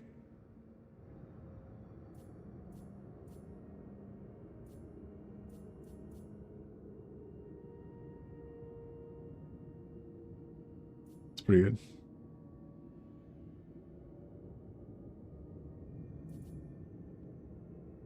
Grey Mountain Band, Men-at-Arms. The Bretonnian.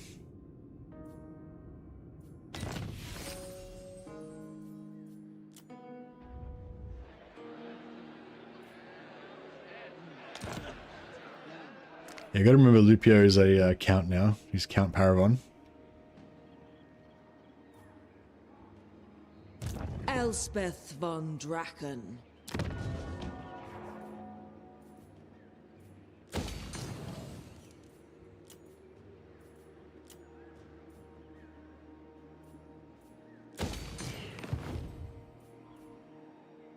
So many. Yeah, as soon as he gets to tier 2 on this, then we're in trouble. We'll still have one more turn after he hits tier 2, so... Marienburg are the Dutch. Yeah, kind of.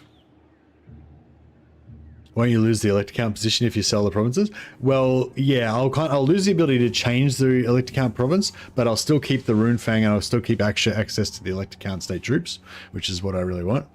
And also I want the factions to kind of be kind of legit, like how they should be in the lore, I guess. Approach us, friend, and make your offer.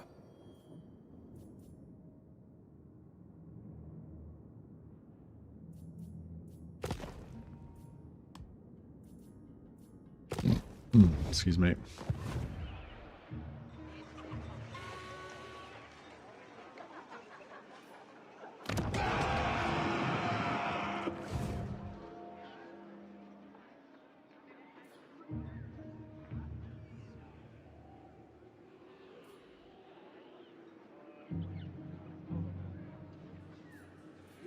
We just need enough money to keep surviving for a few more turns. We're going to end up getting a heap of cash at some point. All right, this guy.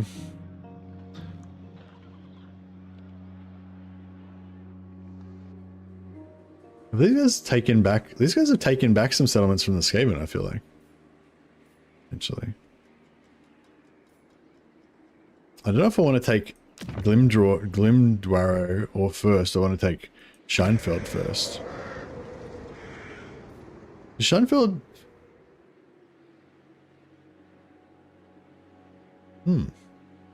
Scheinfeld doesn't seem like it's... Is that just a legit ruin, maybe? Look, I might just occupy... I might just send a lord over there to check it out. Raise Sigma. We march. Onwards.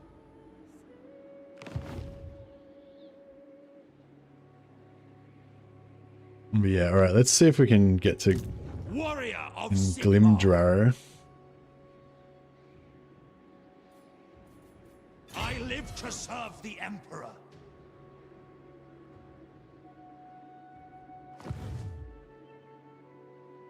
I will marshal the men. Who calls? Alright, we'll just move in normal stance. This will bolster the nation. Just in case there's beastmen. To strengthen the Empire.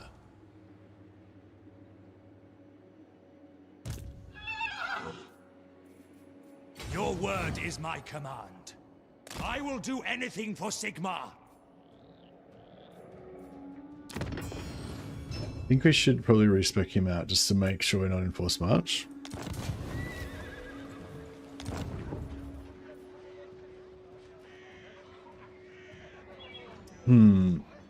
Alright, well, what... okay. Something like Midland Empire Merc seems like the least popular. Alright, well maybe... What about if we were going to start a new campaign? Like, who would... What faction would you guys like the best for a start a new campaign faction? Vampire... Historically, Vampires was the best starting a new campaign faction.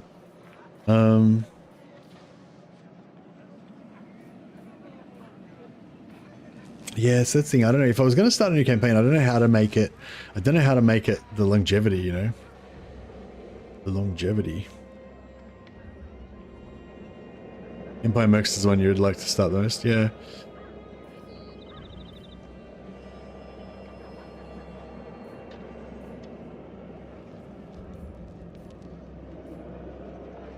Master Builder's good, Tough's good. Knowledgeable's good. My calculations are flawless, as the Empire demands.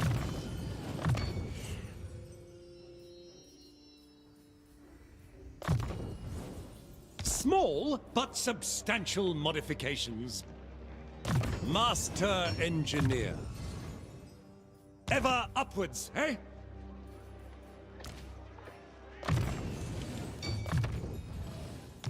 Alright, looking good. Yeah, we just gotta reduce survive for another couple turns. We're looking good. We're okay. I've so many ideas.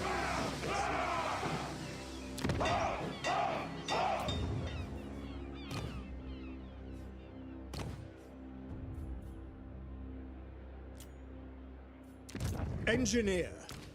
I really want some noble engineers to use as kind of like defensive. Just have them sit around and be able to use them defensively if we need to. Be good if we could get vision on Gelt as well.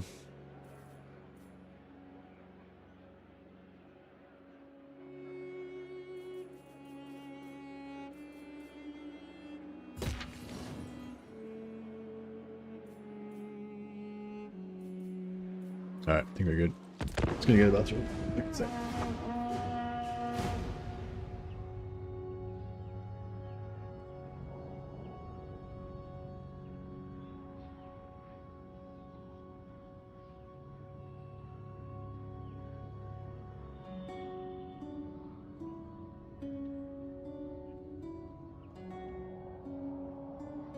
Friends of the Empire, come.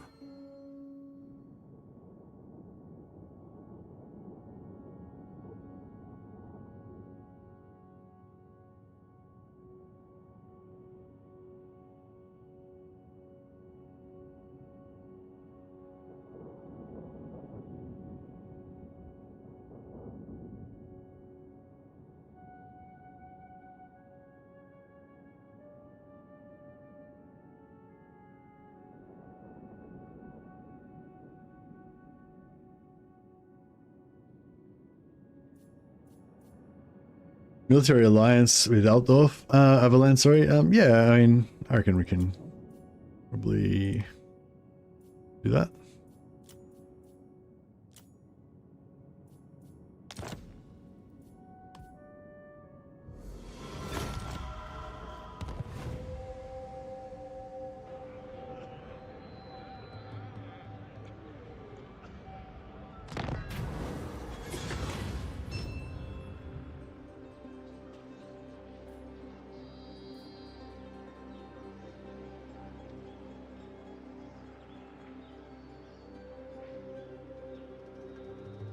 We'll stop the war between the two electors.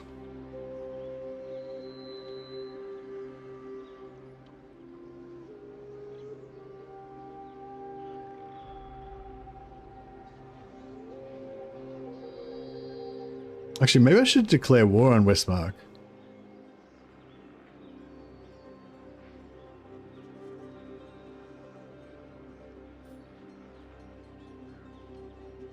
If I declare war on Westmark, will I get minus fealty to like everybody else? It doesn't say that we will.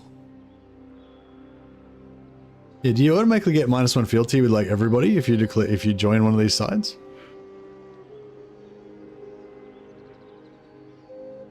Guess there's only one way to find out.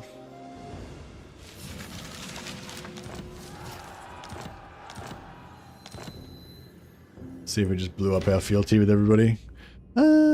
No, they seem fine.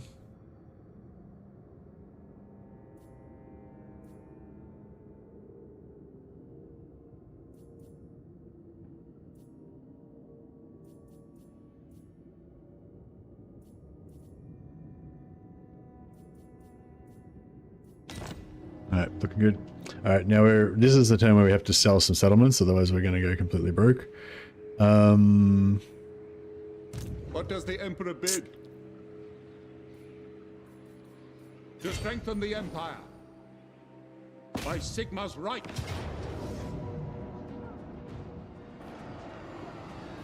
Which hunters open gates? Fight for our nation. To arms! Fuck, I probably could have gotten a steam tank and that would have been... For Naln's ends. Shaiish empowers me. For Sigma. Pyrrhic victory.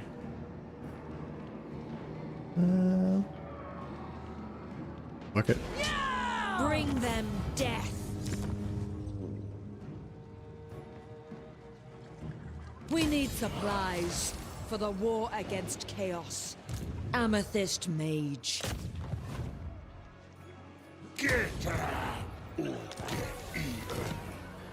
Wielder of the Pale Scythe. For Heldenhammer!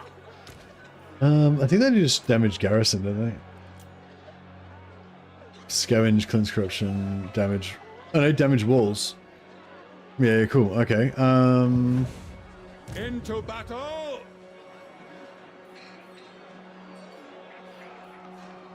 Okay. On march! Attack! Alright, so if we can successfully damage the walls, which we quite possibly will not. Damage walls is, yeah, damage walls is the same thing basically. It shall be done. What is it, 67%? Don't fret, they'll be open. Yes, beautiful. Okay, so now that we've damaged the walls, that means we can siege attack straight Take out away. the heretics. So we don't have to waste that turn, which would have been like death. It would have been akin to death. What's his perceptive? So he's good to have in the army.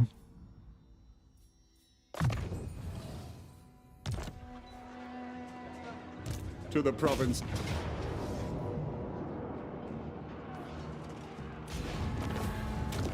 Sack value is probably nothing, yeah.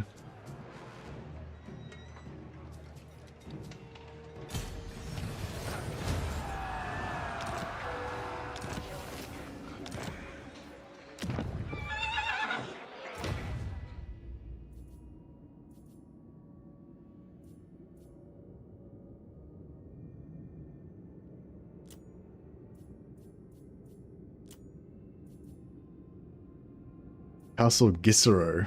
There's another state capital we've got down here. See, I don't know if we should keep this Westerlands guy or not.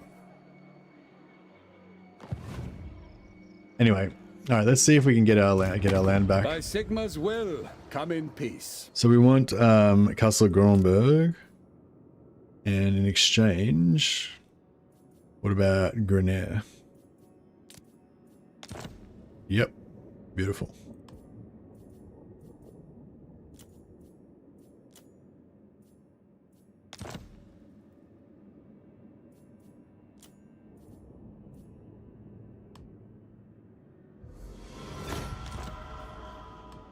Alright, now unfortunately we can't get Castle Sunglak back because that's their capital.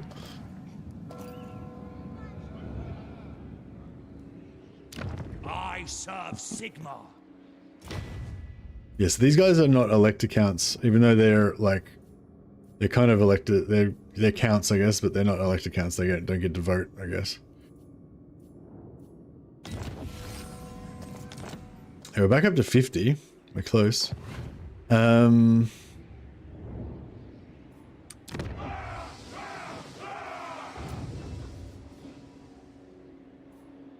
Yeah, so Lipio Zintler is the elector count of Grossland.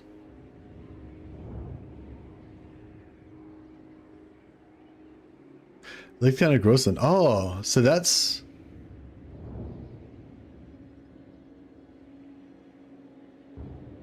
So this is their faction, this is their capital here. So I could actually sell that in exchange for that. Well, not exchange, but I could sell them this and then I could get that back.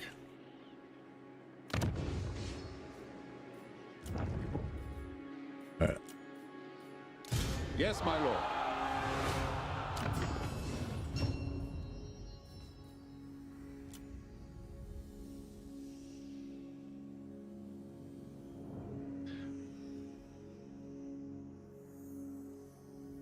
Count the Paravon, or count the Grassland.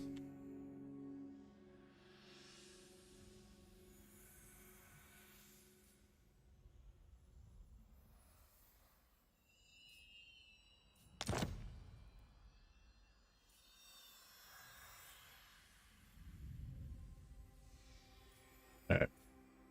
So yeah, basically we just want to keep him safe. Make sure that he never dies, because once we sell this, then we can never get, we can't reassign it to somebody else. Like, it has to permanently be on him.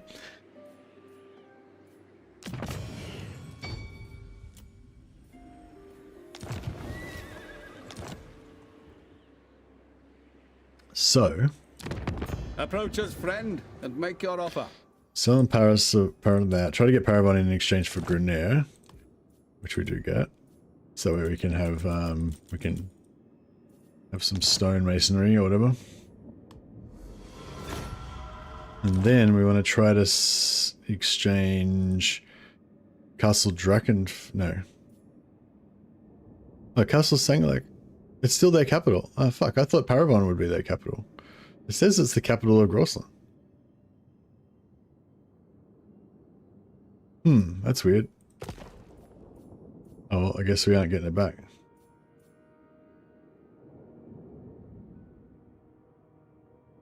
Amethyst Guardian. Yeah, so we can take this and then take Sood and then she can come up through there. So that'll work.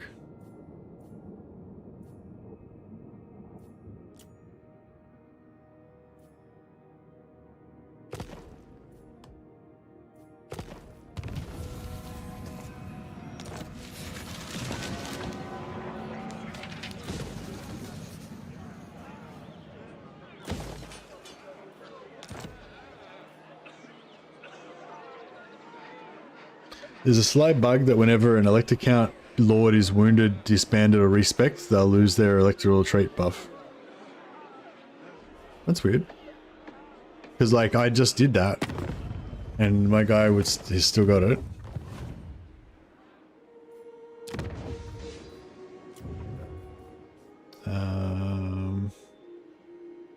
Yeah, see, Count de Paravon, still got it. So, I don't know. I've never encountered that before. Is that what you mean? They lose this? Because, yeah, I just respect this guy and he didn't lose it. Maybe it only happens if they get wounded, or maybe you're talking about something different.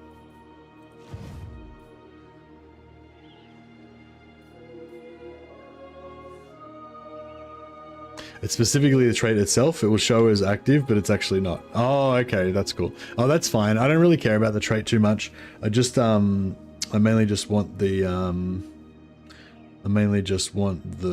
elector count, state troops, and the item.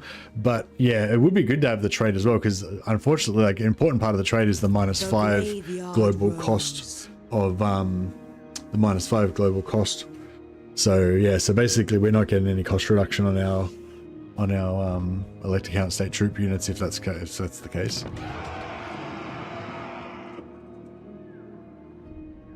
Tested it in France campaigns. Oh, okay, well that sucks. So thanks for letting me know. At least now we know, I guess. I will marshal the men. All right. Well, this is all pretty good, and we've got enough money to last for a few more turns.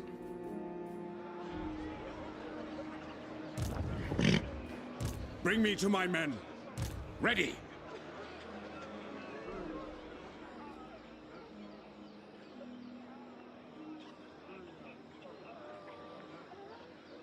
Step to it.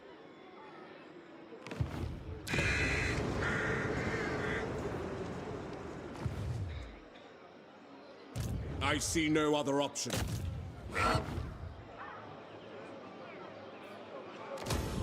Ready. All right, so we've got Marienburg now.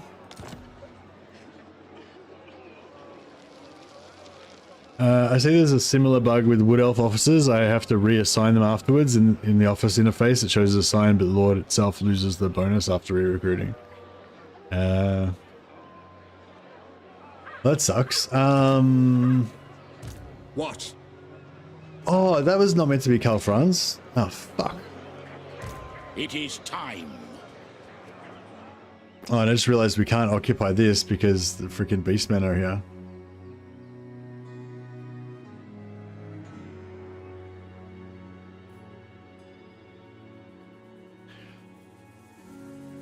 I guess we can leave these dark elves for now.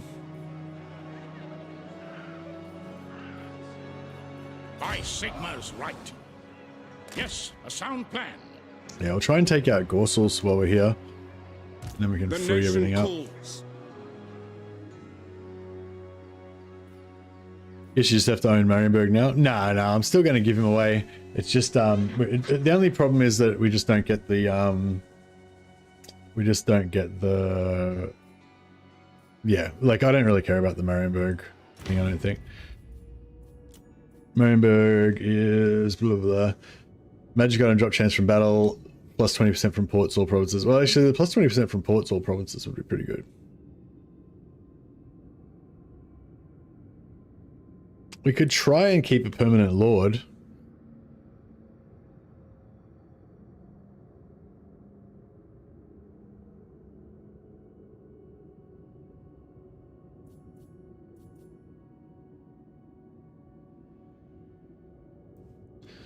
Could try and give well, yeah, the other campaign I was interested in playing is the Wood Elf campaign on the same map.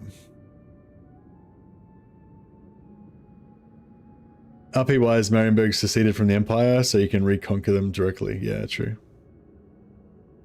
I just really dislike the Wood Elf aesthetic. Beastman and Wood Elf, the only two factions I was never able to get into. Yeah, I don't really like the aesthetic either. I don't like the whole like leaf armor stuff. It just looks lame to me.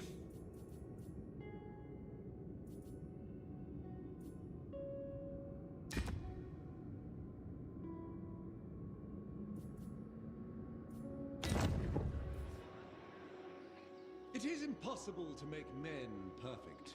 Machines, on the other hand.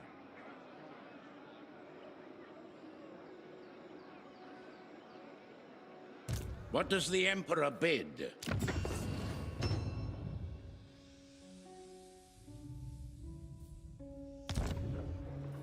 Alright, I guess we can make Ben Hasselhoff Understands the importance of ballistic calculations these days. the elector. We could potentially try to keep him on the field, but I doubt we will.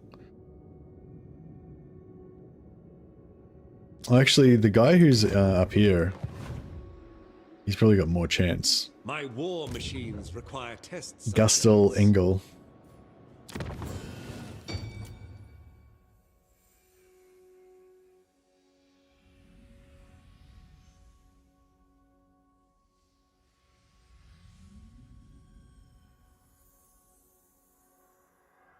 Count Magnus Ironblood.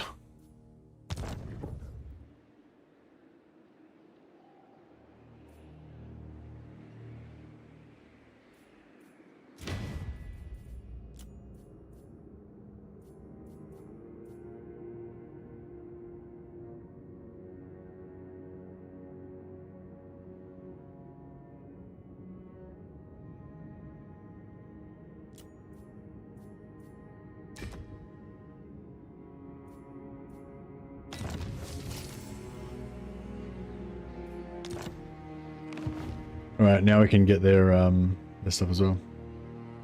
You plan to play Wood Elves, they seem to have a bug currently for Durthu and Orion. They're supposed to have 0 colonization cost, but instead it's tripled. Okay then, so don't play Wood Elves. Never mind.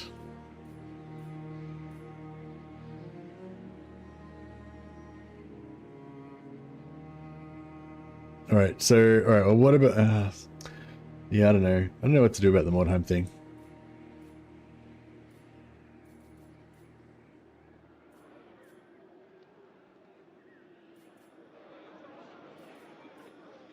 Burdened with brilliance. So this is probably at least tier 3. Invention is my gift. So it might be worthwhile trying to take it. Inspiration beckons.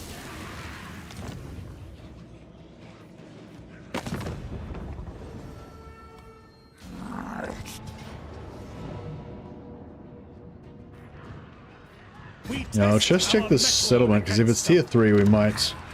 It's tier 3, yeah, it's tier 3 and they're leveling, trying to level it up to tier 4.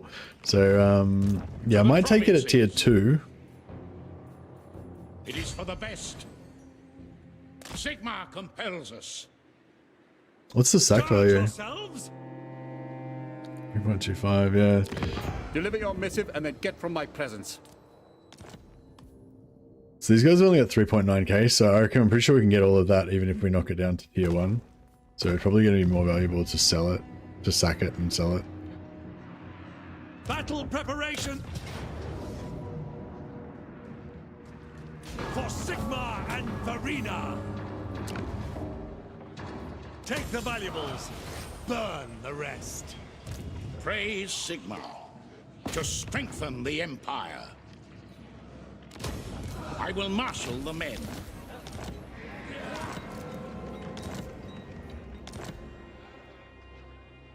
What does the Emperor bid? Up. War calls. Alright, so we need some troops to take that. Raise your weapons. Work to do. Forge ahead. So I guess 2 turns and we can take it. That'd be nice to keep that for ourselves, actually, though. if we could.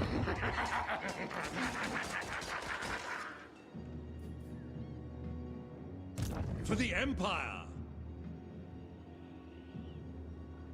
Prudence would be wise at this time. Oh shit. Foolish thing! No! Pioneer of progress. I was gonna try and keep Count Magnus in permanently, but now I'm like, I have to get rid of him because he's gonna get ambushed the shit out of. Expert in Oh, actually, this innovation. army's pretty. This army's kind of ambush proof a little bit. Unless he's got like 10 other armies floating around that we don't know about. An immaculate execution. I represent council. Yes, yes. I know, I feel like we'll be alright. So, to battle. So many ideas. We haven't sold the settlement yet, so worst case scenario, we can still get it back.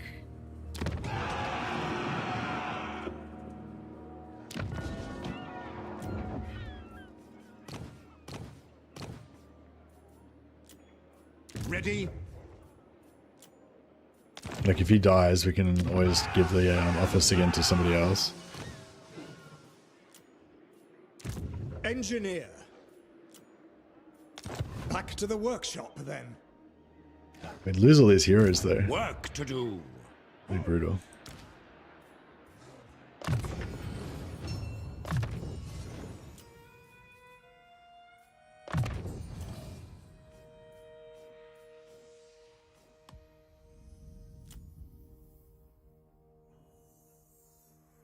I thought the zero colonization cost was only for actual tree regions and it's supposed to be very expensive everywhere else. Oh yeah. Yeah, that's true. Yeah, sorry, that's normal. Yeah. That's normal. Wood elves are supposed to have to pay shitloads. But yeah, that is normal. Good. Yeah, thanks Anthony, good point. Yeah, so is it triple cost for tree regions or whatever as well?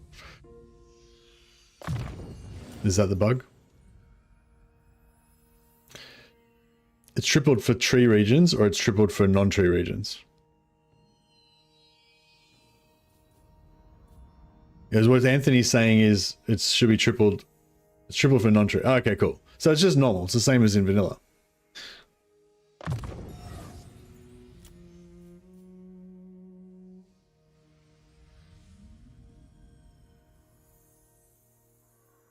Yeah, otherwise you can just keep raising them and reoccupying them over and over again.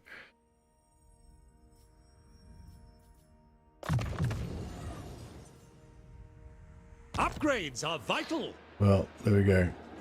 Catastrophe averted. Everything's fine. Yes, my lord. So yeah, so the basically the gist of it is if you want to occupy the settlement, don't fucking raise it first, basically.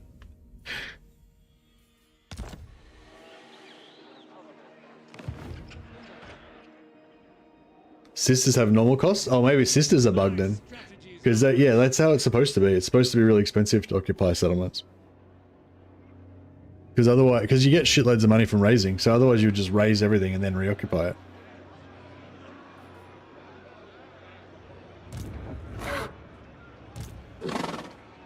I command here.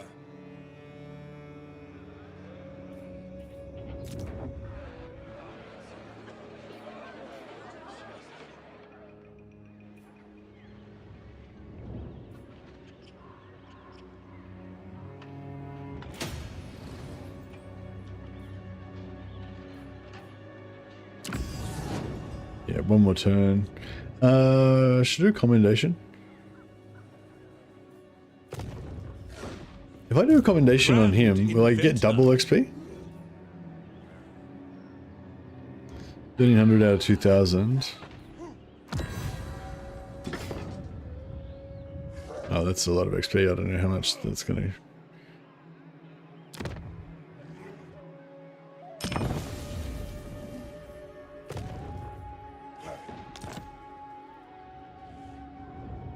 Oh, okay. That'd be good to know, Lazy AI. Cheers.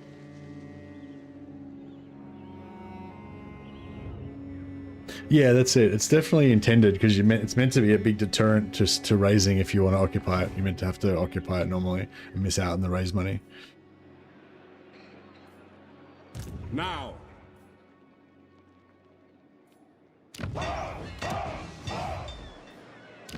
Yeah, so all of this stuff I want to sell to Marienburg, but I need to occupy a settlement that I can, you know, I need to take over a settlement first so I can do it.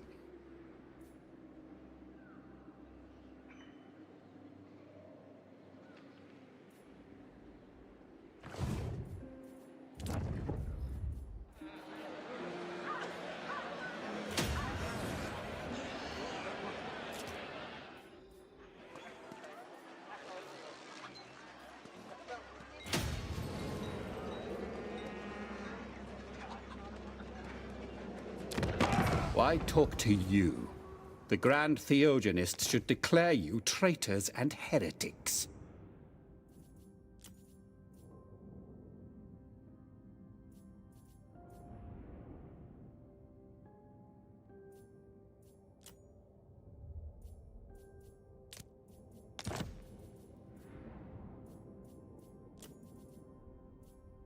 Fine.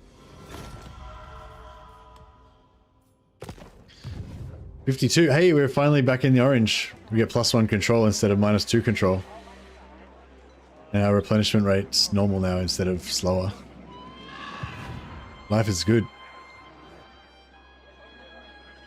Sagacity personified.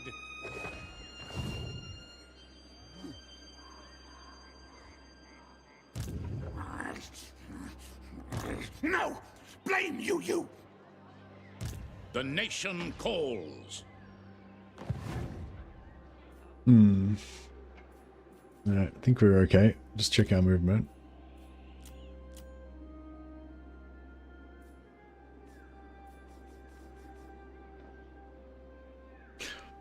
Yeah, I don't know. If I was going to do a starting campaign, if I was going to do a new start campaign, like what would be fun? I don't know.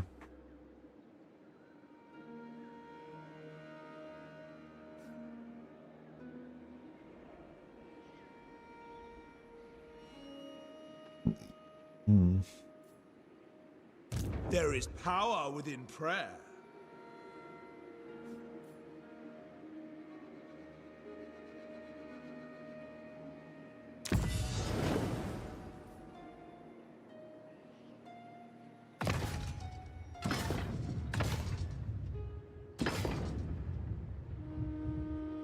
Oh, for Mordheim I'm talking about, sorry. No, I'm gonna keep playing. I'm pretty happy to keep playing this one for a while.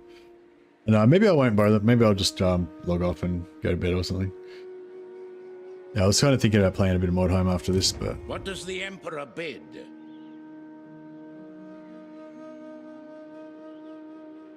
Well, Mordheim's been out of development for, you know, like 10 years now, so there's unlikely to be much new stuff coming about it.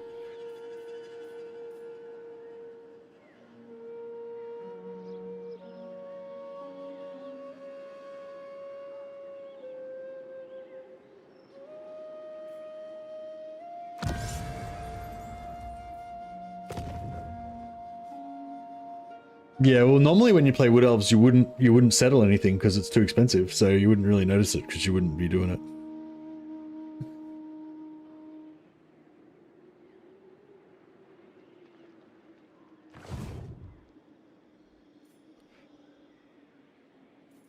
My strategies are impeccable. All right. But yeah, I think what we need to do is have a rest and then play some Bannerlord this afternoon, and then play some more Warhammer tonight. So in like 12 hours from now.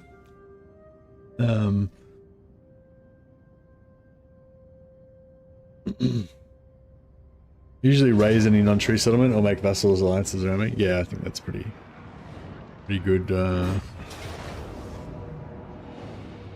Check that out. They pushed me back into... Oh, no, they didn't. No, they didn't. That's right. I thought they pushed me back into the ambush from those guys. Welcome, oldest friends of the Empire. These guys seem to like me. Do they live in an Empire town, though? No, they don't. And they're not at war with... yeah, he kind of doesn't like them, but... I don't know about this. I might have to pass on that. Sorry, dwarfs.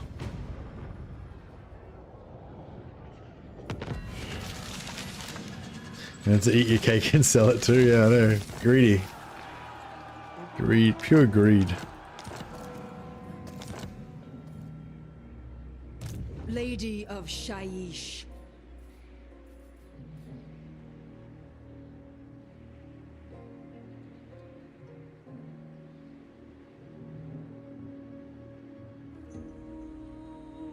Death takes the laggard, at Moore's request.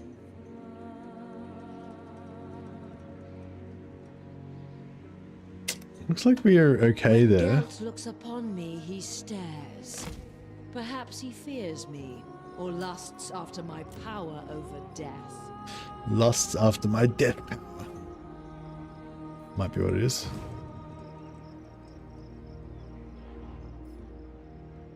Yes? We better resolve this. Stuff first. So. Yes.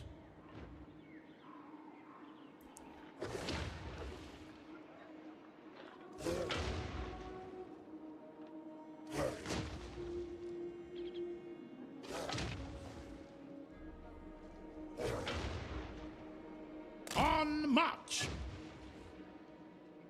Compelled by good sense, just as I designed.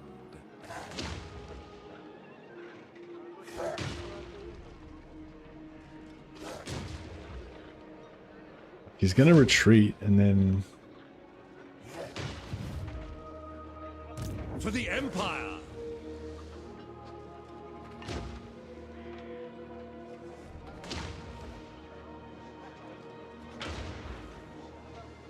Follow your orders! Praise Sigma. Burdened with brilliance.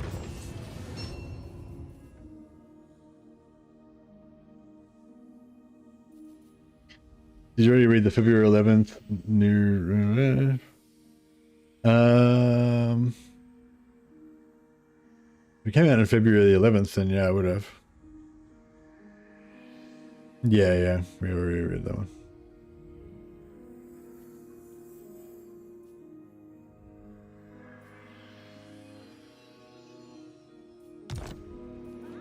Hey, lazy AI. Yeah, well, that might be a reason not to play it because it's too broken.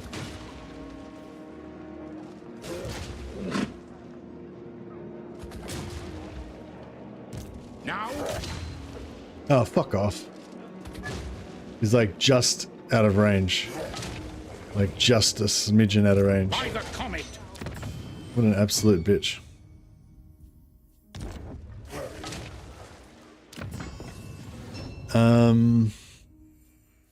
Maybe...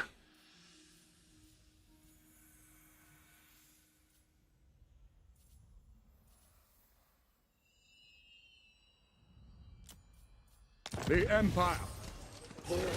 Okay. This guy's got a tiny bit of extra movement. Provinces.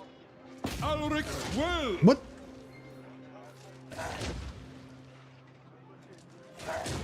Praise Sigma.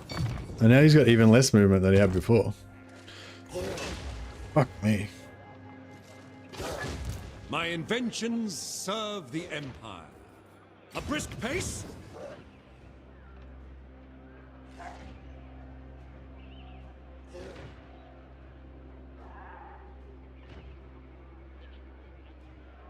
My studies have taught me patience.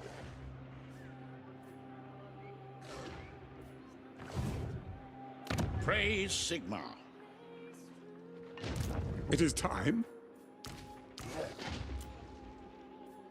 Alright, unfortunately this guy's gonna have to So, peace out.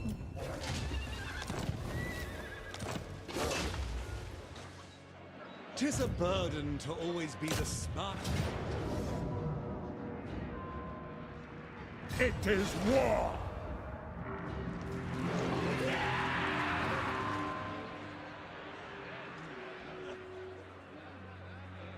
Imperial scholar. Yes, they're at war. Working alone is a blessing. I detest being surrounded by imbeciles. So many ideas. Grand inventor. Pistol corps or artillery or... Yes, tank. I mean artillery. Never complacent.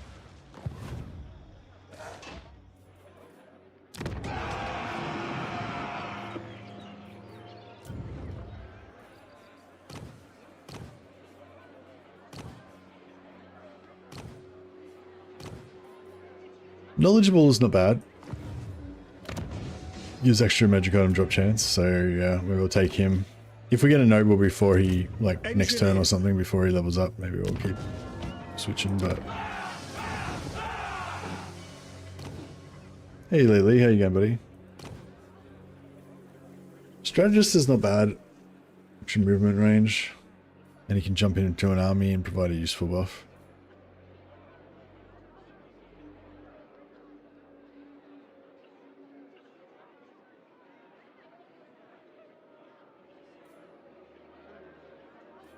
Monster Tracker is probably the best for pure campaign hero because he's got extra movement, extra campaign sight, and extra movement range.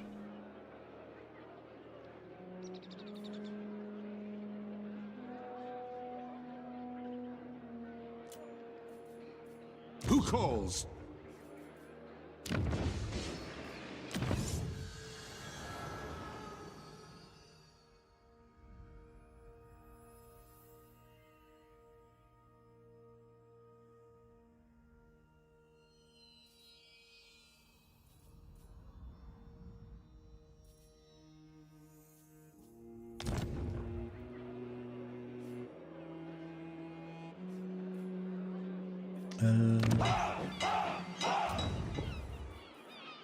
Don't have any nobles at the moment. Oh no, there's one. Just make sure we're definitely in the East End.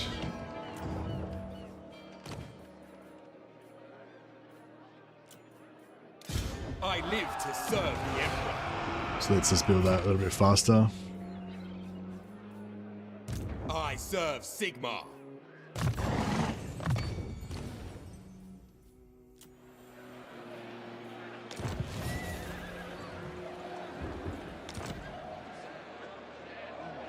If we calibrate the pressure by pounds per square inch, then...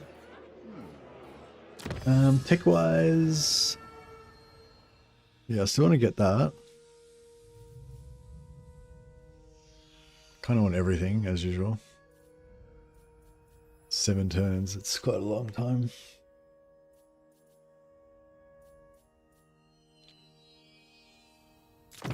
Yeah, I might go for extra heroes. I may share my wisdom, so long as nobody asks any... Oh, they took out the Beastmen. Glorious. To the provinces. Right, the good thing about this is it's free. So I can return that to the elector. It doesn't cost me anything to resettle it. It is impossible to make men perfect.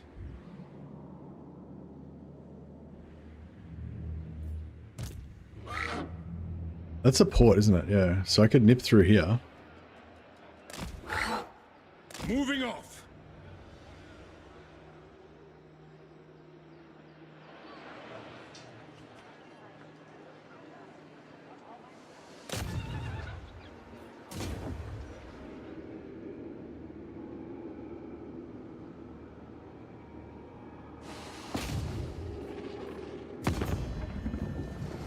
Never.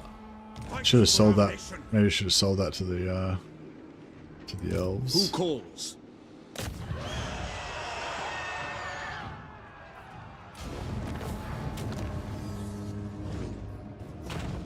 There will be consequences. I'm gonna sell that.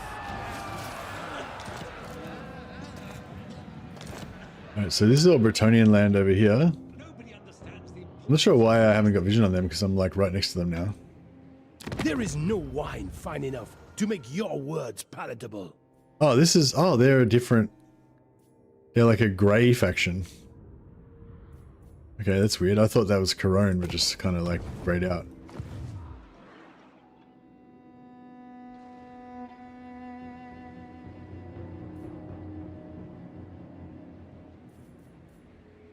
Alright, cool. So we're done there now, and then I want to come back up here.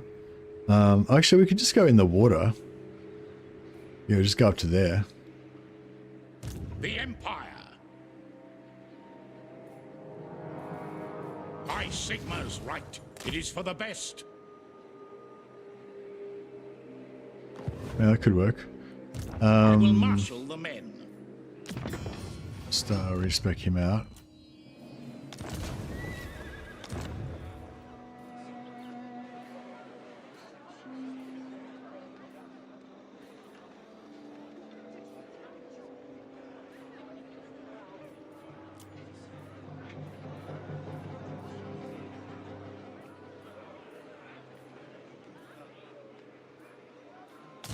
Lector. I serve the Helden Hammer. Alright, cool. So Karl Franz doesn't have to go back through here. He'll just go straight up there. That means we can sell this.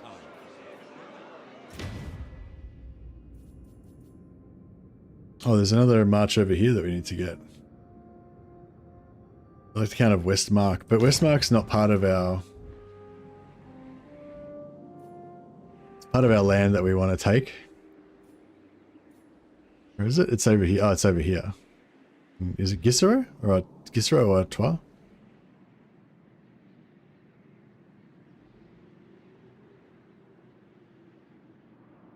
Trois. It's pretty crazy. We were to invade Bretonia and take over Artois. But, you know, it's got to be done. And afterwards we can sell it to Leoncoeur to make another strong alliance, so that'll be okay. Von Draken. Who calls?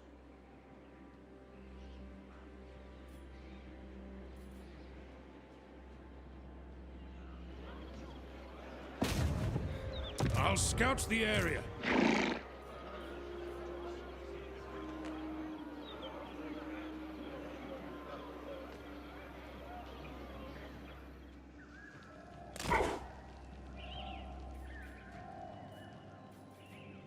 This will bolster the nation. Yes, a sound plan. Alright, these two should clean up this area.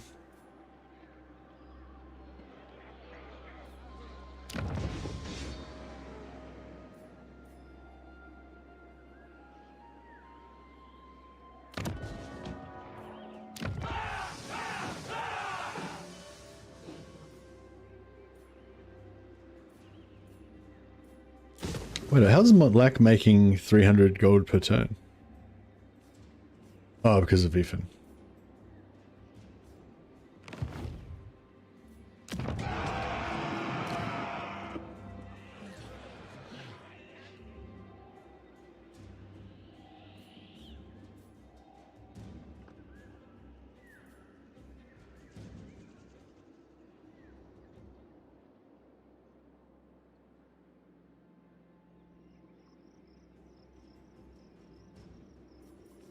Maybe I should sell this to the Wood Elves.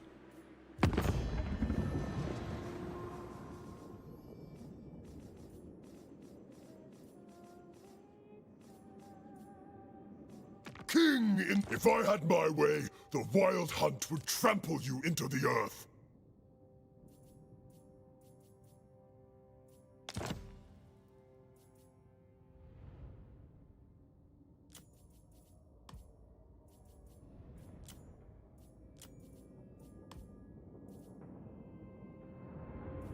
$3,000.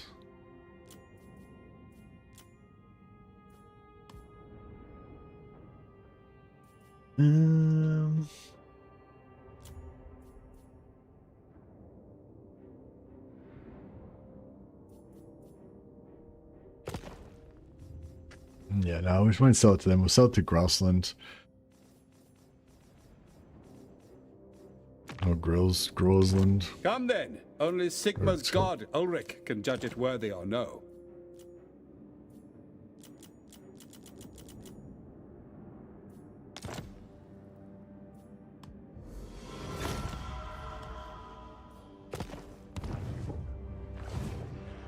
Alright, cool.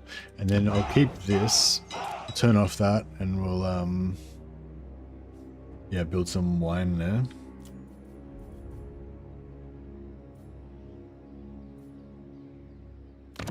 Surely an agreement will be reached. But are we not all sons of Sigmar?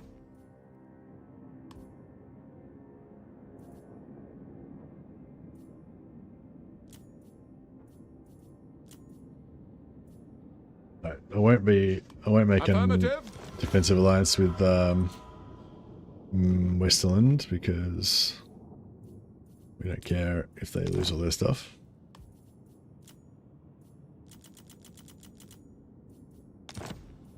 Sigmar's will.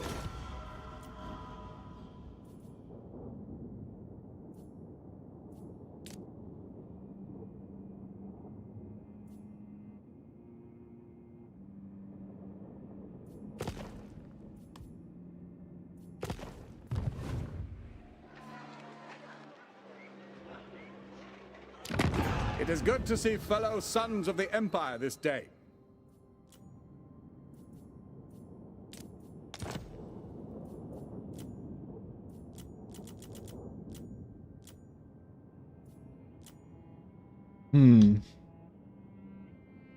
Yeah, I might wrap it up soon, I think, guys, and but yeah, we'll probably continue this campaign tonight in about like 12 hours or so. It would be cool to see Tyrion, Avatar of Cain, and ally with the Dark Elves campaign. High Elf Nemesis Crown effects give them huge diplomatic with all Dark Elves. It could be fun. I'd have to get rid of the mod though and play that on the normal Immortal Empires map though, I think.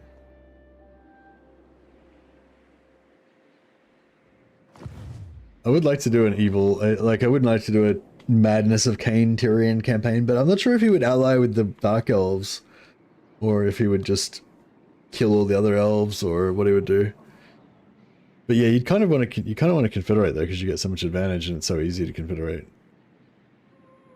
Yeah, I don't know. Anyway, yeah, we might pause it there for a while, guys. This is a bit of a weird session. It's not really unscheduled. But yeah, I'm gonna go have some lunch, maybe have a little nap, and get ready for some Bannerlord in a few hours, and then some more Warhammer in about I don't know, 10 to 12 hours from now. We'll play some more Warhammer. For those of you who are still around.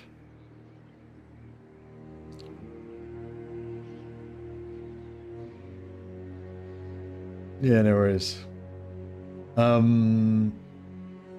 Is there anyone we can chuck a host over to? I think everyone will be offline by now, everyone that we know. Just double check. Thanks again to Cultus of Corn for the raid earlier, that's much appreciated.